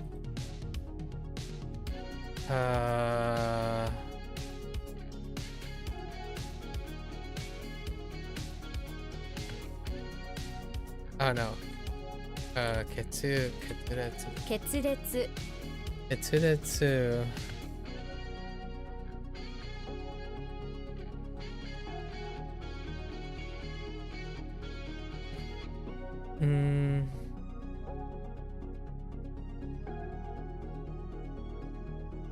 I have a problem with this multiple times. Or Ketsuretsu. Ketsuretsu.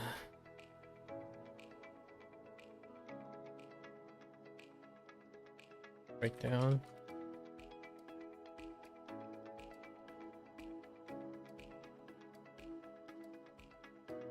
I think that's it. I think that's all of them. But now we're... What? I don't know. Where are we going now? Okay. Oh no, this one is not. This one is special, right? Kawase. 為替。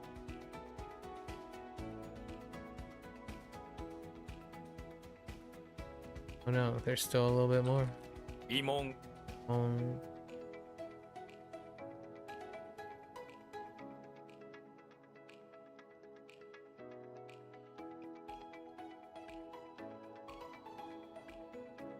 Oh, there's still more. 風潮 I think we're getting close. Okay. Yeah, that's the end of them. Alright. 炭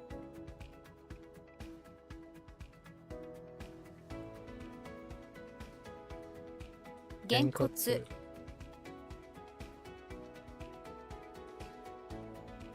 偽装 偽装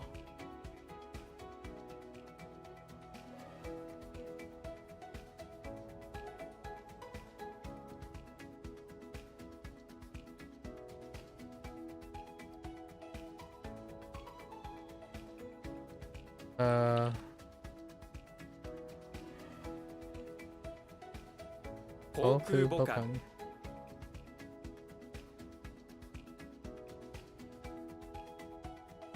仁義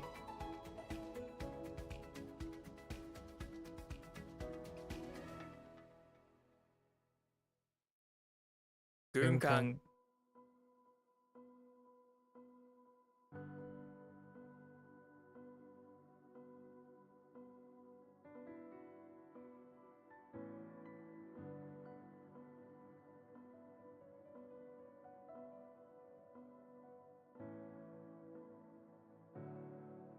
Um.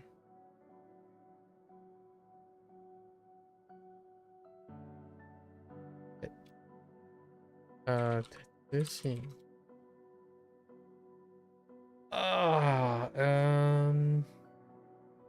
Like thorough?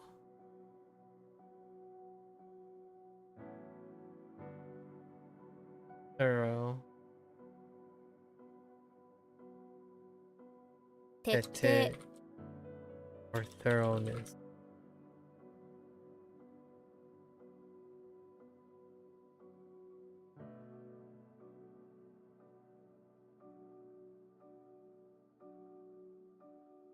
葬儀 Oh.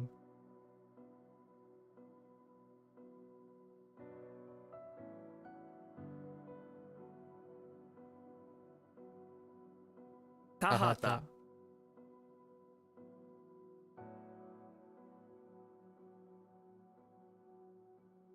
偽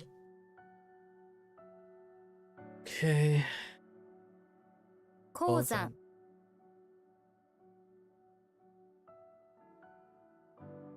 嘘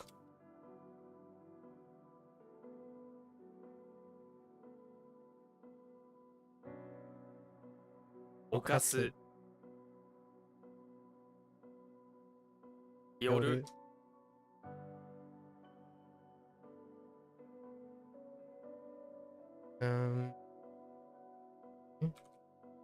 徹する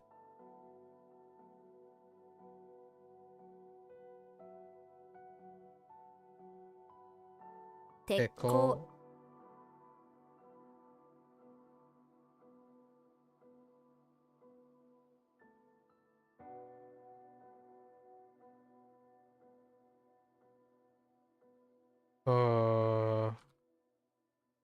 祝儀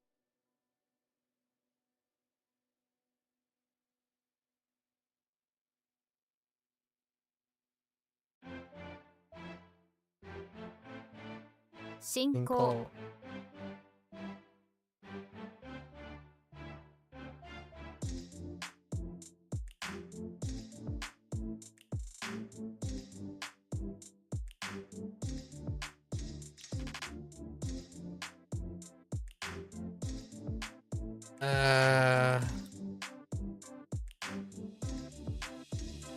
Oh no. Oh. 廃棄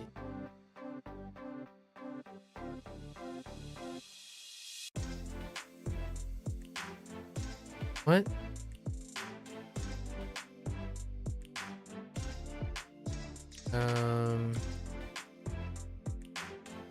Okay.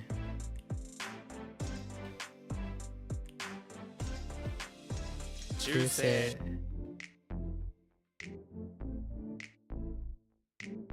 自義する。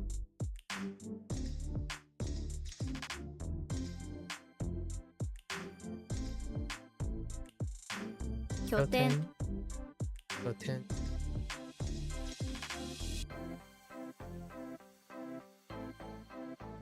証拠兆候。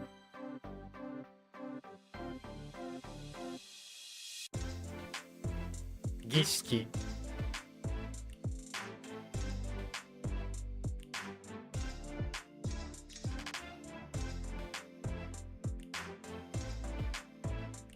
拳。うん。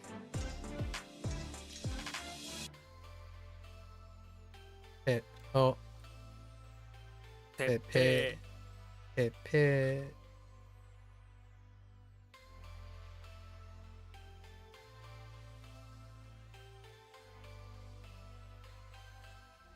帰郷する。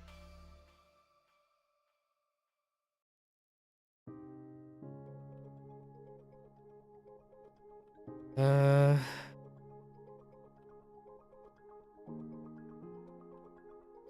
Oh no.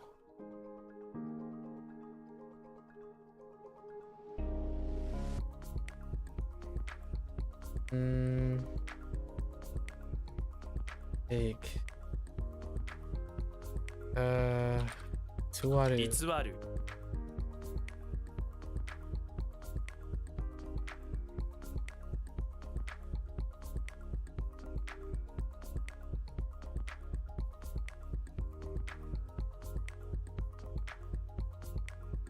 お。感染。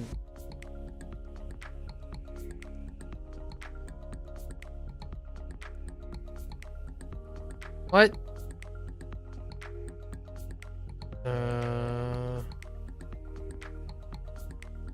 What's happening? What's happening?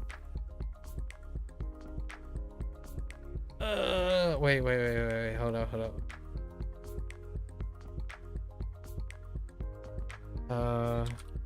No. Third, it's ruins. What is ruins? Sit? Oh no. Oh no, ruins. It's just do? No, it's do.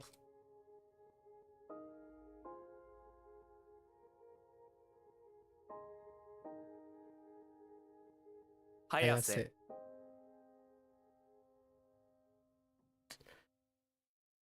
Same deal. Thing. 炭素。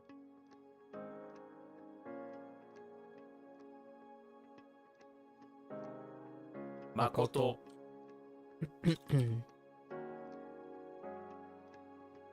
炭鉱。炭鉱。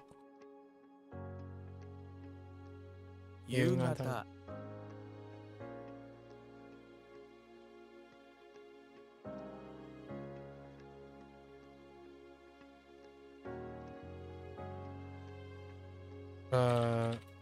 Oh no.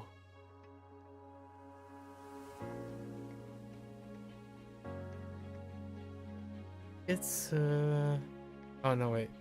This 夏至。yes.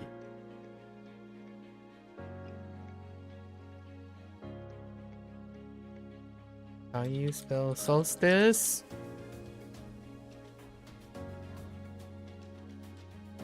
至る。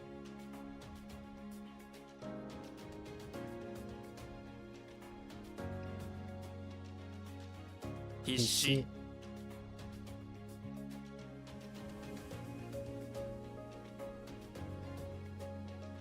瀬戸。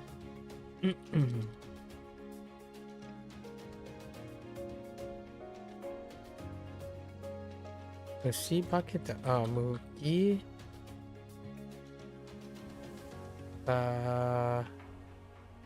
畑。麦畑。畑。Hmm.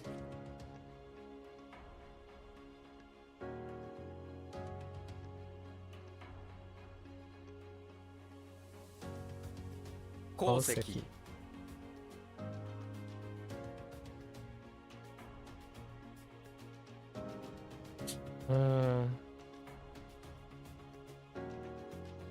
焼酎。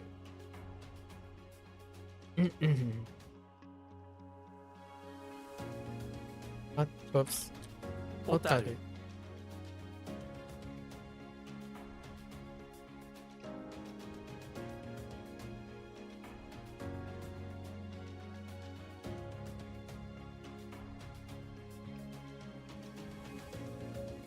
工業。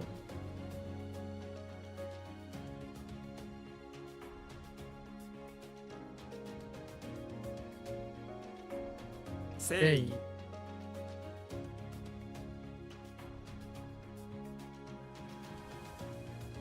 鉱物。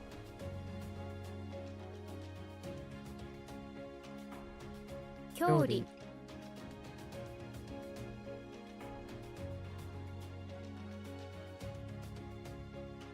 侵害。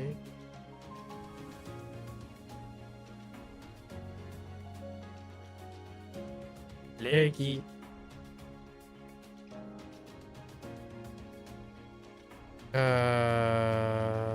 No.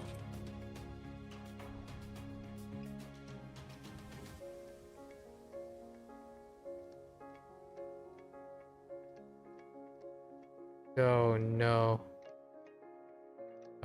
素地。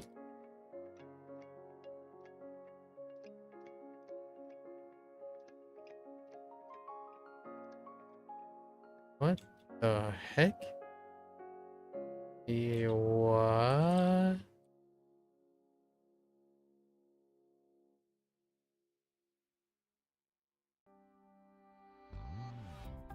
市場。No. Okay. 潜水。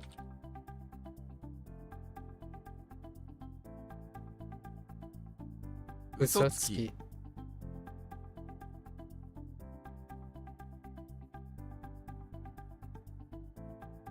根拠。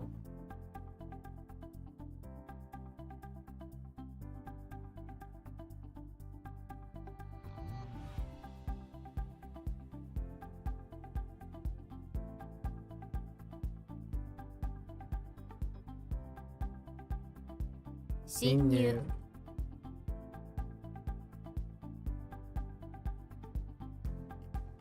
Or invasion. Invade is fine. 伺う。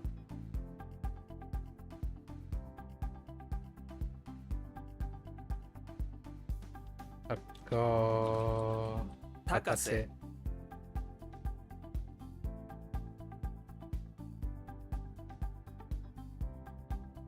措置。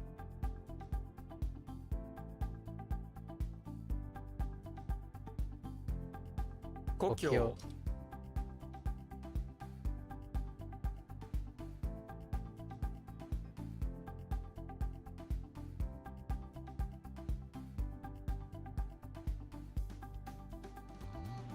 植樹。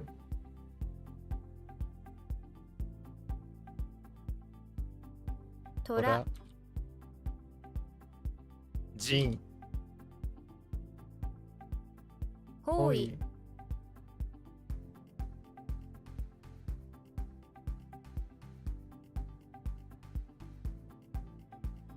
潜在意識。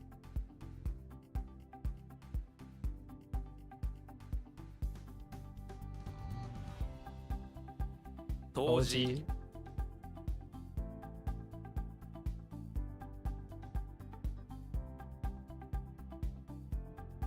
撤回。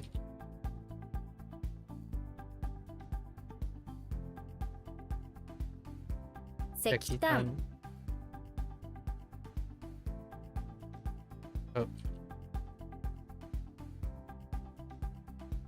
誠実。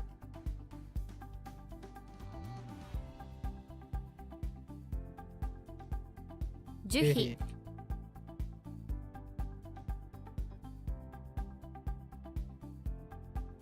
拳銃。潜水艦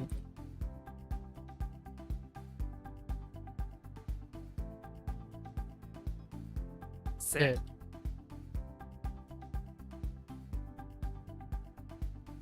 果樹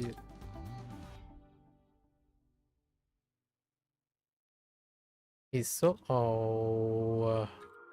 偽装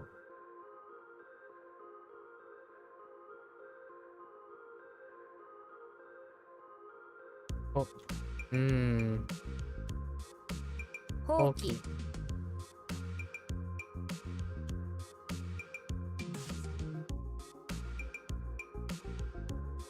包丁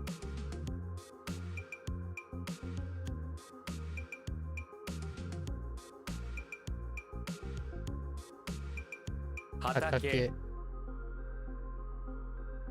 蜜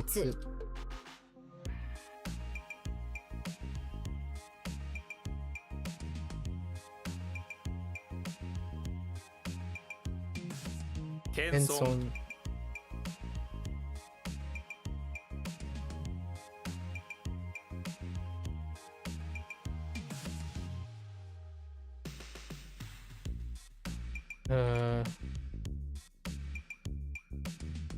Ass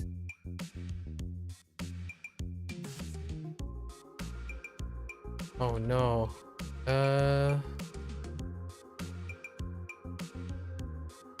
Let's see.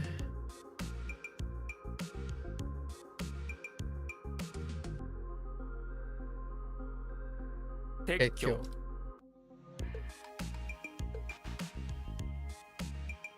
艦隊 We're almost there.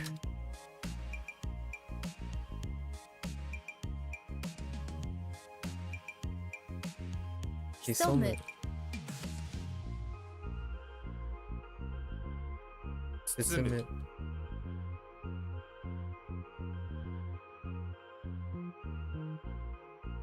Tetsuya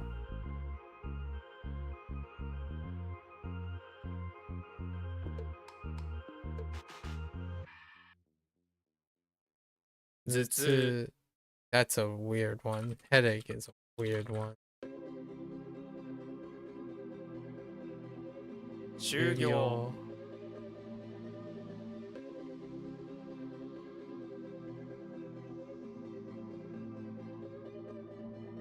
健康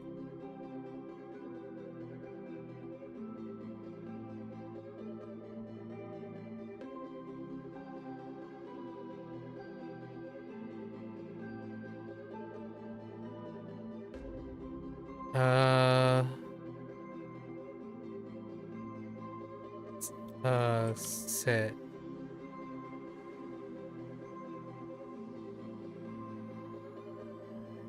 いやせはい Huh.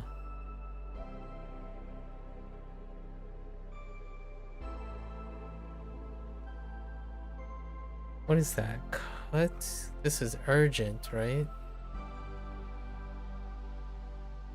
Urgent.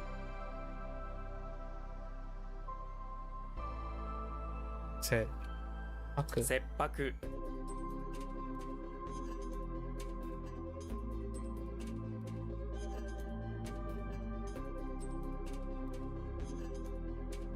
怒る怒る怒る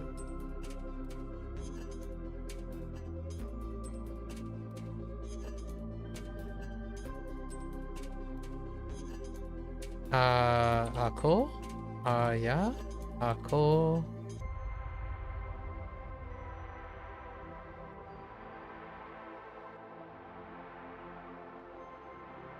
Oh no. This is like to long for or something. Ako something. Akogareru. 憧れる Akogareru to long. Alright. Whew. Alright, I'm gonna take a quick break. It's 2 a.m. It's gonna take us like 3 hours. It's gonna take us to 5 a.m. to get to all our lessons. I'm gonna take a quick break. Wash up a snack for our long haul. Still feeling pretty okay right now. I'll be right back.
Alright, I'm back.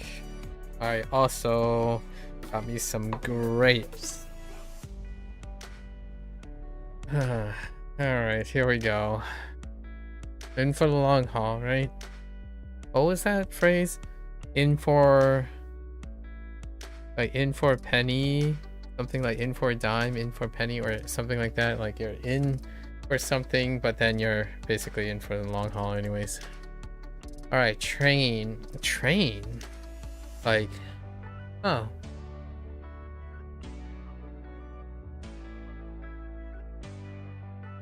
In for a penny, in for a dime? Something like that. Yeah, so we get it. The row of cars means train, but it technically refers to electric ones. On the other hand, this is the broader all trains welcome term. Diesel, stream, fancy, all covered, but sounds more formal. So while densha is an everyday word you come across more often in writing, I think.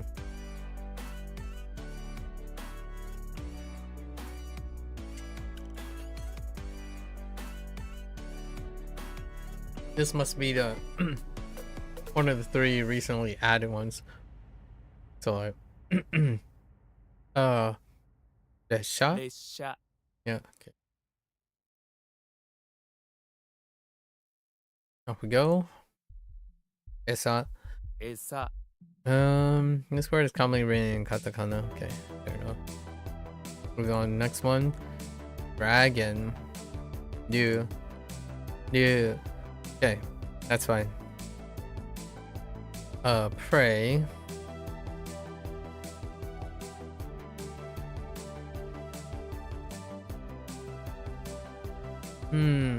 I wonder what they're gonna pair it up with. Here.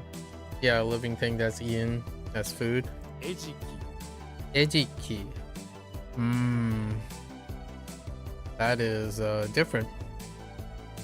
Yeah, it's very different. So we'll use esa.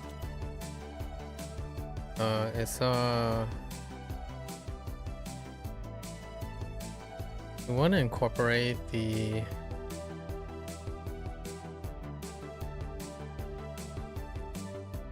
not yet. So esa feed choku food e ji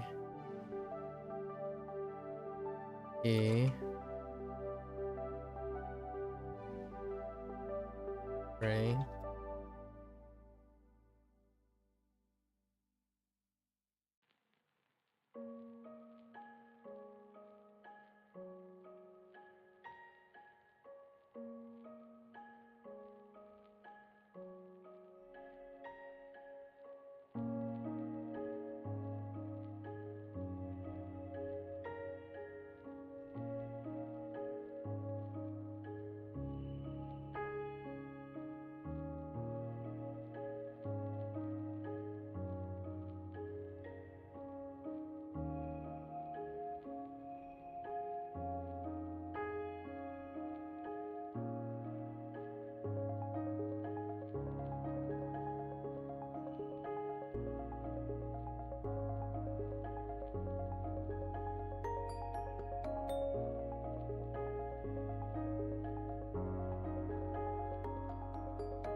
Yeah. Not the greatest.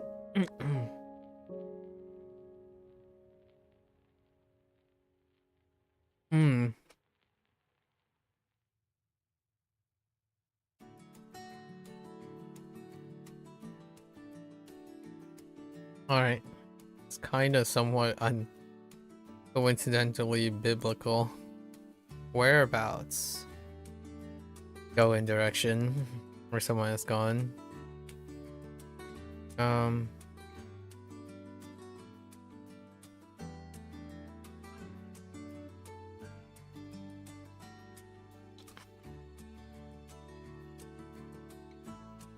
Okay. So what we got? I call. Oh, nope. Irregular reading. Here we go. All right. All go. All direction. You cool it. Whereabouts?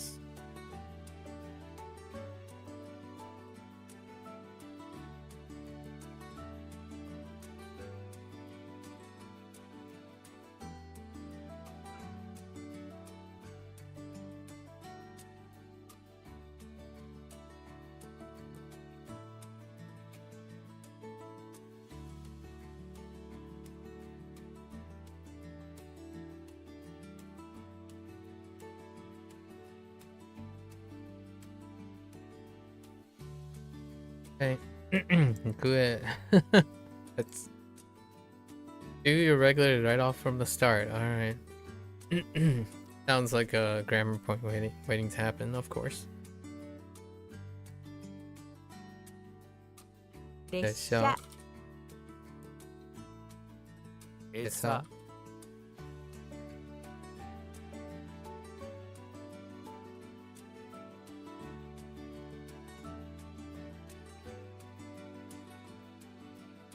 エジ餌食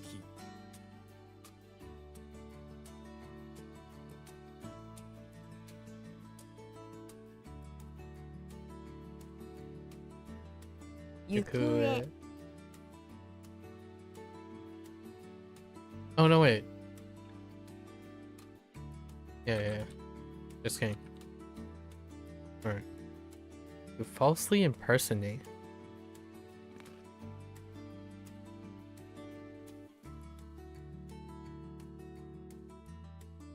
Yeah, pretending you're not. Fair enough. Damaru. 語る Oh, Kataru. You switched it on me. Alright. It's different. It's fine. Kata is pretty good. It does involve like the shape of something in a way. Okay. So what do we got? We're gonna use Dama. Do trickery. Kata. Mostly impersonate.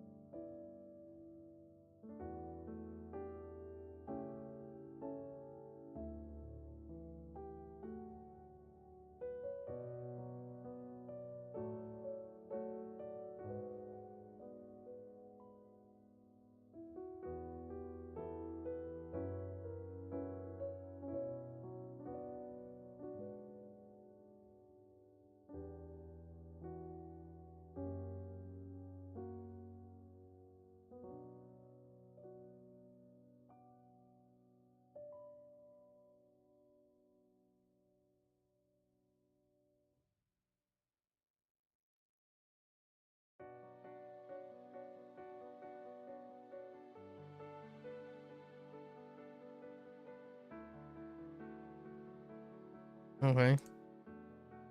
Storm.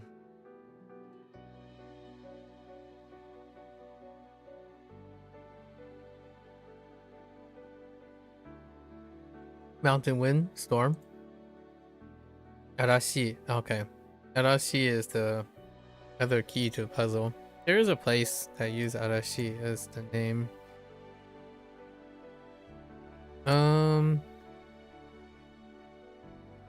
Do I need to write something for Arashi?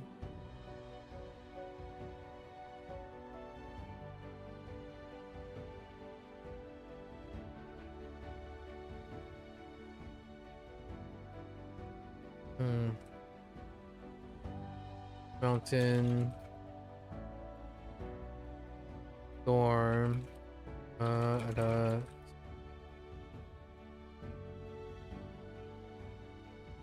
Oh, wind.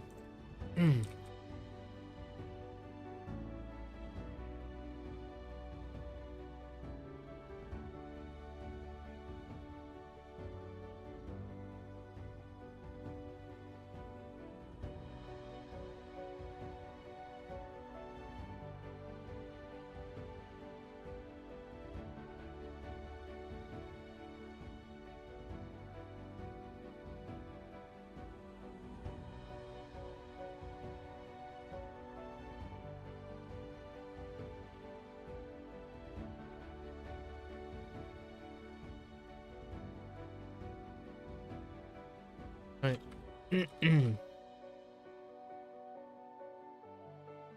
Okay. Go attack. Makes sense. That is no shoe.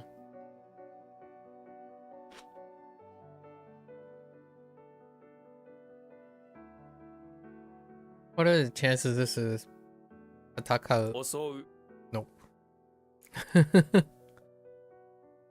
All right. You so attack.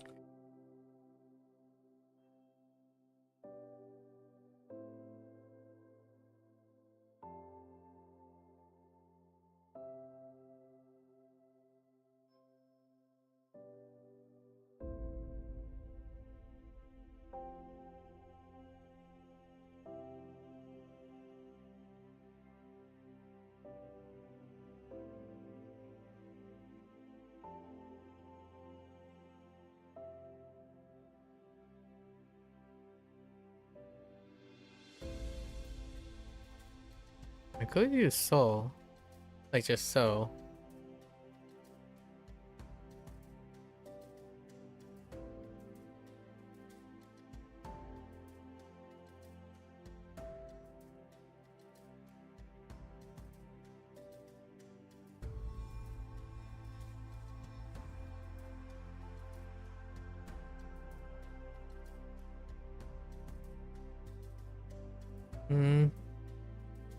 Okay.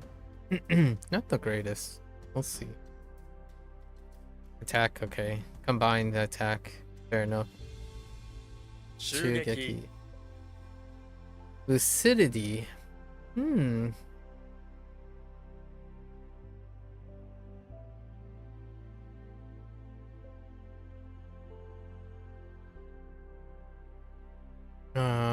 Yeah. Is it like clean or bright? Like clear. Clear.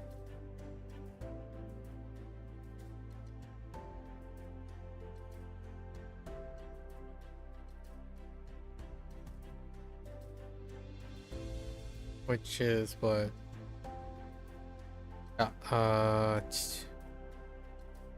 Chung? Yeah.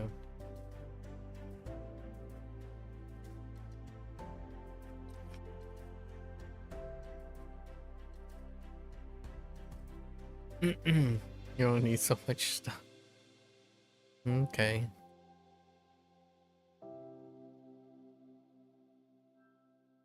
Suit. Kunyomi. Oh, is it because it's okay?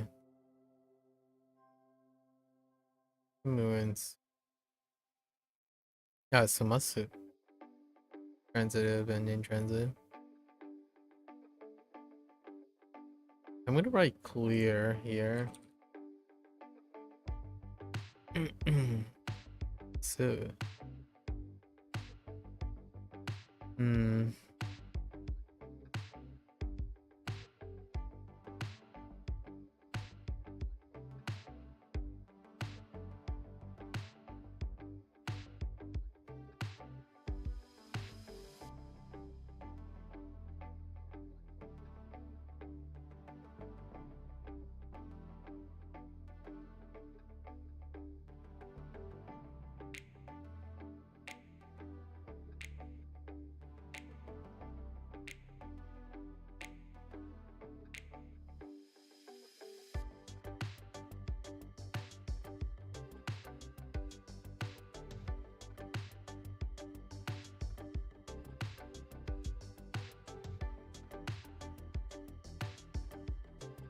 Okay.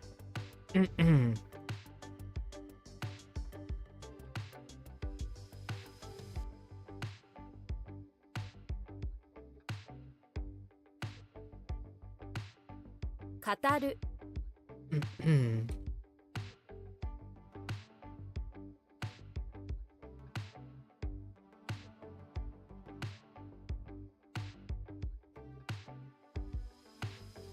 襲う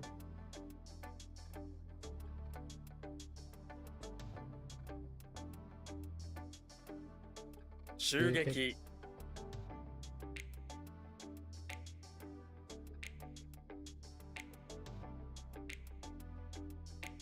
Okay. Surprise attack. Oh, the odd.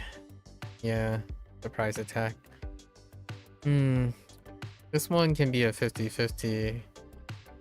Shu. 奇 I 襲 Kishu. Dang it. I went with the lesser. Shu, okay. Okay. Because this is also. Oh no! Oh no, I'm thinking of something else. This is only. Oh no, it's not 50-50. I'm thinking of weird.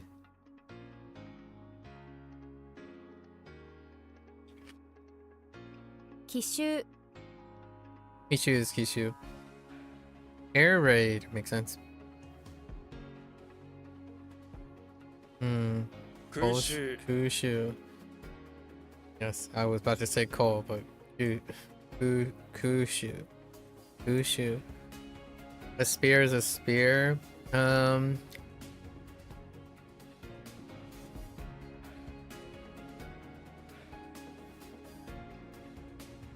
don't remember what a spear is. What are the chances it's just like Yawa or something? Moo. Dang it. Moo. I don't remember what spear is. Oh, no wait, that's Onyomi.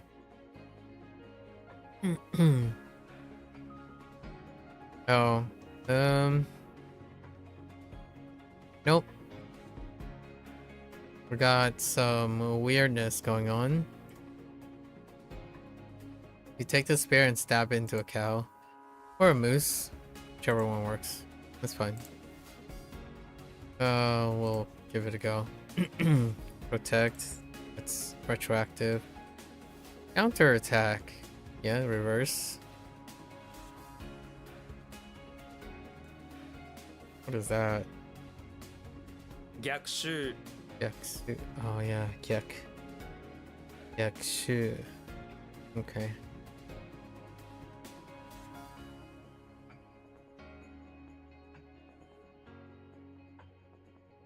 Kishu 空襲 Those are kind of very relevant terms.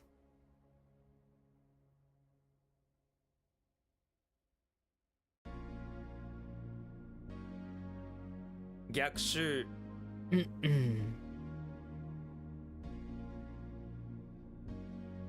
All right, let's see the damage. What is it? Oh, actually, oh no, that's kind of a lot. What do we got? 120? That's actually on the lower side. Yeah, I was thinking the this part is kind of small. Not bad. 120. We gotta book it though.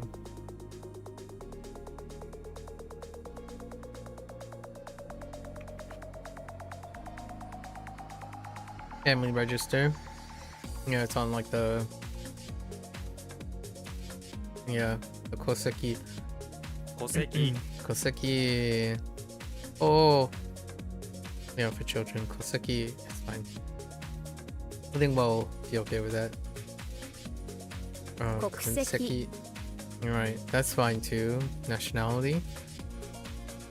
Skin. Instead of tendon. Or muscle.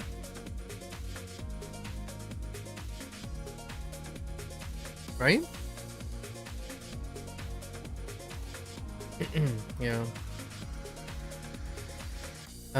This is a body part, or like part of the body.